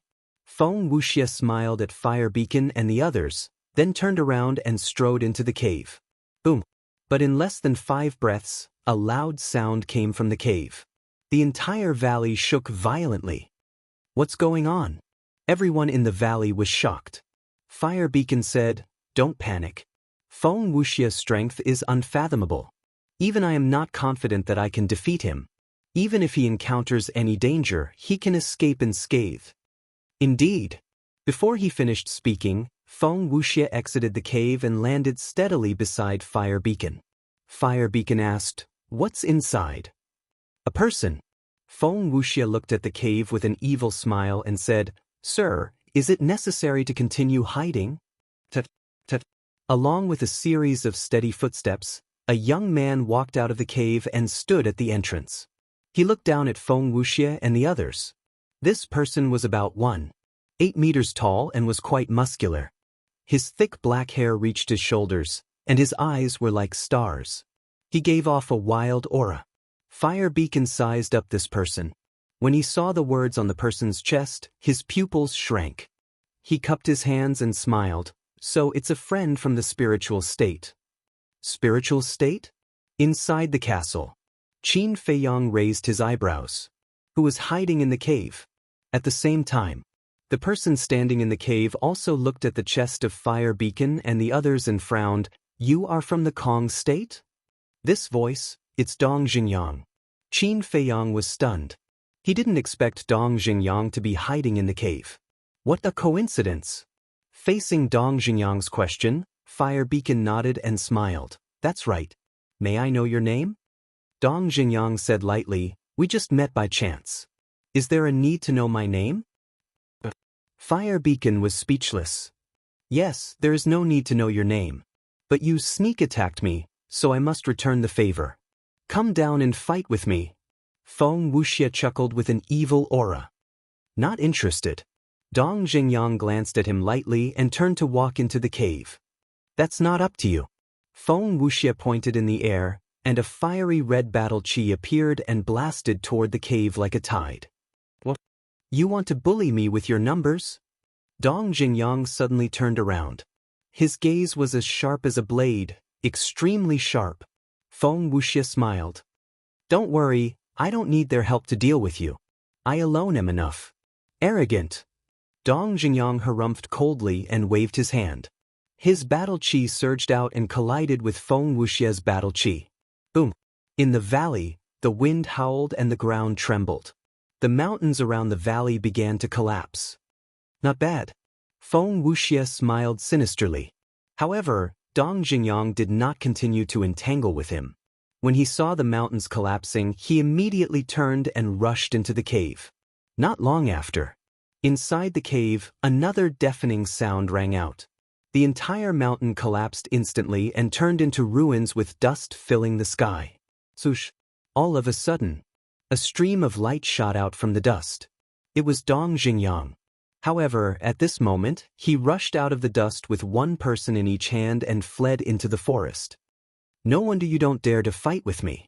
It turns out that you have severely injured and unconscious companions. However, shouldn't you ask for my opinion before leaving?" Feng Wuxia chuckled and chased after Dong Xingyang. His speed was not slower than Dong Xingyang's.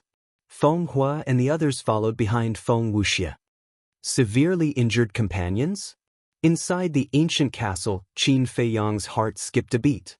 It had been so long, but Shenlong and Feng Wuxia had not woken up. It seemed that their injuries were more serious than he had imagined. He could not continue to hide, or the 3 of them would be in grave danger. Swoosh! He left the ancient castle without hesitation.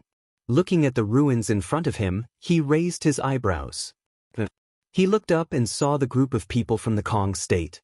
However, Dong Xingyang had already disappeared into the forest. Who was talking just now? Do we need your opinion on whether the people of the spiritual state stay or leave? Who do you think you are? He said calmly, but his eyes were cold. Feng Hua and the others immediately stopped and turned to look at Qin Feiyang. It's him. At the same time. Chapter 580. At the same time. Feng Wuxia turned around and walked to Feng Hua. He looked at Qin Feiyang from afar and teased, I was the one who spoke just now. Are you not convinced? So arrogant? Qin Feiyang was stunned and laughed. You guys are so strong. How could I not be convinced? Is that so? Feng Wuxia's lips curled up and said playfully, but why do I feel like you're provoking me? Qin Feiyang smiled faintly. If you think I'm provoking you, then I'm provoking you. Feng Wuxia was stunned. Feng Hua and the others were also shocked. Judging from his aura, he was only an 8-star combat emperor. How could he be so confident? At this moment, Dong Xingyang walked around and came to Qin Feiyang's side. Seeing this, Feng Wuxia suddenly realized and said, so you're just stalling for time. That's right. Qin Feiyang nodded and smiled. Obviously, I've achieved my goal. Feng Wuxia smiled disapprovingly and said, do you think you can escape from so many of us? Don't be too confident. Now, I'll teach you a lesson. No matter how strong you are, there will always be someone stronger. I'll play with you guys when I'm free. Qin Feiyang smiled mockingly and disappeared with Dong Xingyang and the other two. Feng Wuxia raised his eyebrows and immediately looked around. However, there was no one in sight. It was as if they had disappeared into thin air. Feng Hua said, it seems like we've underestimated him. Feng Wuxia's eyes turned cold, but then he smiled evilly. It's okay. We'll meet him sooner or later. We'll settle the score then.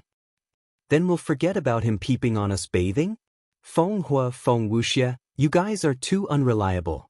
If I knew, I wouldn't have let you guys come. The sisters snorted. The two of them were stunned and looked at each other helplessly.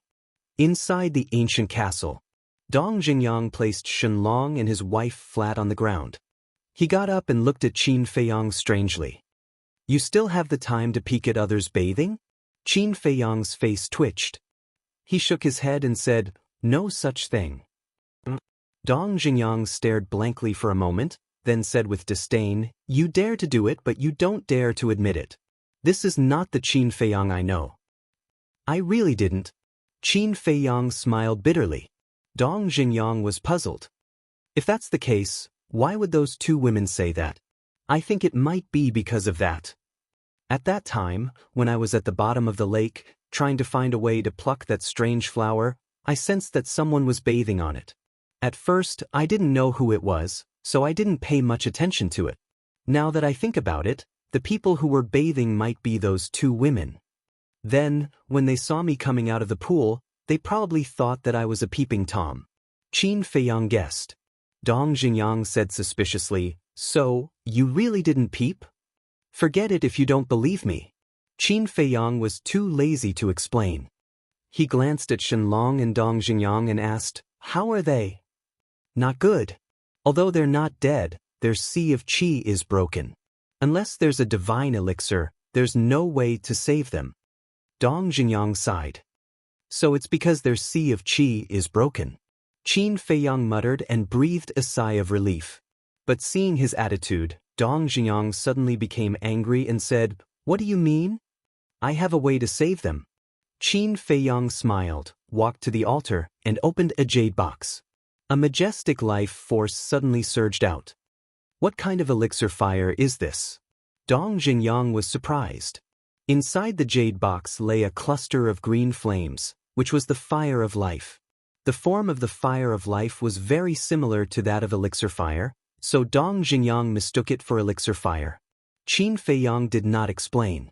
He took out the fire of life and placed it above Shenlong and Dong Xingyang. The vigorous life force immediately surrounded the two and seeped into their bodies through their pores, surging into their sea of qi. Qin Feiyang also sank his consciousness into their sea of qi. He found that the damage to their sea of qi was not very serious. There was only a small crack, which he believed would be repaired soon. What kind of treasure is this? Dong Jingyang was also observing their sea of qi. When he saw that the life force could really repair the crack in their sea of qi, he was shocked. Qin Feiyang withdrew his consciousness and said, "Let them rest here. We'll go find the others." Dong Jingyang nodded. Qin Feiyang listened carefully for a moment. When he did not hear anything outside, he brought Dong Jingyang outside.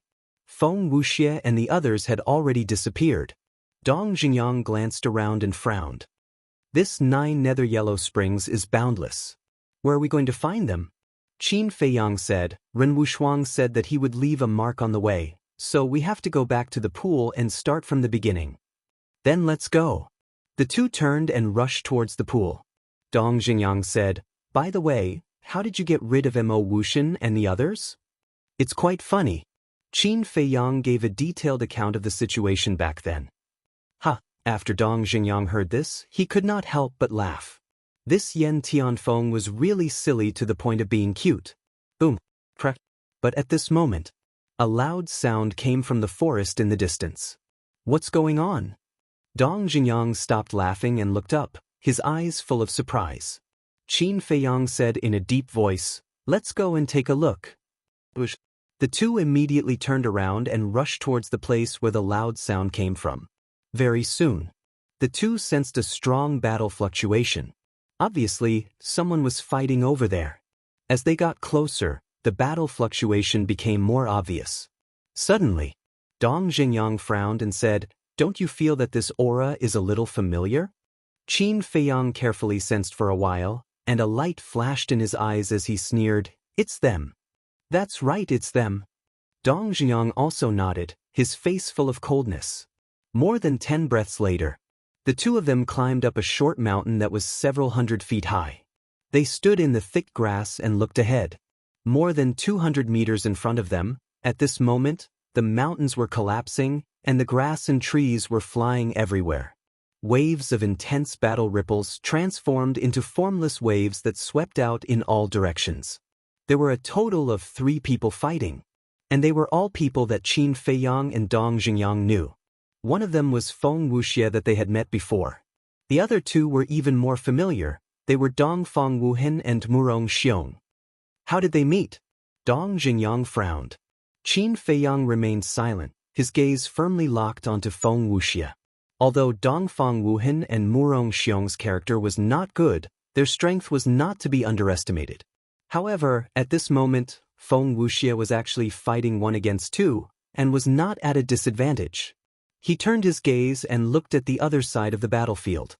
The sisters and the others all stood there watching, without the slightest intention of going up to help. Qin Feiyang could see that these people did not help, not because they were cold, nor because they wanted Feng Wuxia to die, but because they were completely confident in Feng Wuxia. Dong Jingyang also looked at Feng Hua and the others and said in a low voice, "The Kong region's strength is very terrifying."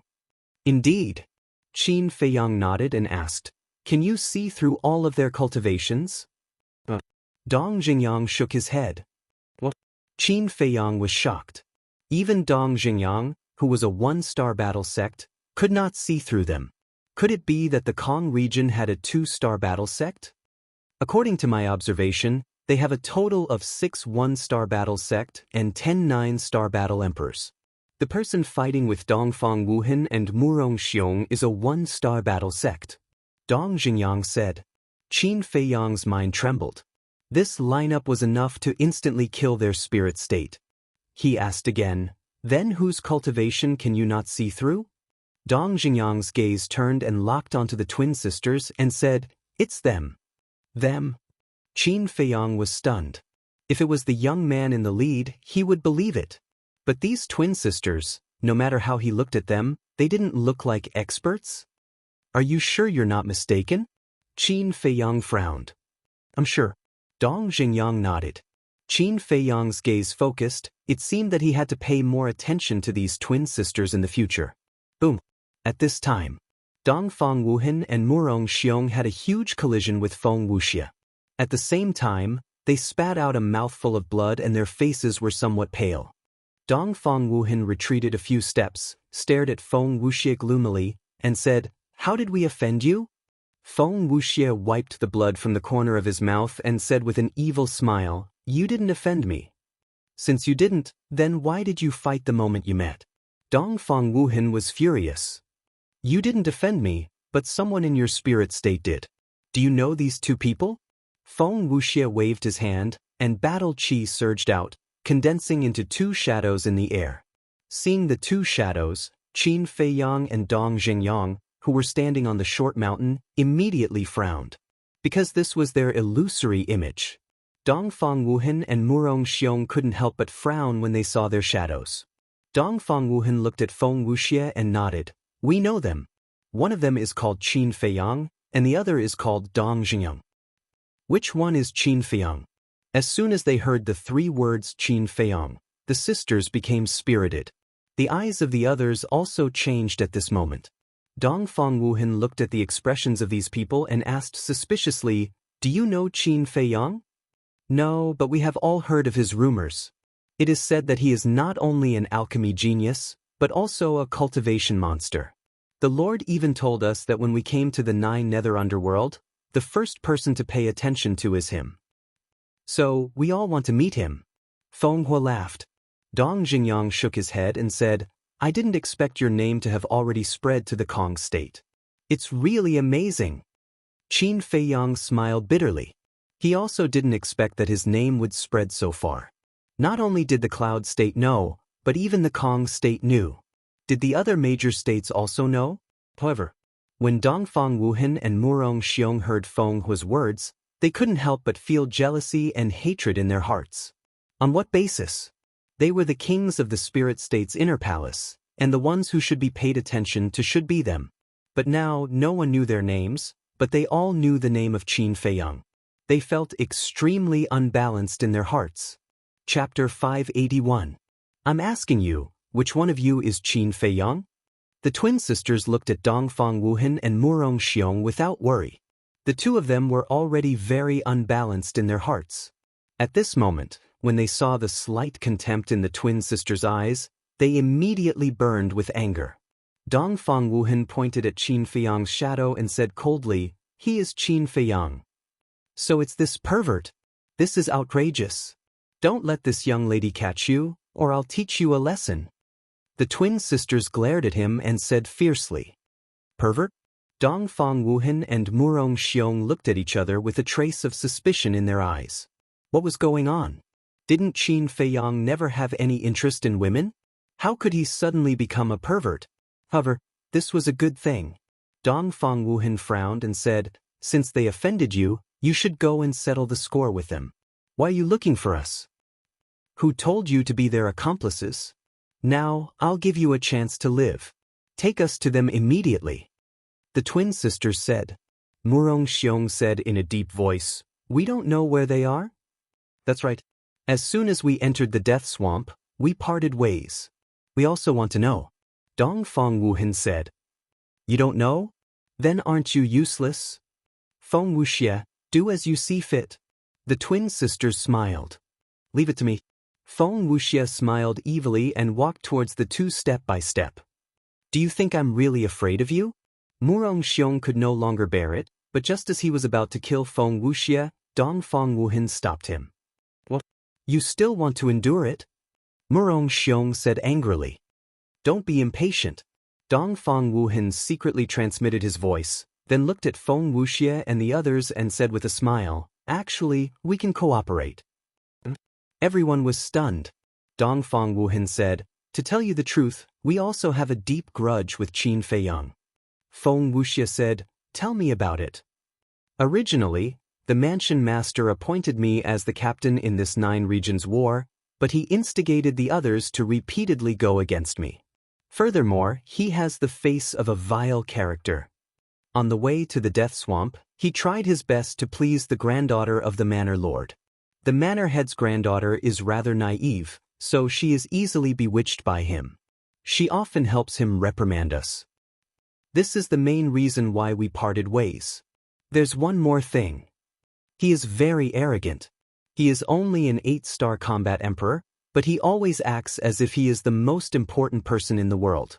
Even when the Great War of the 9 states began, he publicly declared that the people from the other states would be his stepping stones to enter the imperial capital.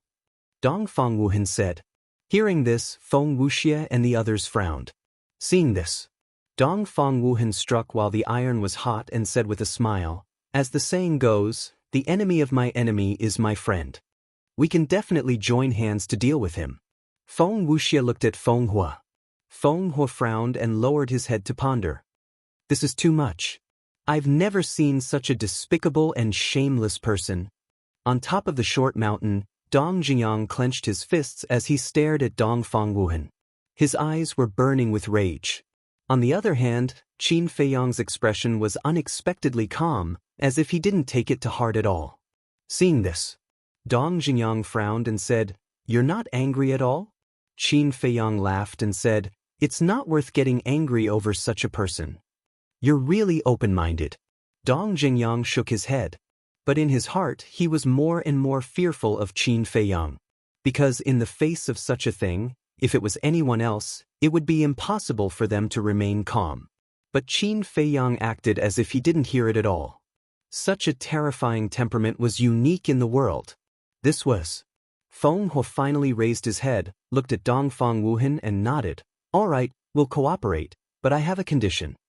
Dongfang Wuhan and Murong Xiong looked at each other and smiled. Dongfang Wuhan looked at Feng Hua and laughed. There's no harm in saying it. Feng Hua retreated to the side, pointed at the sisters and said, During our cooperation, you must unconditionally listen to their orders. The two of them looked at the sisters, their eyes filled with bewilderment. Feng Hua said, If you can't do it, then there's no need for us to cooperate. We are, after all, the kings of the spiritual state's inner palace. Don't you think it's too much for us to listen to the orders of 2 women? Murong Xiong said angrily. You are still the kings of the spiritual state's inner palace? Feng Wuxia was surprised. That's right. Murong Xiong smiled proudly. Feng Wuxia raised the corner of his mouth again and said with an evil smile, Is the king amazing? Murong Xiong was stunned, his gaze suddenly darkened, and said, What do you mean? Nothing. I just want to say, it's just a war master, what's there to be proud of? You have to be clear, it's you who are shamelessly asking to cooperate with us, not us asking you to cooperate. Feng Wuxia laughed. Tsk. What a slap in the face. Qin Feiyang, believe it or not, Dongfang Wuhan and Murong Xiong will definitely cooperate with the people of the Kong state. Dong Jingyang laughed gloatingly. I don't think so. People with a little bit of dignity will choose to leave immediately. Qin Feiyang said. Dong Jingyang said, Then how about we make a bet? Qin Feiyang was stunned and asked, What bet? Dong Jingyang said, If I lose, I won't take revenge on you in the future, but if you lose, you have to agree to one of my requests. But Qin Feiyang nodded without hesitation. Although Dongfang Wuhan and Murong Xiong were a bit despicable, as the kings of the spiritual state's inner palace, he didn't believe that they would be so spineless. At this moment, Dongfang Wuhan and Murong Xiong's faces were extremely gloomy. However, in the end, Dongfang Wuhan smiled and said, Okay, as you wish, we will listen unconditionally. That's right. Feng Wuxia chuckled. Qin Feiyang, on the other hand, was dumbfounded. At the same time, Murong Xiong also raised his eyebrows and shouted, Dongfang Wuhan, are you crazy? Don't talk so much, I have my own plans. Dongfang Wuhan secretly said and stretched out his hand to Feng Wuxia, smiling, happy cooperation. But Feng Wuxia's face was full of disdain, and he had no intention of shaking hands with him. Dongfang Wuhan resentfully retracted his arm and asked, Do you have any plans? Go find Qin Feiyang now and trick him to come here. Feng Wuxia said. Dongfang Wuhan frowned. But we really don't know where they are now?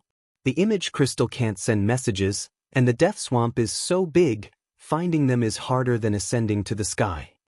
Feng Wuxia said, Whether you can find them or not is your business, anyway, I will only give you 3 days. Okay, we will try our best. Dongfang Wuhan nodded and turned to look at Murong Xiong. Let's go. Murong Xiong frowned and followed behind Dongfang Wuhan, quickly disappearing into the forest. Dong Jinyang retracted his gaze and said proudly, Qin Feiyang, what do you think? Qin Feiyang sighed deeply and said helplessly, Say it, what is your request? I haven't thought about it yet, I will owe you. Of course, you can rest assured that I will not ask you to commit suicide or do anything to harm your friends. Dong Jinyang said. Qin Feiyang smiled, I have my principles, even if you ask me, I will not do it. Dong Jinyang smiled and asked, What are your plans next? Qin Feiyang pondered for a moment and said, Although Dongfang Wuhan chose to continue cooperating with them, I feel that he is planning something, so we might as well leave some clues and let them find us. Dong Jinyang frowned, Isn't this too risky? Qin Feiyang laughed, Don't worry, I have a way to deal with the people of Kong province. Alright, we'll do as you say. Dong Jinyang nodded. Although he didn't know what method Qin Feiyang would use, with Qin Feiyang's usual character, since he dared to make such a boast, he must be confident. Subsequently, the two of them quietly retreated and rushed towards the pool. So, they came to the forest near the pool. After searching for a moment, the two of them found a word on a stone. Qin. There was also an arrow symbol next to it, pointing to the south. Dong Jinyang asked, Could this be the symbol left behind by Ren Wushuang? It's very possible. Qin Feiyang nodded. Then let's go. Dong Jinyang said. Wait a minute. Qin Feiyang took out the Chang Shui and engraved the two words Feiyang below Qin, which added up to his complete name. Seeing this, Dong Jinyang frowned. What are you doing? Qin Feiyang laughed. If I don't do this, can Dongfang Wuhan and Murong Xiong find us? Dong Jinyang felt helpless. It seemed that this guy was determined to fight with Dongfang Wuhan and Murong Xiong to the end. The two of them rushed in the direction indicated by the arrow. Not long after, they found the same symbol on the trunk of a big tree. The two of them were basically sure that this was left behind by Ren Wushuang. Half an hour later, they followed the mark and came to a mountain ridge. There was also a mark on the stone next to it, pointing to the top of the mountain ridge. When Qin Feiyang engraved the two words Feiyang next to the mark, he and Dong Jinyang climbed up. But when they climbed halfway up the mountain, the two of them looked at each other with a trace of surprise in their eyes. They smelled a faint smell of blood in the air. It was enough to show that there was a massacre nearby. The two of them rushed up the mountain ridge, stood at a commanding height, and looked down.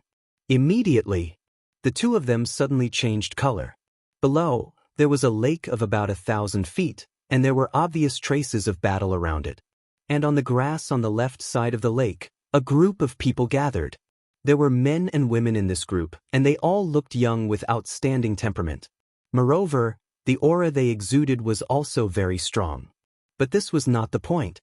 The point was that there were more than 20 people not far from this group of people. They sat back to back, their clothes were ragged, their bodies were stained with blood, and their eyes were filled with despair and helplessness. These people were all familiar faces, Qin Feiyang and Dong Jinyang. There was Ren Wushuang, Lu Xingchen, Shen Mei, Wu Yan, Su Yang, and so on. And there were many corpses lying nearby. Obviously, Ren Wushuang and the others were in trouble. How could this be? Dong Jinyang looked at this scene, his eyes full of disbelief. Suddenly, a crisp sound entered his ears. Dong Jinyang turned to look and was shocked. At this moment, Qin Feiyang clenched his fists, his eyes were red, and his body was surrounded by a murderous aura. Dong Jinyang hurriedly reached out and grabbed Qin Feiyang's shoulder, saying, I know that seeing Ren Wushuang injured makes you feel very sad, but you must calm down now. They knew nothing about the other party's background and identity. If they rushed down rashly, not only would they not be able to save everyone, but they would also die. Don't worry, I haven't lost my mind. But these people will all die today. You stay here and monitor them. I'll go to the castle. Let me know if anything happens. I can hear your voice. After Qin Feiyang finished speaking, he instantly disappeared without a trace. Hearing Qin Feiyang's words, Dong Jinyang's heart trembled, and he became more and more surprised. What was the relationship between this person and Ren Wushuang? Inside the castle. Boss, what happened? Did someone hurt Ren Wushuang? As soon as Qin Feiyang appeared, Fatso and Wolf King surrounded him, their eyes flashing with cold light. Ren Wushuang was not only important to Qin Feiyang, but also to them. Because along the way, Ren Wushuang had helped them too much. In their eyes, Ren Wushuang was their sister. Prepare for battle. Qin Feiyang did not say much, only said these 4 words, and then sank his mind into Shenlong and Jiang Wei's Qi Si. There was still a little crack in their Qi Si that had not been repaired. He believed that they would wake up soon. Fatso was puzzled. Why are you looking at them? Qin Feiyang said, our strength alone is not enough, we need to nurture a few more war masters. So you plan to nurture them? Fatso frowned. Qin Feiyang nodded. That's right, their character is hundreds of times better than Dongfang Wuhan's. They are completely worth nurturing. Fatso and Wolf King looked at each other with a trace of schadenfreude in their eyes. Those people were really blind. They actually dared to bully Ren Wushuang. Wasn't this courting death? Although no one in their small team had broken through to the War Master realm, as long as Qin Feiyang was willing, he could nurture a large number of them at any time. Time passed breath by breath. Qin Feiyang also refined 3 9-chew yellow dragon pills. Fatso and Wolf King were a little puzzled. Who was the extra one prepared for? But they didn't ask. They believed in Qin Feiyang's judgment. At the same time, 2 figures were lurking in the forest below the mountain ridge. It was Dongfang Wuhan and Murong Xiong. They had followed the mark left behind by Qin Feiyang to this place. Murong Xiong swept his gaze across the mountain ridge and suddenly locked onto a stone, saying, Look, there's also a mark there. They should have gone up. Let's go. With a wave of Dongfang Wuhan's hand, the 2 of them quietly ran up. There's the smell of blood. Could it be that they encountered some strong enemy?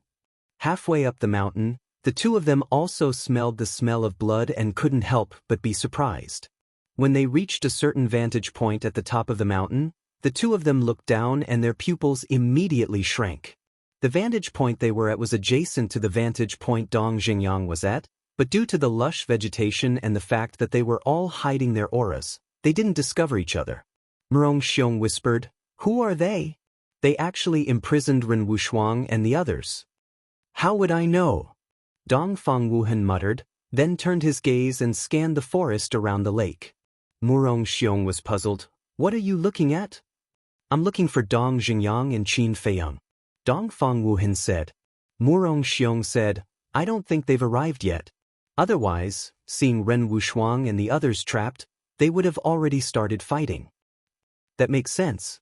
Dongfang Wuhan nodded. After pondering for a moment, he said in a deep voice, Qin Feiyang will appear sooner or later. You immediately inform the people of Kong province to gather here. Are you really going to help them? Do you know that if you do this, when we leave the 9 nether yellow springs and return to the inner hall, the mansion master will definitely not let us go? Murong Xiong frowned. Don't worry, I know what to do. Dongfang Wuhan's eyes flashed. Murong Xiong looked at him deeply and nodded. Okay, I'll believe you this time. Chapter 582. After Murong Xiong left, Dongfang Wuhan looked down at Ren Wushuang and the others, his eyes flashing with an inexplicable light. Half an hour passed quickly. Shenlong and Jiang Wei finally woke up. The moment they opened their eyes, both of them looked confused. Qin Feiyang smiled, You're finally awake. The 2 looked at Qin Feiyang and couldn't help but be stunned. Qin Feiyang walked up, grabbed the fire of life, and put it into the jade box on the altar. He turned to look at the 2 and said, You are now in my castle, and I am the one who saved you. This is the castle? The 2 got up and looked around in surprise. Qin Feiyang said, There's no time to talk nonsense now, because Ren Wushuang and the others are imprisoned. We have to save them. Who imprisoned them? The 2's faces changed. I don't know yet. Qin Feiyang shook his head and said, But according to my observation, excluding us, there are only 20 people left in our spiritual state. What? The 2 of them looked miserable. There were 550 people, and only 20 people were left. How were they going to go on? Suddenly, Shenlong quivered and hurriedly asked, "Where's Shenmei? Is she still alive?" "She's still alive." Qin Feiyang nodded. "That's good." Shenlong breathed a sigh of relief. Qin Feiyang was suspicious. What was going on? Shenlong sighed. "To tell you the truth, Shenmei is my cousin." "Cousin?" Qin Feiyang was stunned. There was such a thing? "Actually, my relationship with her has never been good. Because since we were young, Grandpa has always spoiled her and listened to her in everything. But to me, he rarely said a word of concern and always had a very strict attitude, so I was very jealous of her. Even last time, when I learned that she was bullied by Lu Xingchen, I felt happy in my heart. But after this life and death tribulation, I've thought it through. Humans should live happily. After all, no one knows how long you can live." Shenlong sighed. "I see." Qin Feiyang suddenly understood. "You're a man, yet you're jealous of your younger sister. Aren't you embarrassed?" Wolf King interjected from the side, his eyes full of disdain. Shenlong felt bitter in his heart. He nodded and said, "You are right. The past me was indeed not like a man. Don't listen to its nonsense. I've seen old Master Shen before. He's an upright person who can distinguish between kindness and hatred. I believe he won't side with anyone. It's because we men and women are naturally incomparable. Men need to be sharpened from a young age. There's a saying that goes, if a jade isn't cut, it won't amount to anything. As for women, they are born to be loved." Qin Feiyang smiled. "If a jade isn't cut, it won't amount to anything." Shenlong thought about this sentence, and suddenly his gaze trembled. He cupped his hands and said, "Brother Qin's words have enlightened me. I was really too ignorant in the past. I hope Brother Qin can help save my cousin." Qin Feiyang said, "You'll have to save her yourself." "I'll go?" Shenlong was slightly startled and frowned. "Can I do it with my little strength?" "Sure." Qin Feiyang took out 2 9-chew yellow dragon pills from his bosom and handed them to Shenlong and Jianghu, saying, "I specially prepared these for you." "What pill?" The two of them looked at each other, their eyes filled with bewilderment. Qin Feiyang said, "The reason why Dong Xingyang was able to step into the War Master so quickly is because of this pill." The two of them trembled and their eyes lit up. Shenlong asked, "Why are you giving it to us?" Jianghu also had a face full of bewilderment. According to Qin Feiyang's personality, he definitely wouldn't give such a precious pill to others. "If I have to give a reason, it's because you guys risked your lives to protect Ren Wushuang and the others, to defend the dignity of the spiritual state. It touched me," Qin Feiyang said. "Thank you, Brother Qin." The two of them bowed and thanked him. Without hesitation, they each grabbed a 9-chew yellow dragon pill and put it into their mouths. The pill melted as soon as it entered their mouths. A majestic energy flowed to their limbs and bones. They could clearly feel that both their bodies and their minds were undergoing a transformation. Qin Feiyang waved his hand and took out a pile of battle chi pills, saying, "Go into seclusion immediately. It won't be long before you guys break through." "All right."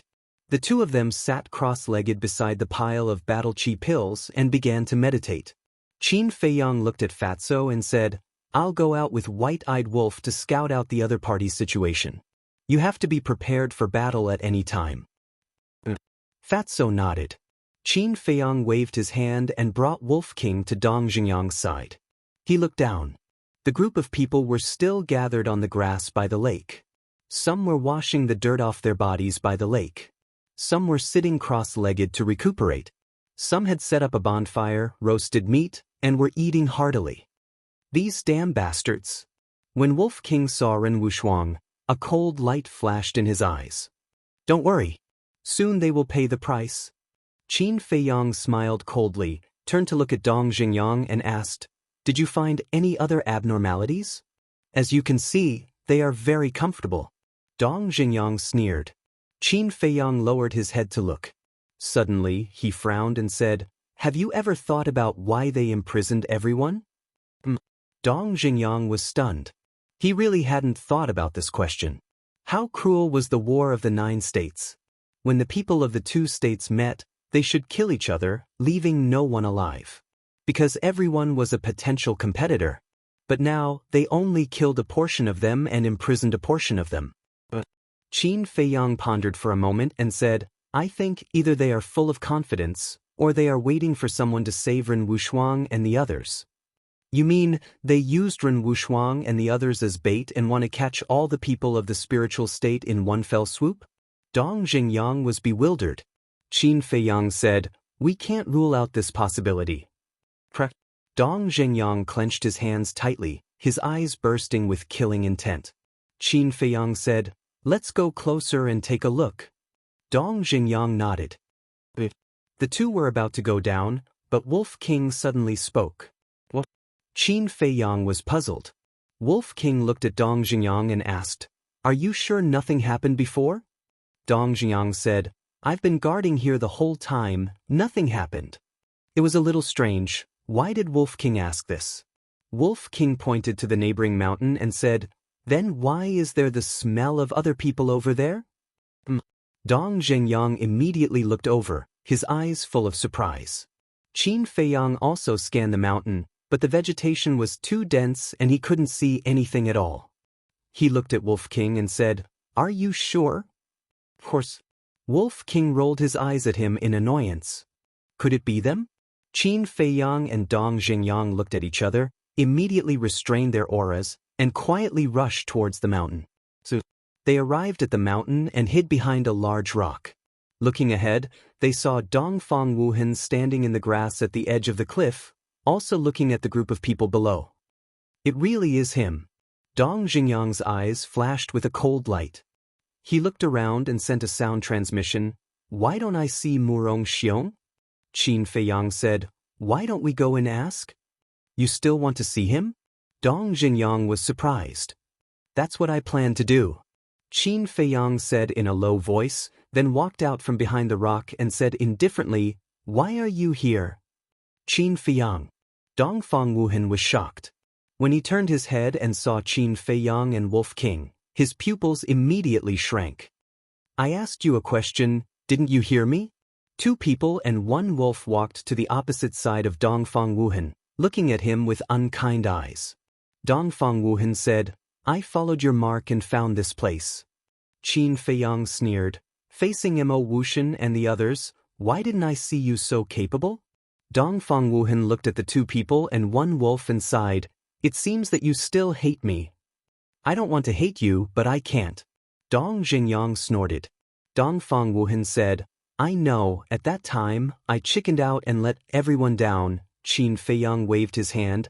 Sorry to interrupt, we never had any expectations for you.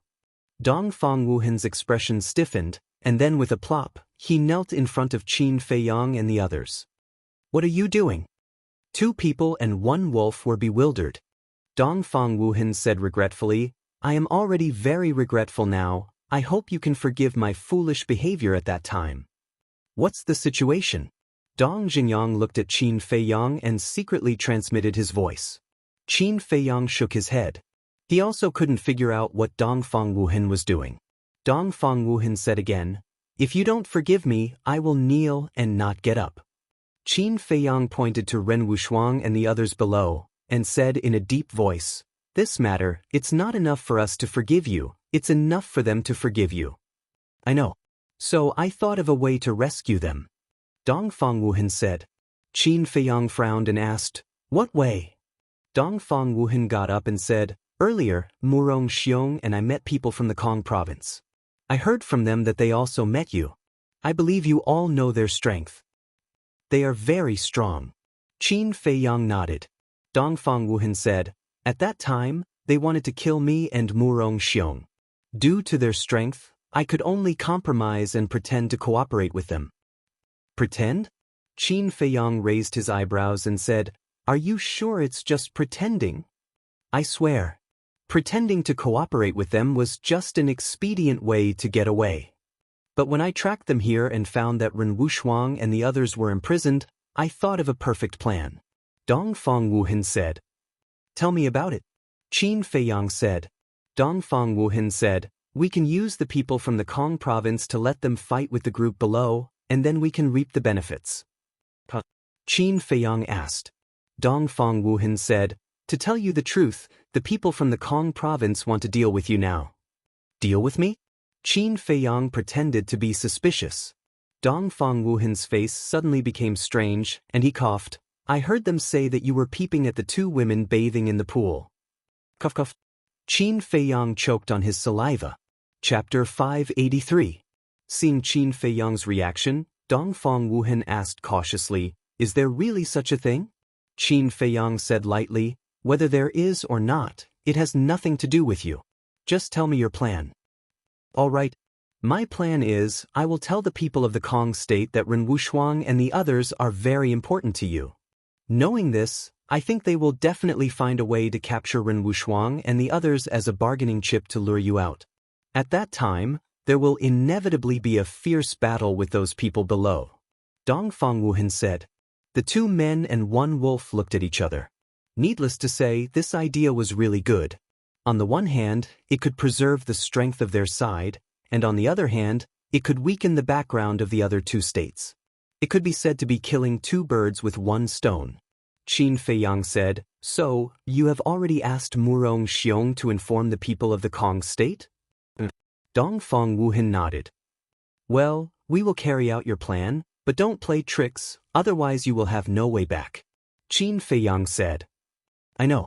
Please rest assured, this time I really want to save everyone," Dongfang Wuhan said solemnly. Qin Feiyang said, "Okay, let's go down and explore the situation first.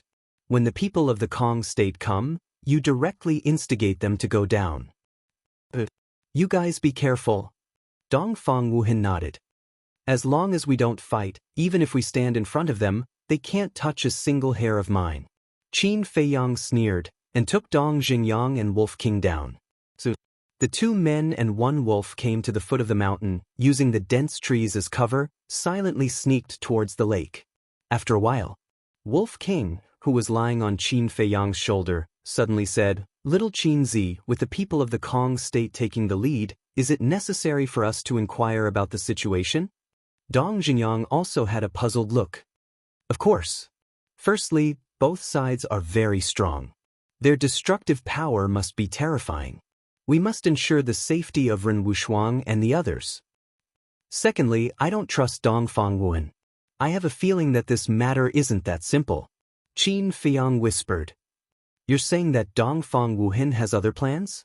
Dong Jingyang frowned. Qin Feiyang shook his head and said, "I also don't know.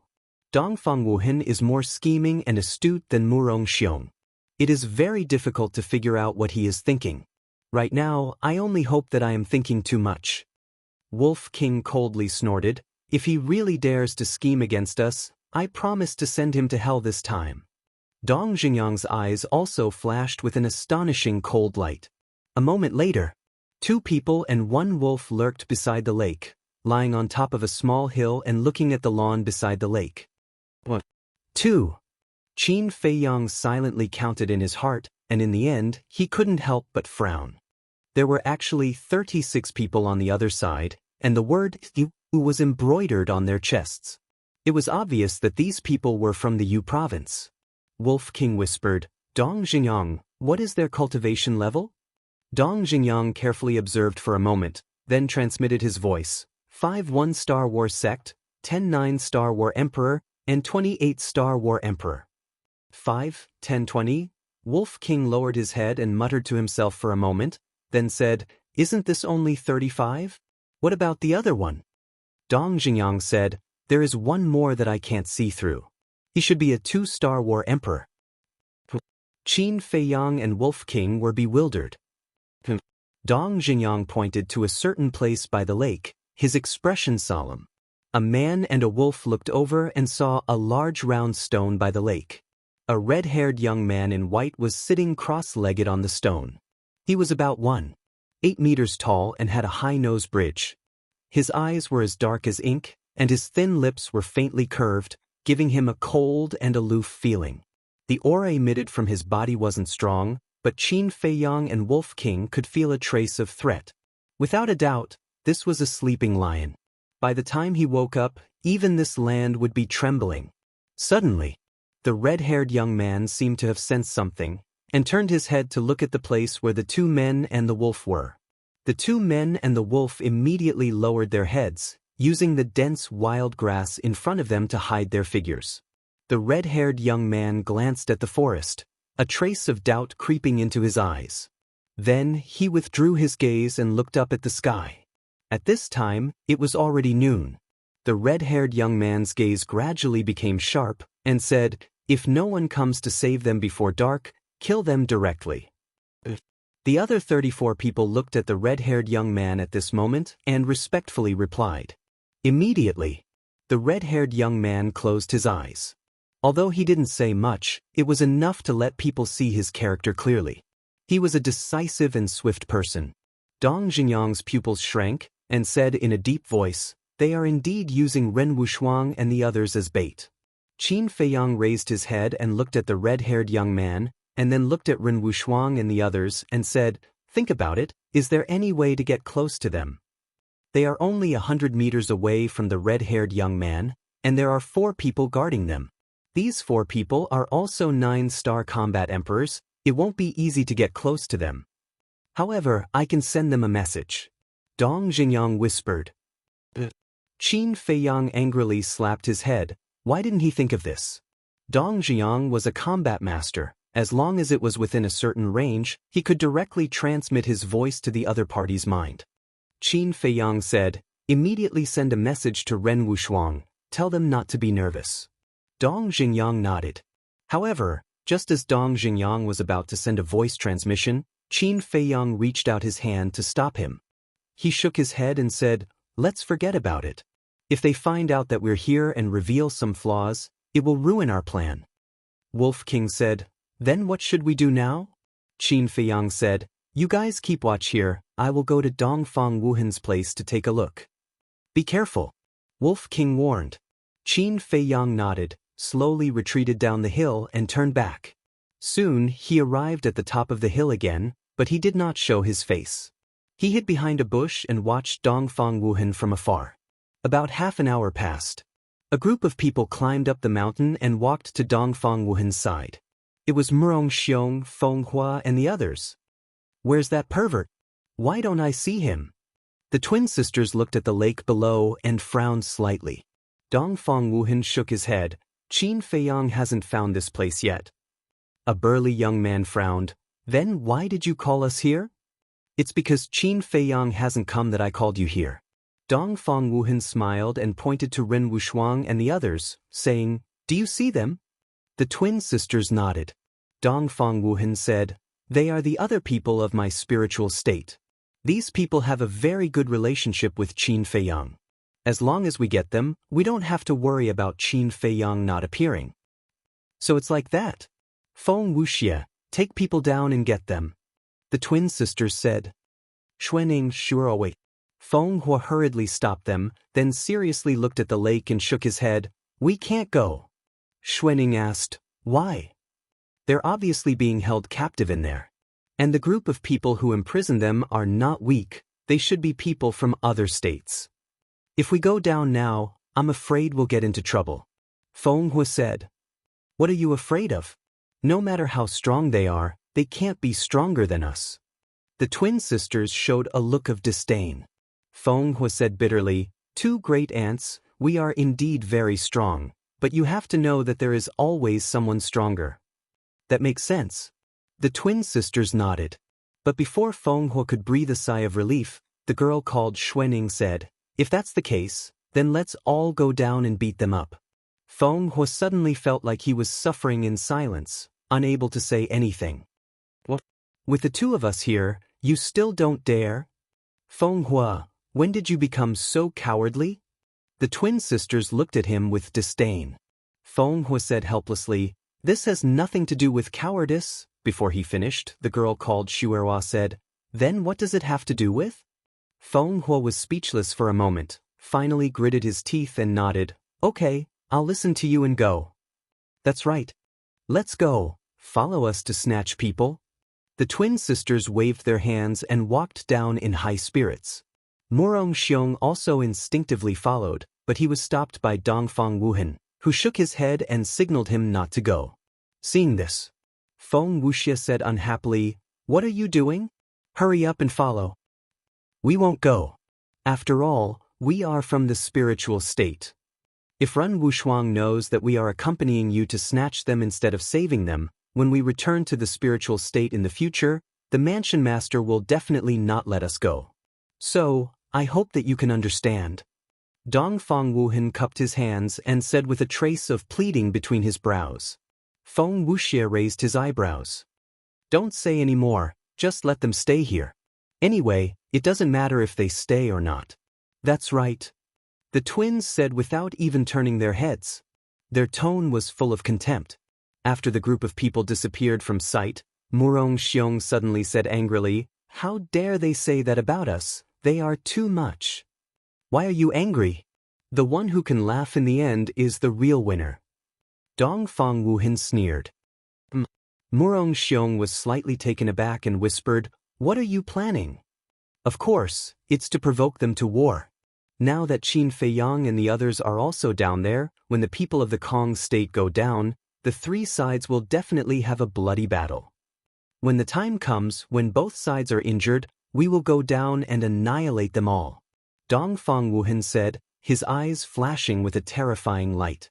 Hearing this, Qin Feiyang, who was standing behind the bush, couldn't help but feel a chill all over his body. He guessed that Dongfang Wuhan might be planning something, but he didn't expect that Dongfang Wuhan would actually play such a big game of chess. At the same time, Murong Xiong was also shocked. After a while, he recovered and said, "Aren't you afraid that the mansion master will settle accounts with us?" "Afraid of what?" "As long as we do it cleanly, who will know that we killed Ren Wushuang and the others?" Dongfang Wuhan smiled confidently. Murong Xiong shook his head and said, "It's too crazy. Aren't you afraid that the plan will fail? If it fails, we will be digging our own grave." "Don't worry. Qin Feiyang and the others don't know my plan. If the plan fails, we will go down and help Qin Feiyang and the others kill the people of the Kong state and that group of people.